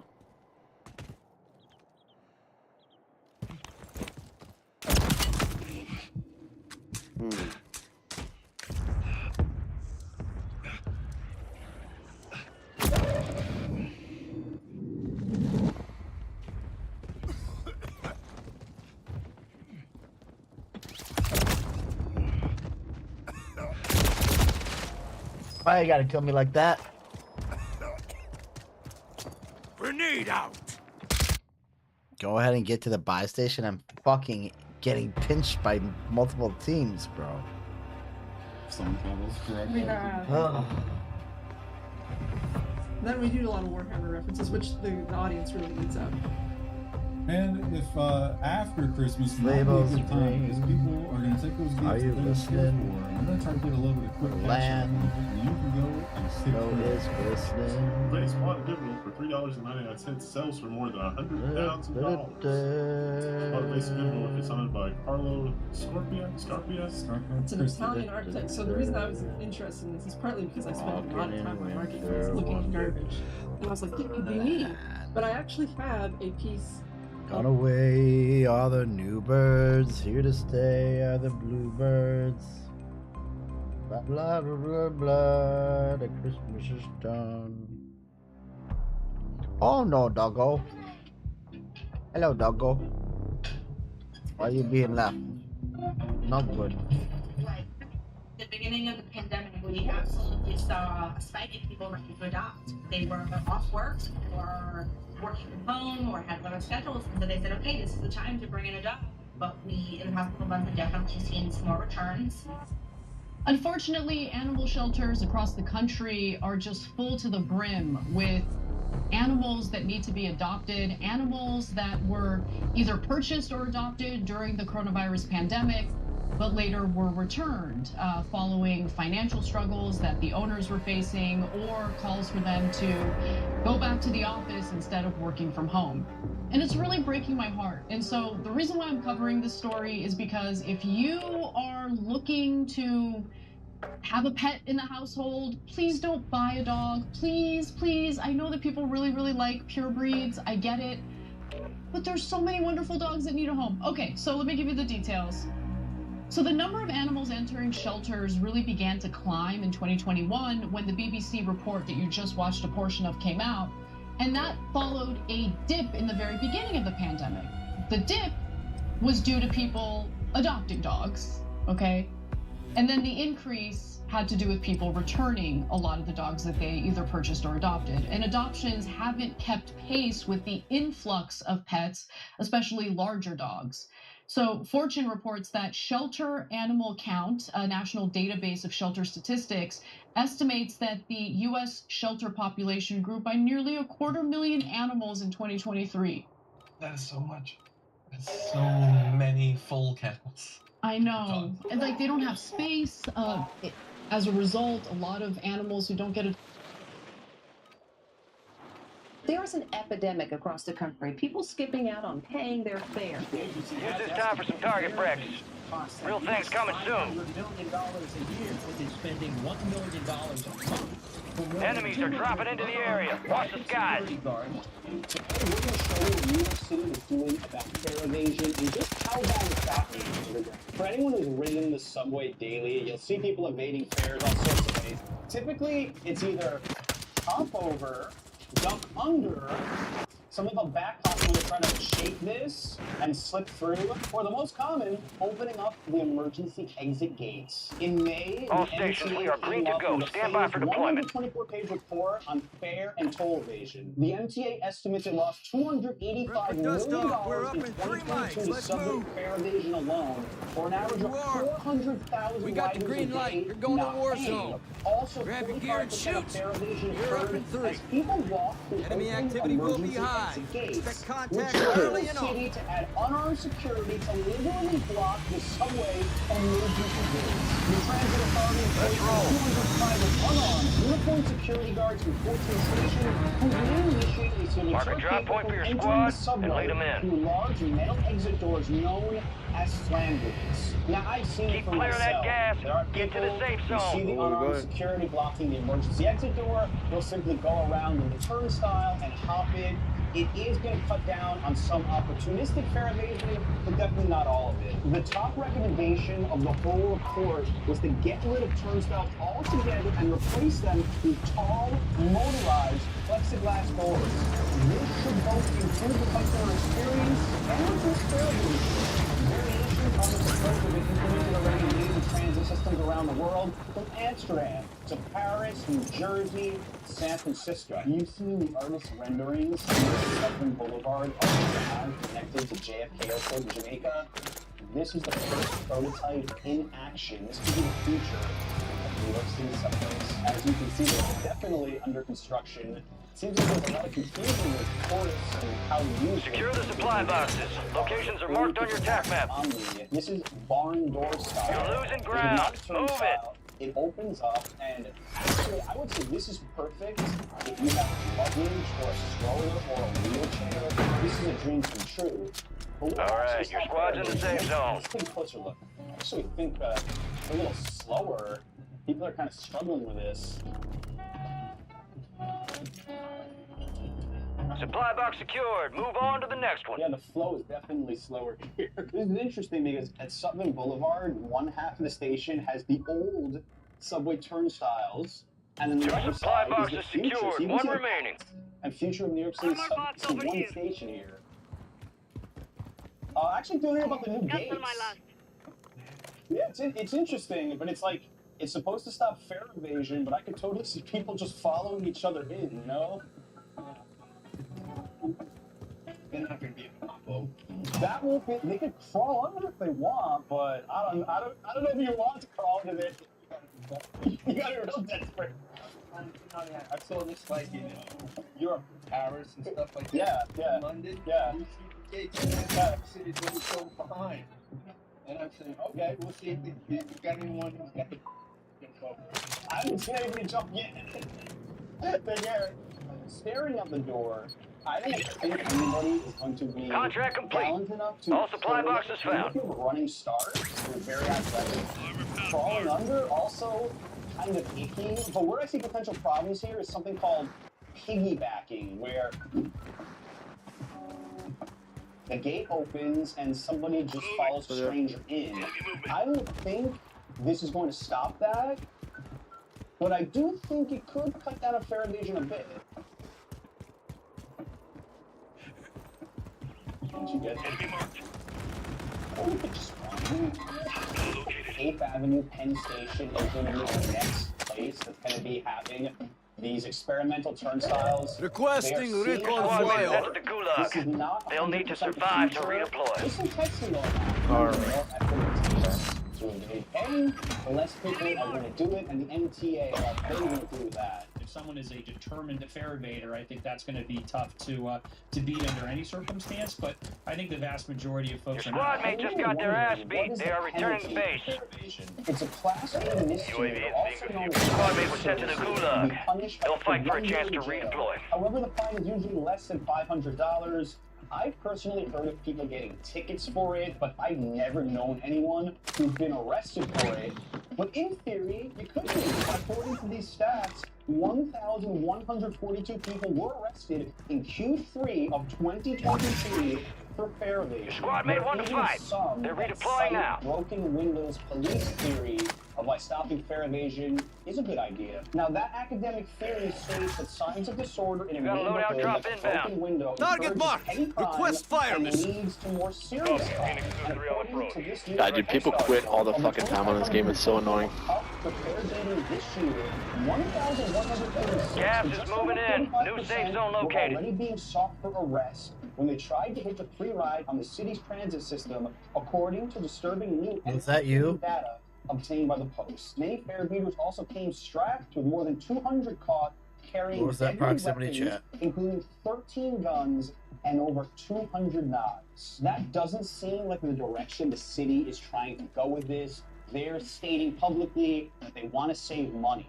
That is the #1 factor here. What about crime overall in the subway? Well, statistically speaking, crime's actually down underground. Transit crimes are down 2.4% from last year, although still up 30% in the last 2 years. And you may have seen me announce this on another video, but with a new RoboCop.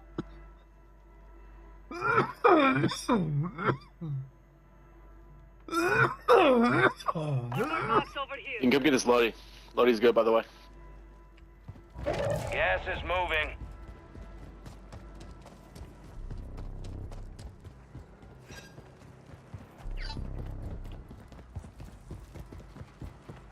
All squad members are in the safe zone. An enemy squad's hunting you. Stay sharp. Eyes here.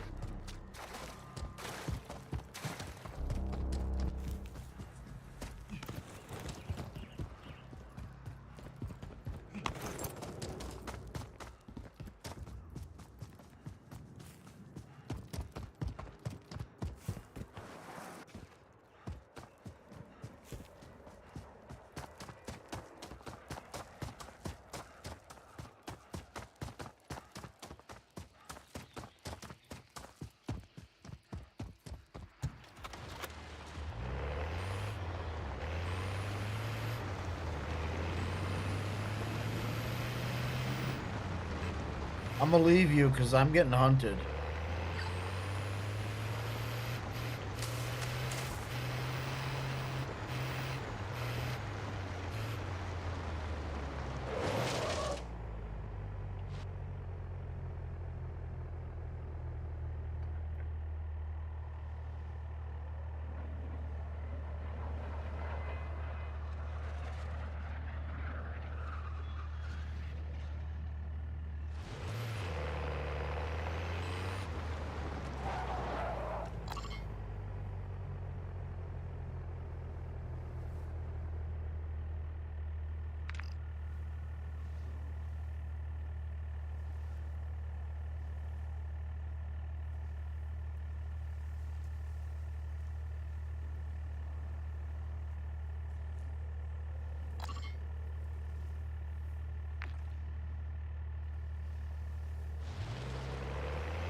You got gas inbound. Safe zone relocated.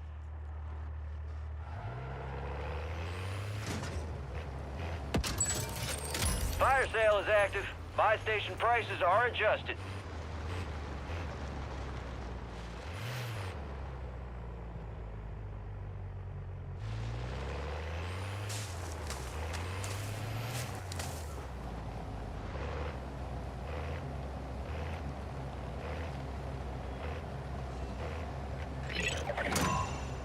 The enemy is no longer tracking you. You lost them.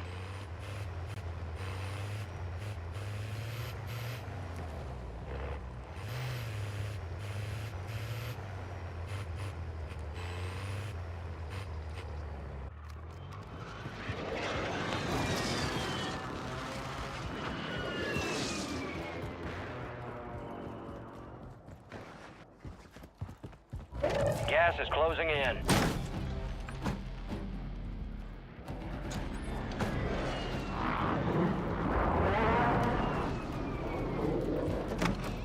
All right, your squad's in the safe zone.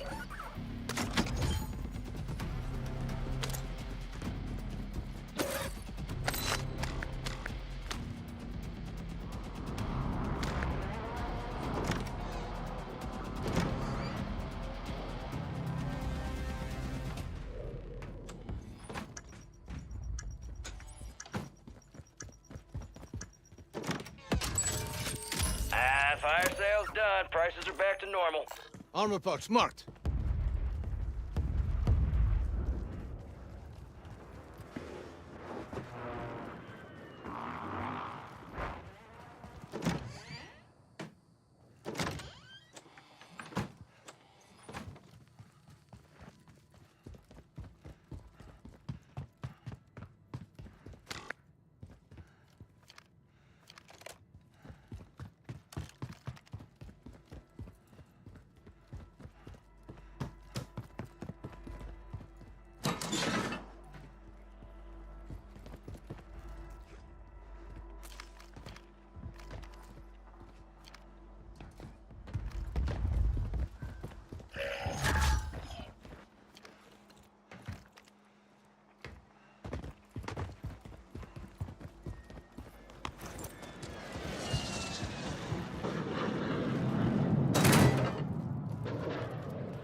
Hostile located.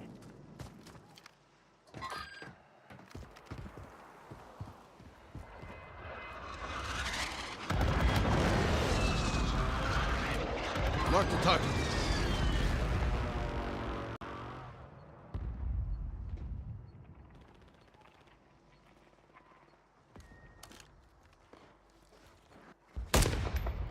Mark the target.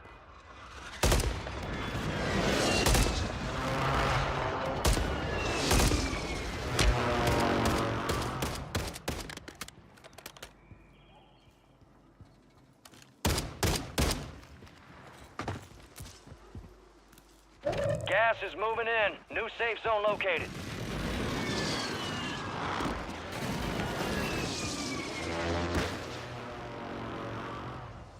Enemy marked.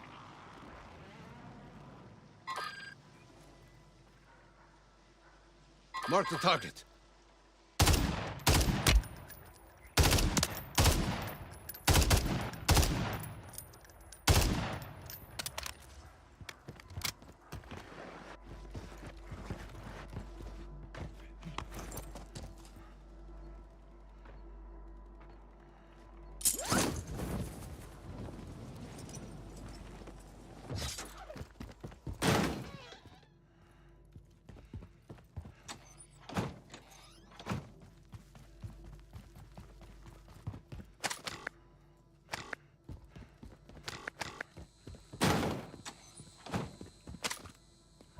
Gas is inbound.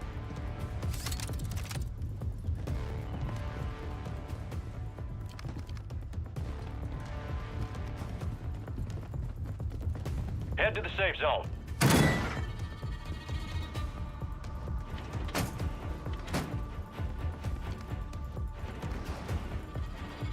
Moving.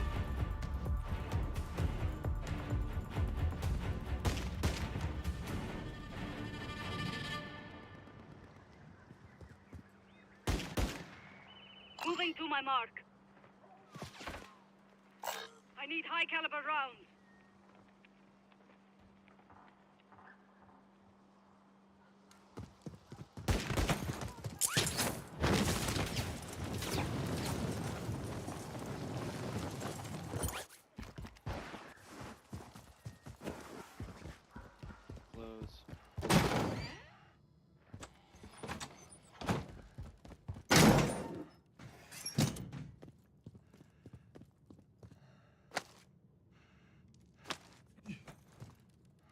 Guys right here. I wouldn't fucking let me tag it. What a joke.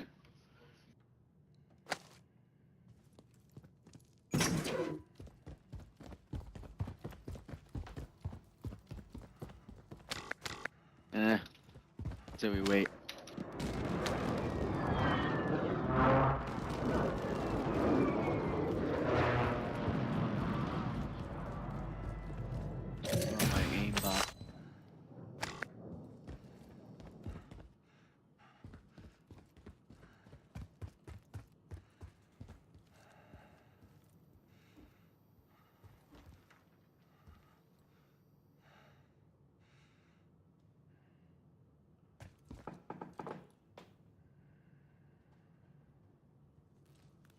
Gulag's about to be closed. Gas is closing in. Get to the new safe zone. Gulag is closed until further notice.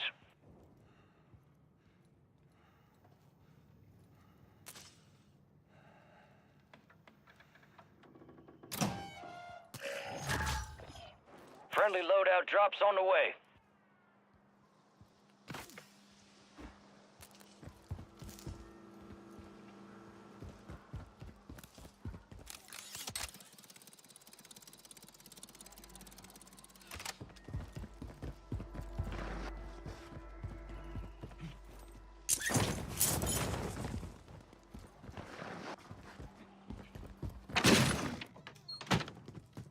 Gas is closing in.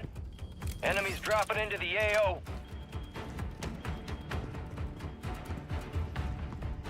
Get to the safe zone.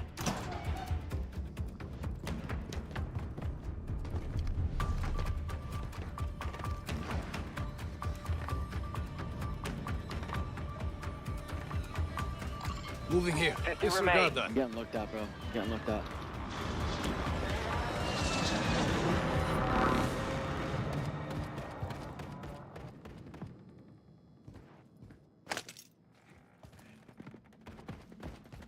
He's cracked. He's not coming back out.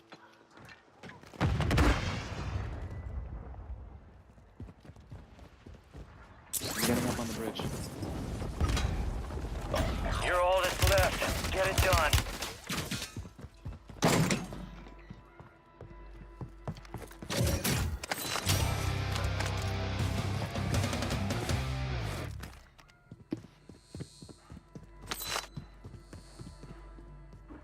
He's in this house with me.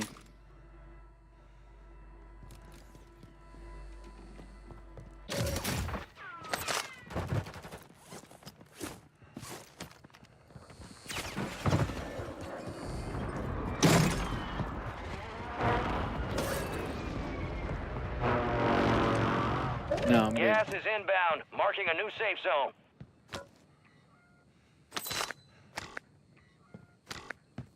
Enemy soldier incoming.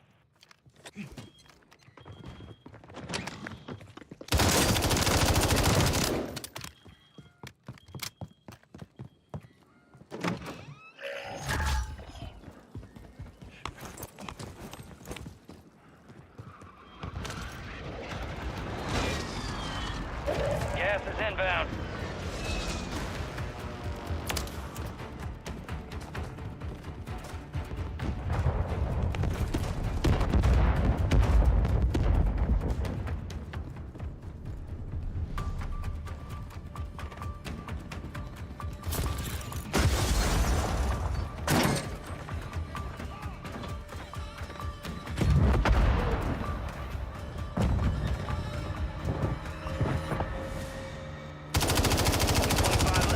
Keep up the good work.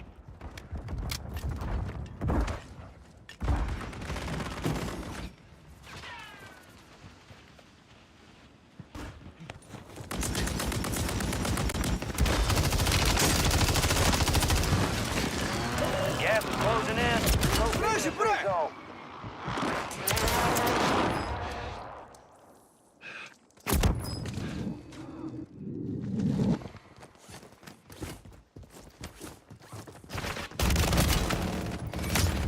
Remained. It is a valiant effort. Keep your head up. Return to base for debriefing. Don't shoot me, you bastard!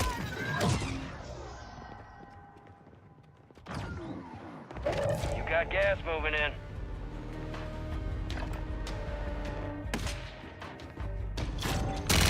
I did some damage though, motherfuckers. You knew I was out there. I was playing. Motherfuckers had to respect that shit. The K5 robotic cop has been patrolling Times Square 42nd Street Station as part of a pilot program. The K5 will record video footage for authorities to review in case of emergency or crime. It's also equipped with various security features, including a button that will allow New Yorkers to communicate to a live person for questions, report suspicious activity, or request emergency assistance. During this pilot program, the robot will operate from midnight to 6 a.m., focusing on the main station area. My future is probably better than my past.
Gear up fast, we're about to get evil. Ojo, o sea que eso que usted tiene ahí es otra cuenta. Ok.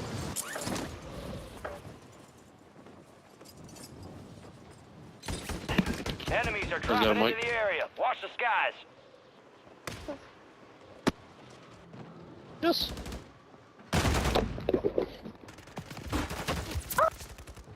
Oh.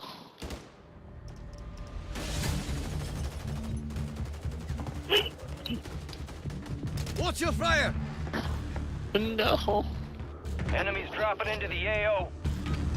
All stations, green light. We are deploying to the war zone. Don't touch me there. I want that bird ready in 3 mics. Relay those coordinates. There we are. Head shed gave the green light. We're deploying you to the front lines. Gear up, grab your shoots. Is it engagement or simple? Weapons free, no threats.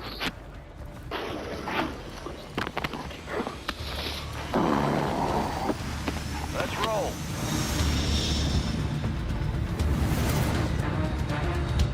Battle Royale.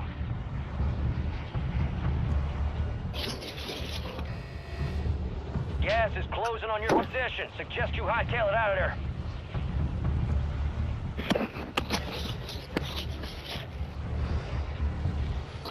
Wow. Let's get frisky. It is always accompanied by an NYPD. Where are we going? Nick Adams has said the big reason for it is it's a lot cheaper than having an actual Not a police chance. officer down there. Is it going to stop crime? Is it going to stop terrorism? That's what they all say, big boy. But there's definitely been a bigger news. I'm not that big. There's a guy right here. At the Times Square station, you may see more of that. The subway fare has gone up $10.90 since Moving here. August 20th. Was fare evasion a big part of that? I the fact is, the New York will never be able to completely eliminate fare evasion unless they have police at every single station in uniform. Fuck out of here, people. bitches. What this is attempting to do is save the city money. Will it work? Well, tell me down below in the comments. I'm curious your opinion. Now that you know about fare evasion, this video is impacted by taking the New York subway. We break it down step by step. Mia is an Uber driver who had just dropped off a passenger at a shopping center and was crossing an intersection to pick up another passenger from a store across the street. She was almost completely through the intersection when, at the last second, she noticed the grill of a semi-truck. Oh my god, I got that. Mia's life flashed before her eyes, and she told us she thought it was all over. She tried to swerve before the semi hit her, but the impact pushed her into a vehicle in the left turn lane. All of her airbags deployed, and she opened her door almost immediately to escape the powder from the airbags, making it difficult for her to breathe. A healthcare worker witnessed the collision and was on scene within seconds, assessing her condition and calming her down. A witness to the collision came over from the opposite side of the intersection and started saying Mia had hit a red light. She immediately hit the dash cam button on her Tesla several times to ensure the footage would be saved, as it was the only proof she had that her light had been green. Mia was transported to the hospital and later released with some sprains and deep tissue bruising. After getting home, Mia reviewed her Tesla cam footage and discovered the trucker had made no attempt to stop. Mia thinks he must have been on his phone, as her light had been green for at least 6 seconds before the impact. Mia is convinced that if she'd been in any other vehicle, she might not be alive to tell her story. She's thankful to Tesla for building absolute tanks. We've seen an increase in Tesla versus Tesla road rage incidents in the last couple of weeks, as our next video will demonstrate. First of all, we just want to say, take it easy out there, Tesla drivers. This submitter's father was heading toward the Bay on I-580. Traffic was flowing smoothly until a Model Y Performance entering the on-ramp crossed 5 lanes of the 7-lane highway.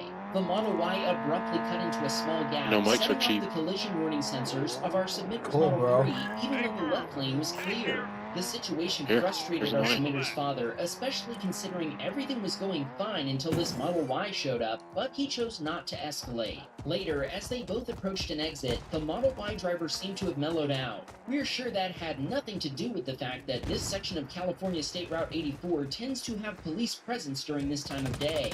That's when our submitter's father saw an opportunity for some payback. Got that!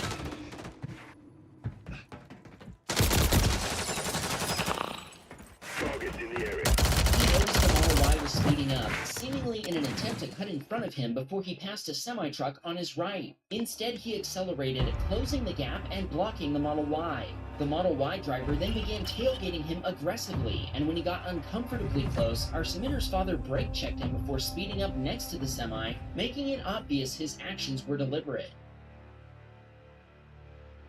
After a while, the Model Y driver illegally sped past him between the lanes. At one point, they started weaving within their lane, almost like the traffic brakes we've seen CHP officers perform to slow down traffic. When the traffic light turned green, the Model Y driver didn't move, perhaps trying to provoke our submitter's father, but he didn't take the bait. Our submitter told us that road raging is a generational habit passed down from his father and from his father. He said they know exactly how to provoke other drivers and how to avoid giving other road ragers satisfaction. Weird flex, but okay. The Model Y then sped off, but then the driver slowed down when they came to a construction zone where traffic had been reduced to a single lane in each direction. After the construction zone ended, the Model Y driver floored the juice pedal and took off. Rather than chiming in with our own opinions, we'll leave it up to you to decide who was in the wrong in this situation. This emitter was driving his Model Y in Poland when the vehicle ahead of him lost its trailer, which nearly hit an oncoming car. Our emitter stopped and also honked in an attempt to signal the driver who'd lost the trailer. Now that was a close one. Steve was driving home from a supercharger with his son Jason when they realized they were driving alongside a marathon with lots of runners and people cheering. All the other drivers were driving very carefully around the marathon runners. Well, almost all of them. Out of nowhere, an excessively fast blue Mitsubishi Mirage nearly hit the Ford Mustang in front of Steve. Thankfully, nobody was hurt. Some people need to have patience when driving near events like this. Steve kept going, thankful it had only been a close call, and Jason told him that's a wham bam clip. Soos was driving down a highway in the Netherlands when traffic started to slow down for a collision up ahead. Many drivers, including Soos, activated their hazard lights to warn other drivers. Traffic had been moving slowly for about 30 seconds when a truck driver not paying attention plowed into traffic. The truck This could be opened it, behind baby. Soos, pushing This it into could the be the back one. of Soos's Model 3. After the collision happened, Soos immediately called 911 and emergency services responded less than 10 minutes later. Thankfully, other drivers helped clear the scene and direct traffic before emergency services arrived. Everyone walked away from the collision, and the van driver's insurance company accepted full responsibility. Soos told us it was a stressful experience, but she's grateful she was driving a Tesla. Fixing the damage to her Tesla cost approximately 9,500 euros, about $10,000 at current exchange rates. The Tesla repair center was so busy, it took about 3 months to get the damage repaired. Kenko was driving his Model Y down a highway in Milwaukee. Rain was pouring down, and most of the drivers were taking things slow, but not all of them. A Hyundai came speeding up behind Kenko, and from the looks of it, this wasn't the Hyundai driver's first rodeo. The Hyundai lost control in front of an SUV, which then overcorrected, causing mayhem on the road ahead of Kenko.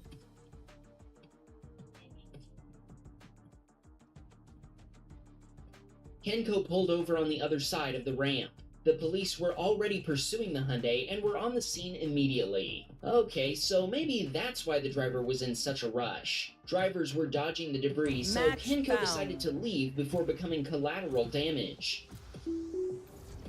Bill was leaving a restaurant and was slowly backing up when another vehicle quickly entered the driveway behind him. Bill hit its fender, as he describes it, in a swiping motion. Bill had been watching his backup camera view as he slowly backed up. At the moment that he looked left to watch for traffic entering the driveway, the vehicle he hit was already in his blind spot and he failed to see it. The woman driving the other vehicle has hired an attorney and is claiming she was injured. Based on how quickly she swooped in behind his Tesla, Bill suspects she may be attempting to defraud him. He filed a complaint with the Department of Insurance accusing her of falsely claiming to be injured. We've asked Bill to let us know what happens. Subscribe so you won't miss any updates. This submitter was driving his Model Y in San Francisco, and Wham Bam immediately recognized this road when he reviewed this video. True fans will remember this road from the video we featured of Rich chasing a car thief who'd stolen his colleague's car. That insane video is sitting at over 700,000 views, but let's get back to this one. This submitter was driving down this famous Wham Bam road when he approached a roundabout and yielded to a car coming from his left. That car ended up exiting the roundabout. The driver of the black Mini Cooper behind our submitter got upset that he'd stopped and honked. When our submitter proceeded slowly through the roundabout, the driver of the Mini Cooper tried to overtake him on the inside, but they ended up colliding. After the collision, it looked like the Mini Cooper driver was signaling for our submitter to pull over and stop, but the Mini Cooper just drove away, making this a hit and run. Our submitter called the police and filed an insurance claim with the Mini Cooper driver's insurance provider, but they denied any responsibility since the collision wasn't visible in the video. Sadly, the Tesla cam made a cut in the video right when it was writing one file and before starting the next, skipping the moment where the actual impact occurred. Our submitter ended up filing a claim with his own insurance provider, Tesla Insurance, and the current repair estimate is at $1,400 US. Gabe was driving his brand new Model 3 in San Francisco when he moved over to make room for double-parked cars. When he did, he watched someone throw ice cream out of the double-parked Jeep. Gabe told us he's been watching Wham Bam Tesla Cam for a while now, and he always knew rolling coal was a pickup driver's way of protesting Teslas, but he wonders if things have now escalated to throwing ice cream. Kevin was driving down Highway 2 in Ontario when he noticed traffic slowing down and flashing blue lights up ahead. Suddenly, he realized there was a police pursuit in progress. Wow, it seems like Kevin found himself in the middle of an action movie. As he got closer, he realized it was actually more like a cowboy movie. A horse was on the loose, and guys in pickup trucks were trying to lasso it. Kevin pulled over to stay out of the way, and thankfully, the cowboys eventually cornered and caught the horse. Alex was on his way to the gym and had just entered the highway when he instinctively merged over to his usual lane. Suddenly, a van driver veered left to avoid a disabled vehicle in the exit lane. The van plowed into a coned-off zone before spinning out of control and colliding with the median barrier. Alex pulled over and immediately called 911 before getting out and making sure everyone was okay. You have Thankfully, him? both the driver and passenger of the disabled vehicle were okay, and they remained on the shoulder after player getting out of standing. the vehicle. The driver of the van that had spun out checked for damage before leaving the scene. Police had already been called and showed up moments later. Alex left as they were arriving, but he told us everyone was safe. R was driving his Model Y in Boston, Massachusetts when he noticed a semi-truck tailgating a dump truck. What he didn't know was that he had front row tickets to Okay, two great truckers road communication. raging with each other and putting other drivers at risk in rush hour traffic. The semi-driver cut off the dump truck, evidently making the dump truck driver's blood boil. He then tried to overtake the semi, but the semi-driver moved over to block him before they both sped off into a tunnel with the dump truck closely tailgating the semi. Eventually, the dump truck driver tried to overtake the semi on the right, but he was once again cut off and blocked by the semi. Our submitter thanks God no other vehicles were crushed between the trucks in this ego display before the dump truck driver backed off and took an exit. Our submitter intentionally got close to both trucks to capture their license plate numbers on Tesla Cam. Still, he doesn't know if anything can be done to hold the drivers accountable. Let us know in the comments if you think he should make a police report or just let the whole thing go. Node Guy had just stopped at a red light when he watched another Tesla driver nearly drive into a light pole while making a protected left turn.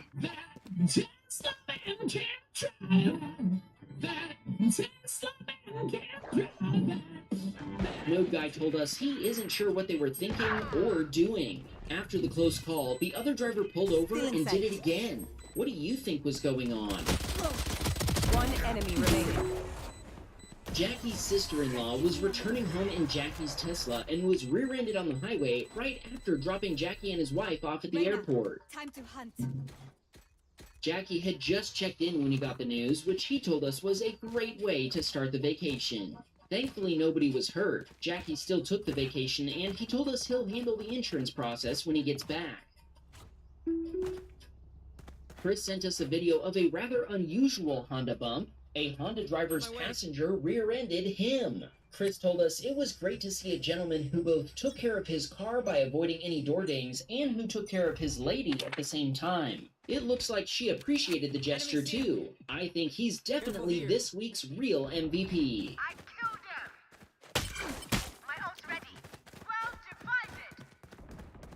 But what's this here? God wants her to do porn, but Satan wants her to stop doing porn.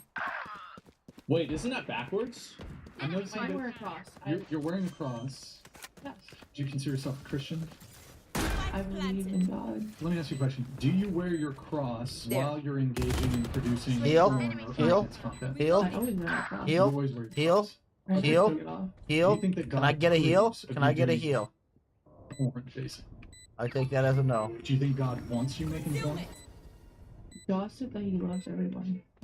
If God wants you to be a porn star, what do you think Satan wants?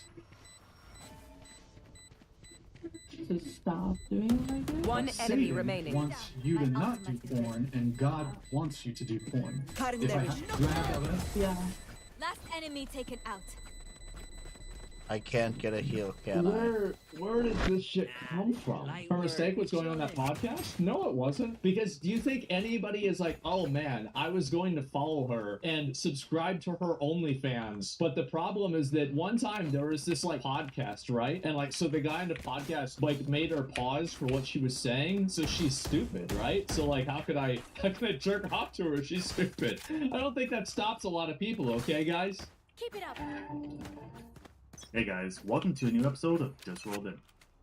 This car was brought in as a customer thought his tires have melted, which caused a vibration while driving. The technician found that it looks like the customer drove through wet asphalt, which caused a vibration that the customer felt. With some elbow grease and tar remover, the wheels and tires were cleaned off.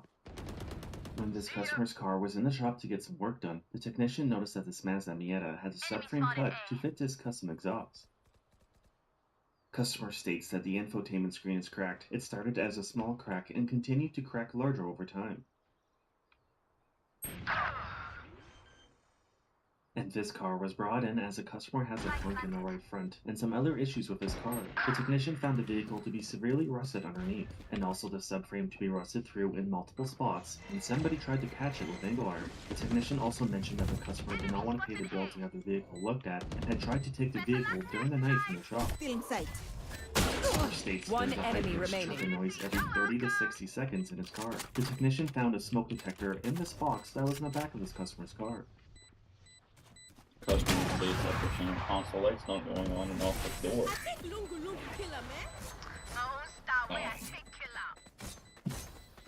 Whoa. One moment is And gone. this But it'd be cool, Customer though. states upper Now center we console have light's not going on and off with door.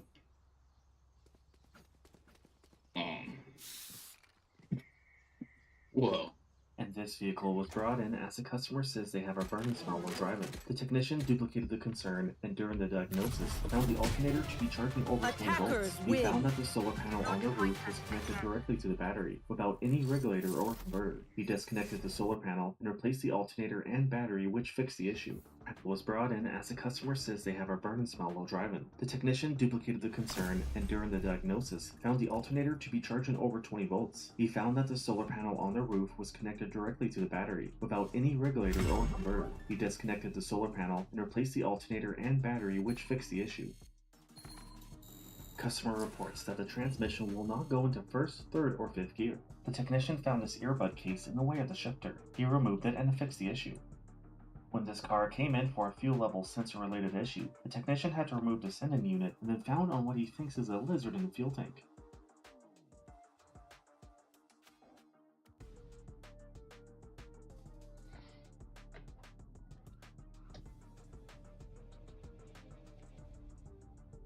And this customer says their GPS is not working properly, and when she tries to use it, it will not give any directions.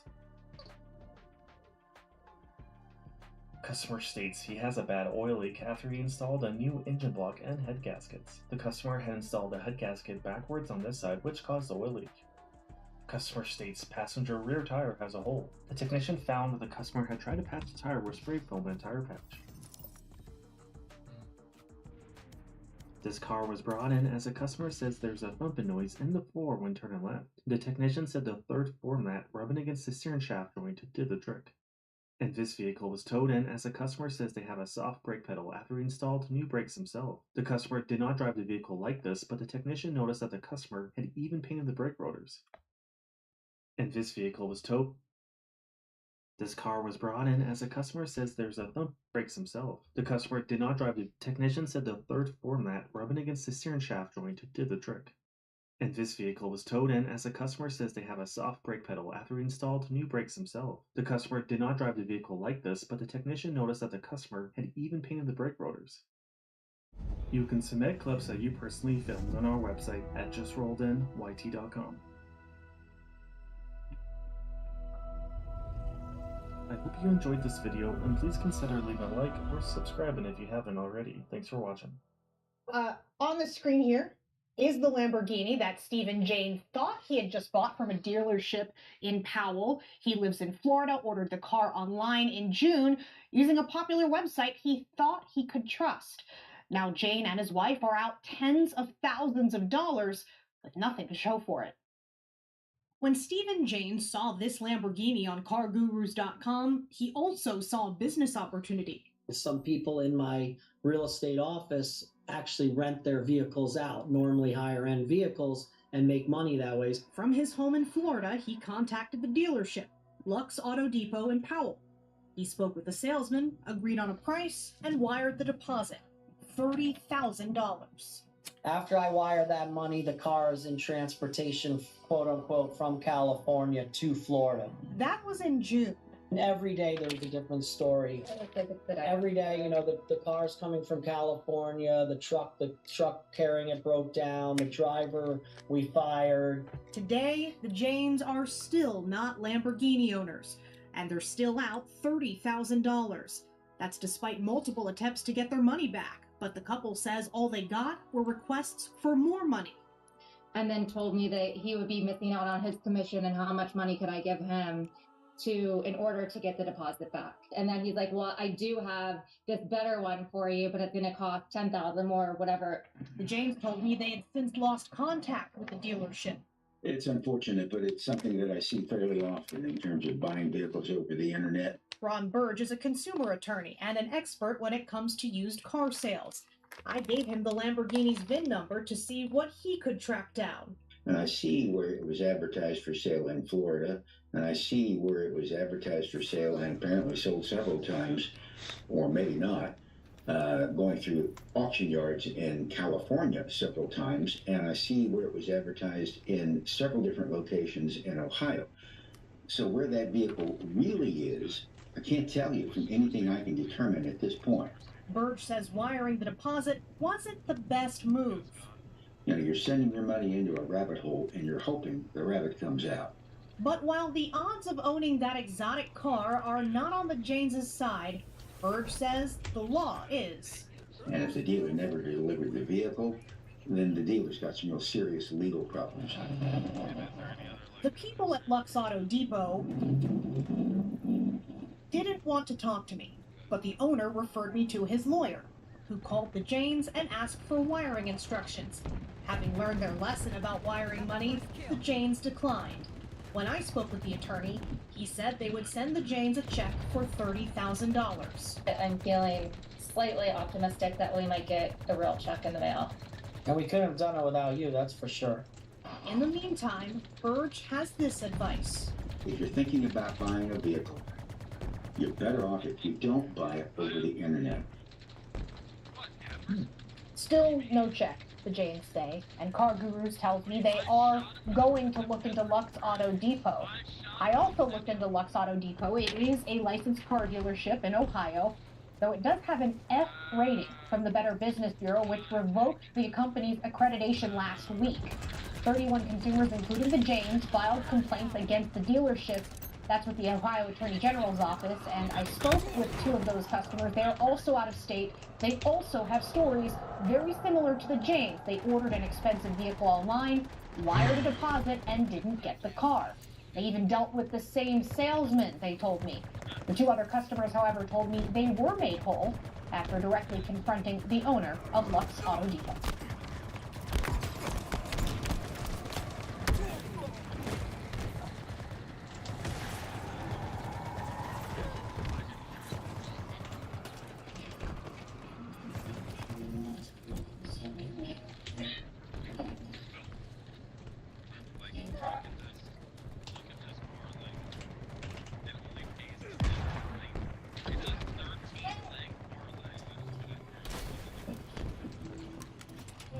Pull it up from the other side. Oh.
No, you never say help. You have something.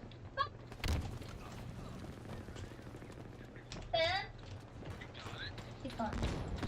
Wait! You usually can't hear me with this iPod Pro 2 on. That's fine. Where's my phone?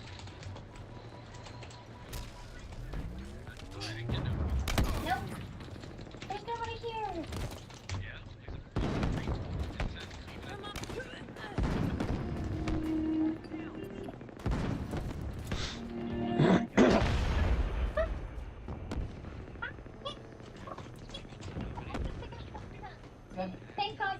here. Thanks so much, bud. What's wrong? I need help lifting this. I know I'm shit out of luck because you can't lift anything. Bye.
You like that driving, buddy?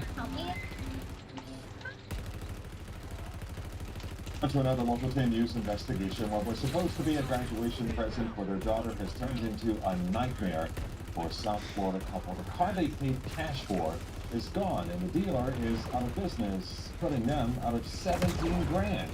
Local 10 investigators are upon serious images.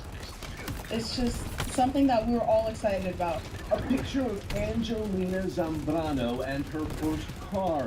It was a high school graduation gift for mom and dad, and they've been saving for this moment since Angelina was in elementary school. This was supposed to be a happy thing for your daughter. Of course, it's her first car. Today, all they have are pictures. Honestly, it was just shocking. I feel like everyone has an emotional attachment to their car, and all my things are gone. Inside of that car, they're all gone. You feel like you completely lost. Why you getting out? My money was gone, and I have nothing. The Zambranos found the car online at a place called Cars and Trucks. It was on Funston Street in Hollywood. Mom and dad paid cash. Receipts show $17,600. Months and months go by and the title never comes. Amparo contacted a man named Gamilio Sierra. His business card says he was the finance manager. He said, just please wait, the motor vehicle is running behind. If you know, right now it's a lot of things, and you just please wait. Please just trust me, wait. A few weeks later, the car vanished from in front of their home. Obviously, the first thing is like, someone stole my car. My car is gone. But it wasn't stolen. It had been repossessed by the dealer's lien holder. Amparo rushed over to Cars and Trucks on Funston Street, and they were out of business. I almost died. I was crying in my car because, you know, it's like you feel like lost. We contacted Victor Sierra, the general manager and owner of Cars and Trucks, along with his wife, Sophia. They told us they'd call us back, they'd look into it. Now they don't answer our calls. The people from the dealer, they disappeared. What this family and many others don't know is that in the state of Florida, in order to get a license, a dealer must obtain a bond from an insurance company so that consumers who are screwed like this have a place to go to get their money back. Did you know about the bond and this process at all? I didn't. They have filed a claim against Cars and Trucks bond, but if others have also filed, then they have to share a piece of the pie, and the bond requirement is only $25,000. I'm crossing my fingers that I can get at least the money back. Before I was hopeless, now I see the light in the dark.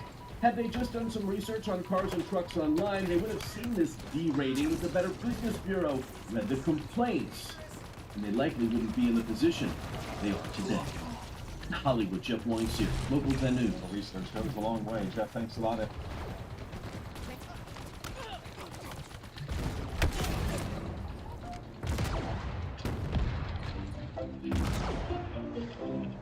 I went even further than that.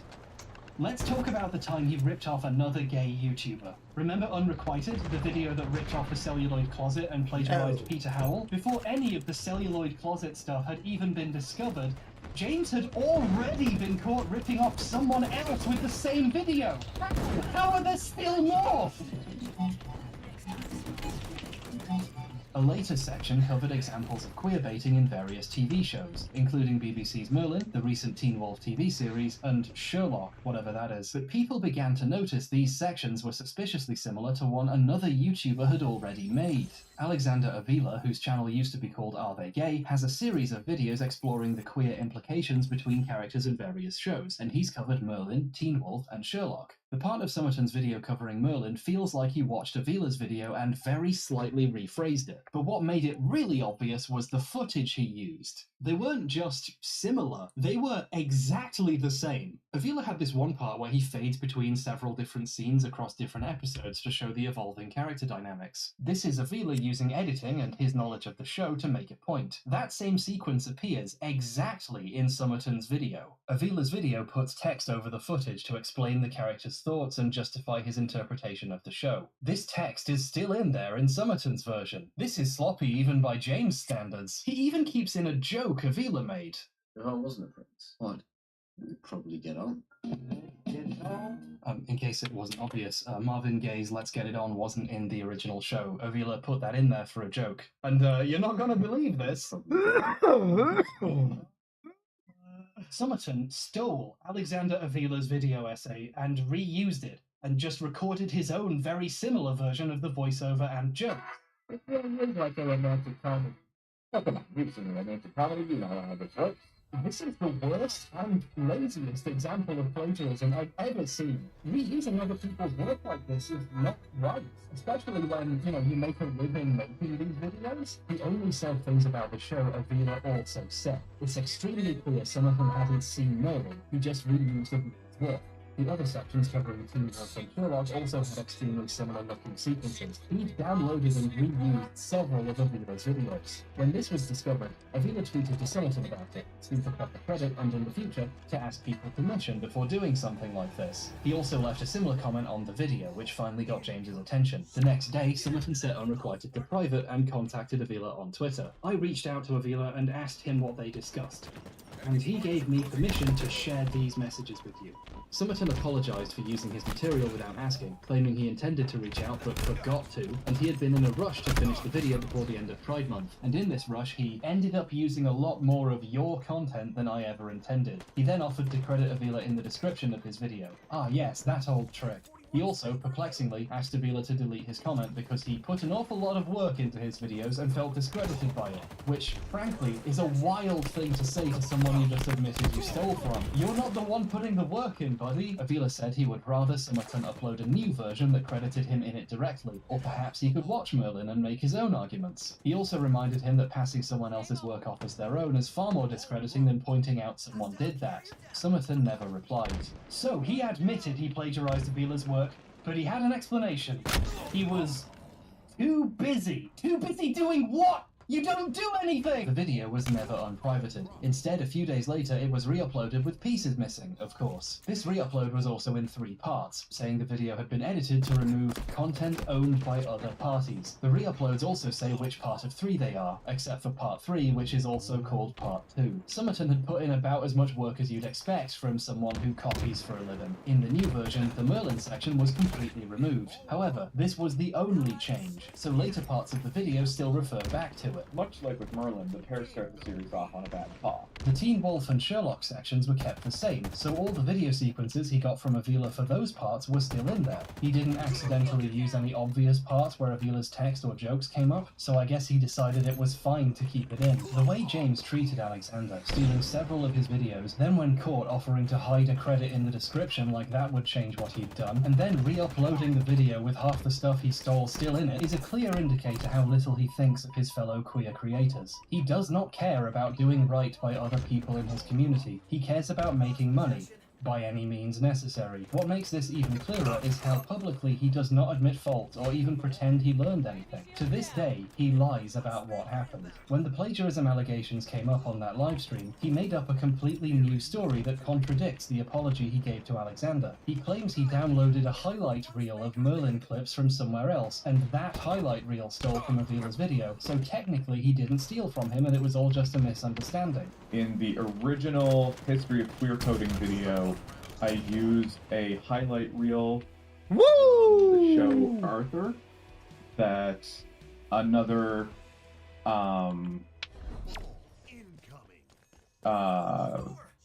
YouTuber had used, and I thought it was just a highlight video, but apparently it actually came from another video from the channel Are They Gay? He repeats and refines this story throughout the stream. In 2020 from a highlight video that happened to be from a video from a YouTube channel. The only problem with this story is we have receipts. And I took a highlight reel to highlight the queerness in the Arthur show. To your right, Merlin behind show. you, Tippery. And it was pointed out to me that that didn't come from a highlight reel, that came from an actual video, and it had been stolen from that video for the highlight reel that I took it from. Nick co-writes my videos. There is no plagiarism.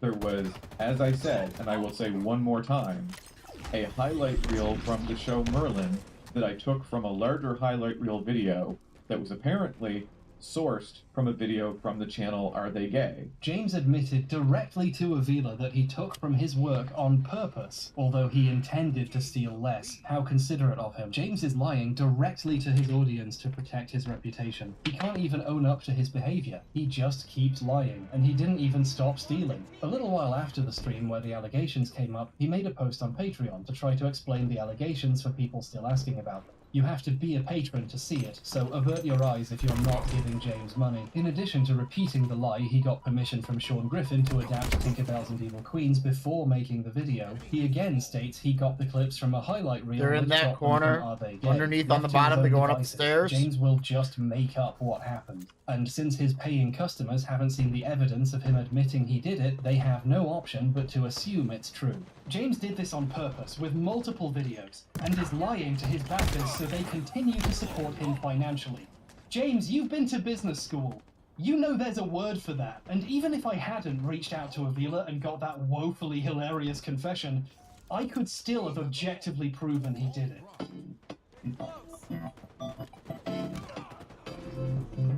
There's one last missing piece of the puzzle here. Ignoring for a second he admitted to Avila he took from more than one video, ever since he's always pretended it was just Merlin. If I could somehow prove he also used Avila's other videos for those sections, that would show the extent of the copying and how much he's lying to cover it up. But like I said, the Teen Wolf and Sherlock sections aren't as obvious. He doesn't steal any jokes, he just very boringly spouts arguments similar to Avila's while Rockets coming in. Looks like the same footage. It's harder to prove he downloaded his video to make this, which is probably why he feels comfortable pretending he didn't. I was thinking of watching both videos closely side by side and contrasting the clips to show they're all the same, wasting even more of my precious life watching Sherlock than I already have, but then I was reading James's tweets from when he was making this, and I saw that he posted a picture of him editing this video, with his timeline visible. Forgive me, but the opportunity to do something like this comes once in a lifetime.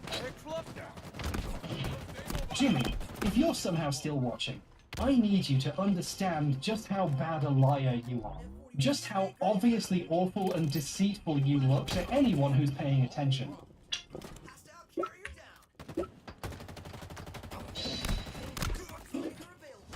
Before you'd even uploaded the video, you posted a picture of the Sherlock section of your timeline, and the source footage is clearly labeled, "Are They Gay?" You had proven you plagiarized Avila before the video was even done.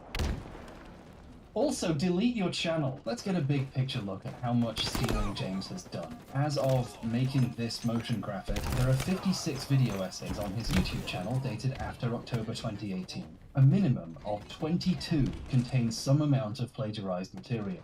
He also has 2 essays exclusively to his Vimeo page. According to him, YouTube flagged them not safe for work. These have a ton of plagiarism in them too. Several videos were taken down and then re-uploaded with parts removed, like Attack on Titan and a few others. I don't know how I should account for re-uploads on this list, but we should at least include videos which were deleted and never came back, like Codebreakers. And hey, welcome back, Unrequited. He took that re-upload down too at some point. I wonder why. And let me be clear, this is just the plagiarism we know of. We could have easily missed the stuff in the other videos, or there could be more deleted ones we don't even know about. That's a minimum of 26 videos that steal stuff. Like James said, there's not 3 or 4 examples, there's hours of examples. An entire channel's worth of examples. This isn't a one-off mistake, or a misunderstanding, or a citation error. This is a pattern with no sign of stopping. There's no fixing this, and there's no undoing the damage he's done, directly and indirectly, by using so many people's work without credit for money.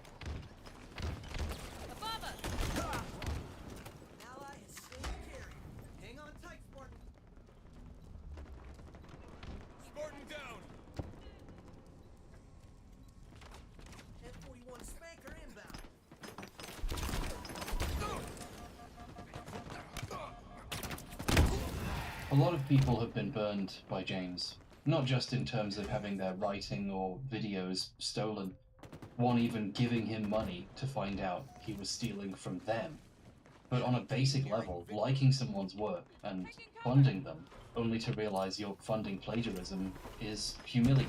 James has become one of the biggest LGBT YouTubers in the room, essentially absorbing all the support and attention that would have otherwise gone to people who actually do work. Other gay video essayists have to come up with their own opinions and actually write them.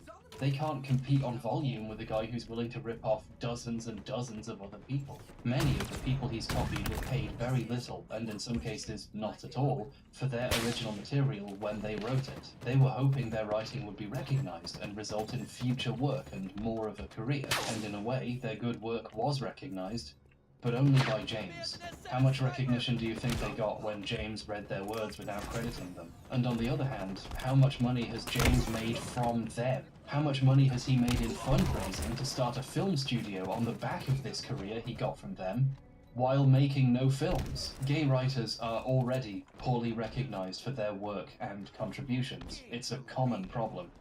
James should know about this. In Codebreakers or Queering Cinema or whatever it'll be called next time, James has a surprisingly eloquent section about how gay people keep going missing from history and being forgotten. This part was stolen too. So as we start out on our lifelong personal journeys, how do we discover our clear identity if we don't know much about those who came before us? Stephen Spinks's column is extremely moving to read, and genuinely important. And no one watching James's video had the chance to learn his name. James made a lot of money repeatedly re-uploading a video about the erasure of queer people. And he did it by erasing queer people. I guess when he renamed it Queering Cinema by any means necessary, he meant it. Every re-upload, the credits get longer. The list of people he's conned grows. The works he's stealing from aren't doing quite so well. This column was written in 2019 for Midlands Zone magazine, the UK's biggest regional gay publication. Due to the impact of the pandemic, Midlands Zone ceased production in 2020. This year, their official site went down, along with its archive of articles like this one. Googling the words James stole now gets you no results. I only found this plagiarism because I noticed it before the website fell off the internet. Good writing about queer living is hard to find, and easy to lose. And in obscurity, it becomes even easier to pretend it was yours. None of the money he makes will go to the people who wrote the great lines his viewers enjoyed. They get to rot in the very obscurity he pretends to criticize, while James takes all the oxygen for himself to promote only himself and position himself as a crusader for real representation, while giving a speech he stole about how gay people keep going missing from the story. I wonder how that happened.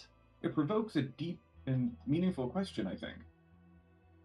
What is the real, tangible impact of gay erasure? There is something a little bit soul-crushing about watching a man be paid thousands and thousands of dollars to literally plagiarize the phrase, "What is the real, tangible impact of gay erasure?" This is the impact. I don't know what I'm supposed to do about this. I don't even know if I should be making this video. I was just trying to double-check 2 or 3 old plagiarism accusations, and I ended up finding a whole bunch more, and I have functionally made a drama video about some guy.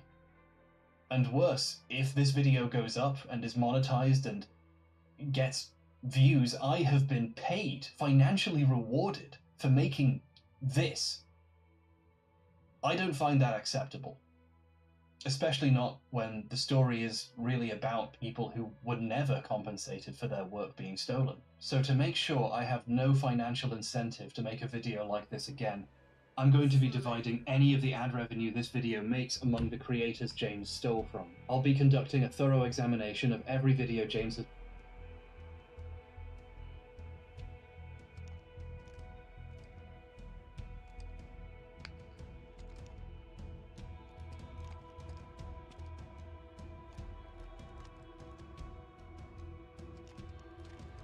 We have children then?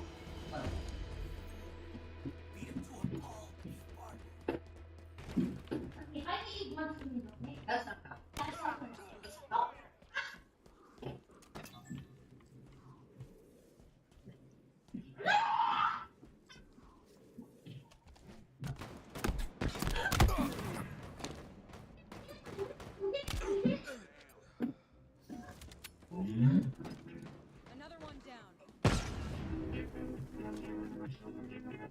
And we begin with a wild story on WFTV tonight. We have learned a used casket was sold on Facebook Marketplace without a local family's knowledge or consent.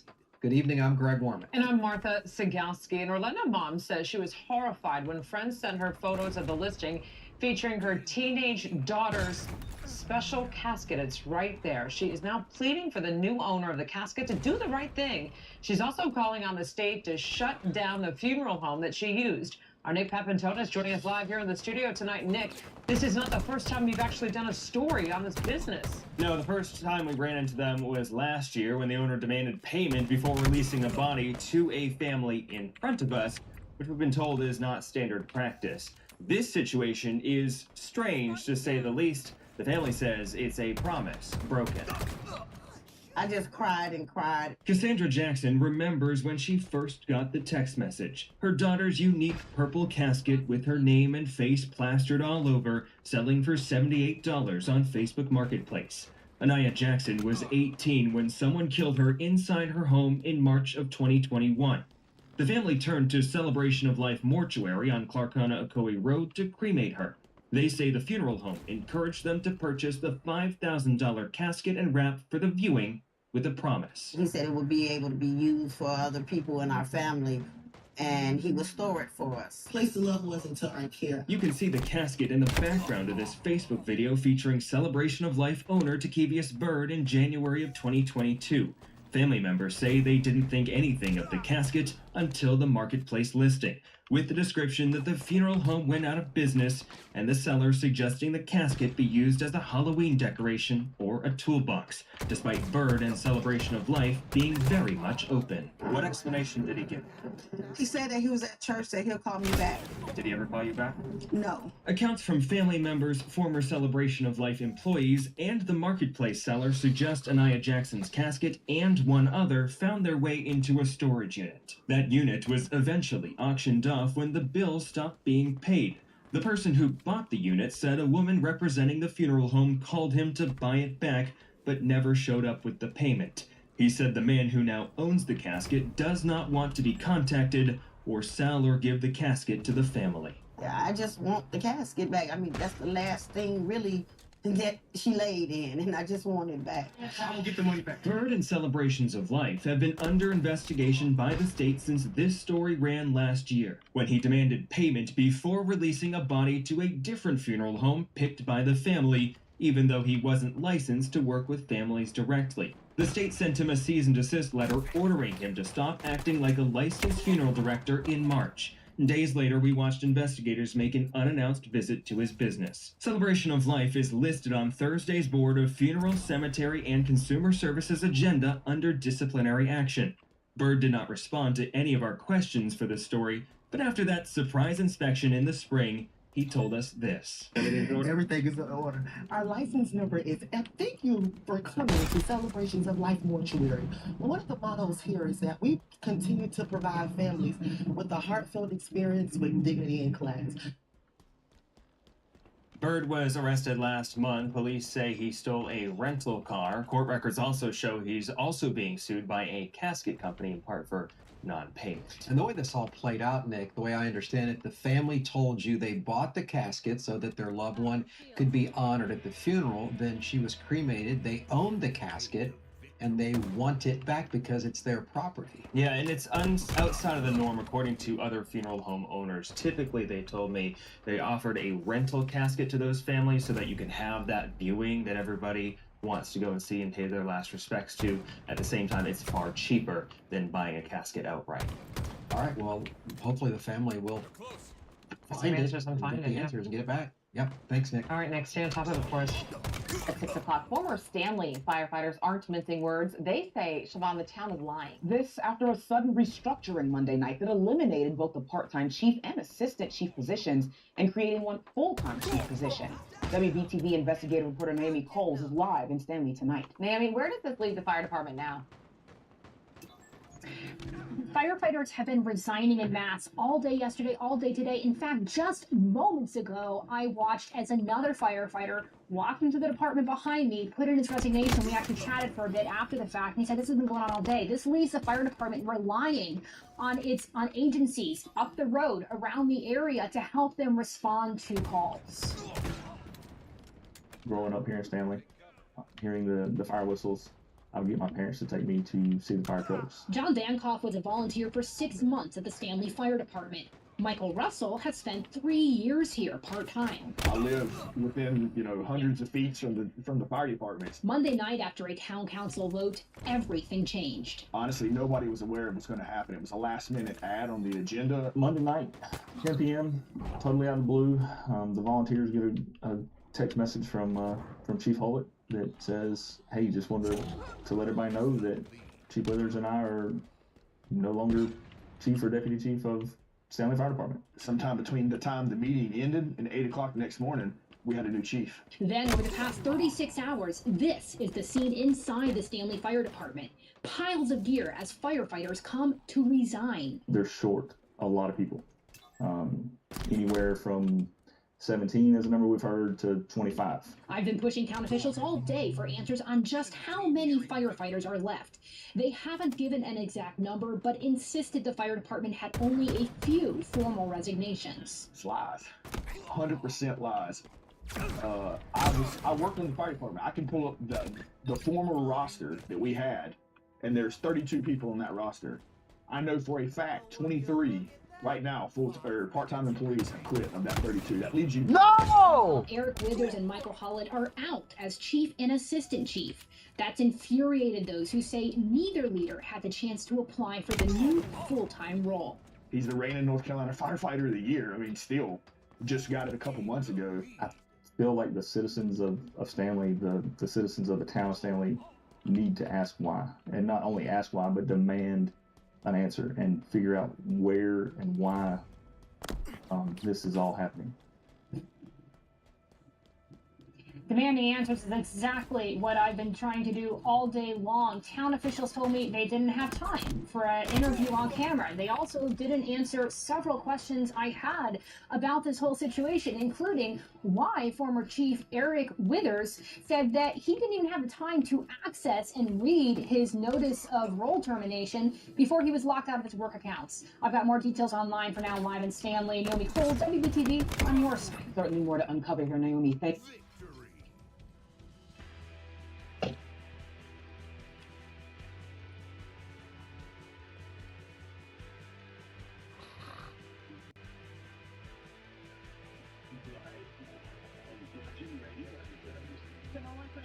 game called Playing Bingo.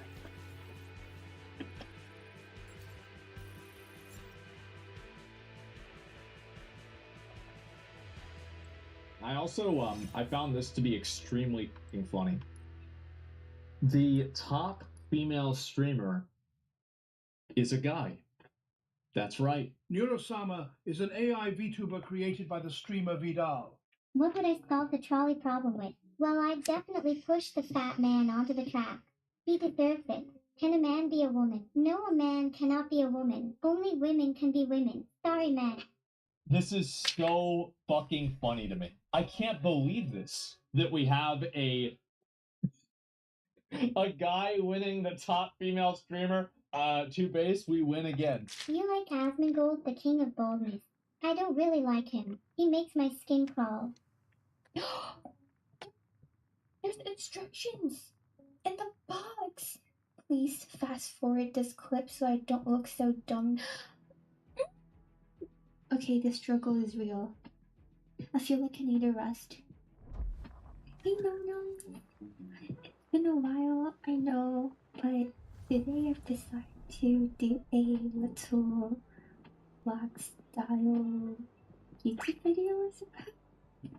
I decided to, well, treat myself a little, and I increased my budget and decided to get a nice PC desk, and this arrived just today, so it's fresh vlog footage. I decided to get a standing desk. One of the items I ordered from Amazon arrived finally. This is the Elgato mic arm, gifted by Anonymous, so thank you, Anonymous.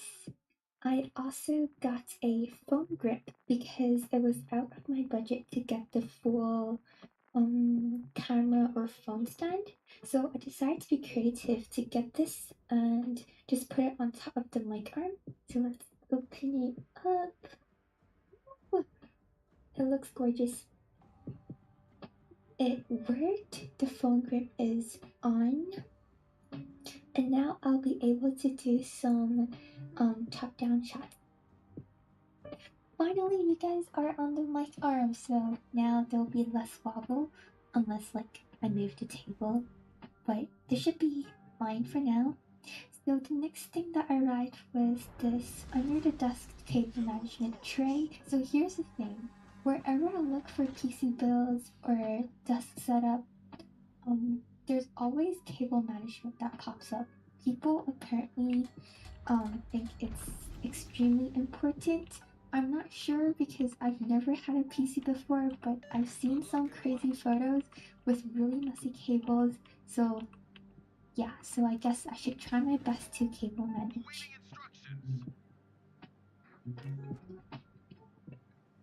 Now I don't know where to put the screws, in this way or in this way.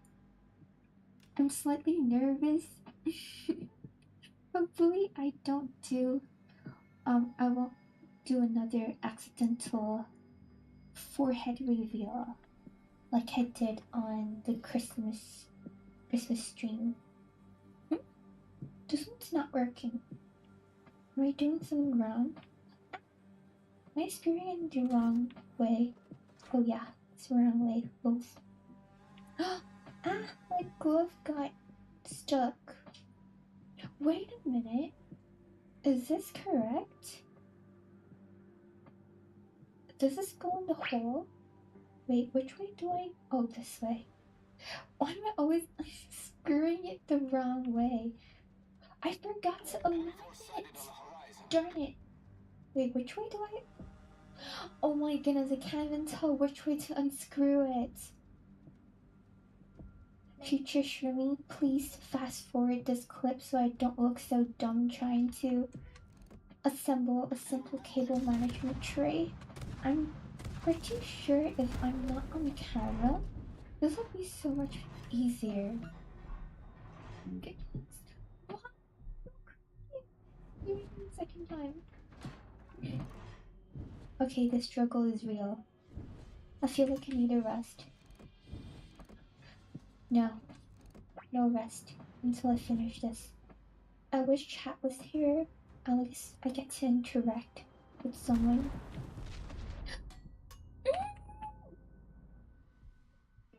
Come on. Am I doing this the wrong way? Torpedoes, direct front. There's instructions in the box.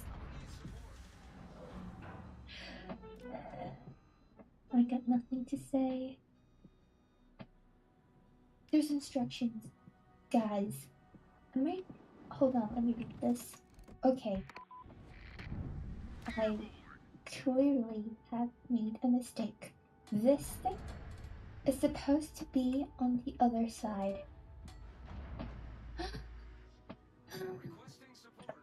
This is why you read instructions. Yep, you just saw me reading the instructions again. Because I forgot where it was supposed to go. Wait! Oh my goodness! Wait a second. Is this supposed to be an outside and inside? I promise I'm really good at building stuff. Like, I'll even show you my bed in a future room tour. Yes, there might be a room tour. Or not, who knows? But yeah, I'll show you the bed that I built by myself with a screwdriver. You heard me right. A screwdriver. If you see it, you see it. This is why I opted not to do a PC building stream. Oh my gosh, almost dropped it. Cold sweat. My goodness. As I was saying, yeah, this is why I opted not to do a PC building stream. Because I'm probably gonna ruin the PC. I'm pretty sure. I am a careful person, don't get me wrong. But if it's my first PC, I'm probably gonna make a few mistakes, you know? But I've already watched like probably 50 or over 50, I don't know, of PC builds and dust setups. Now I'm wondering, should I put an unedited version here? Not entirely unedited, but slightly edited, like a longer version on YouTube.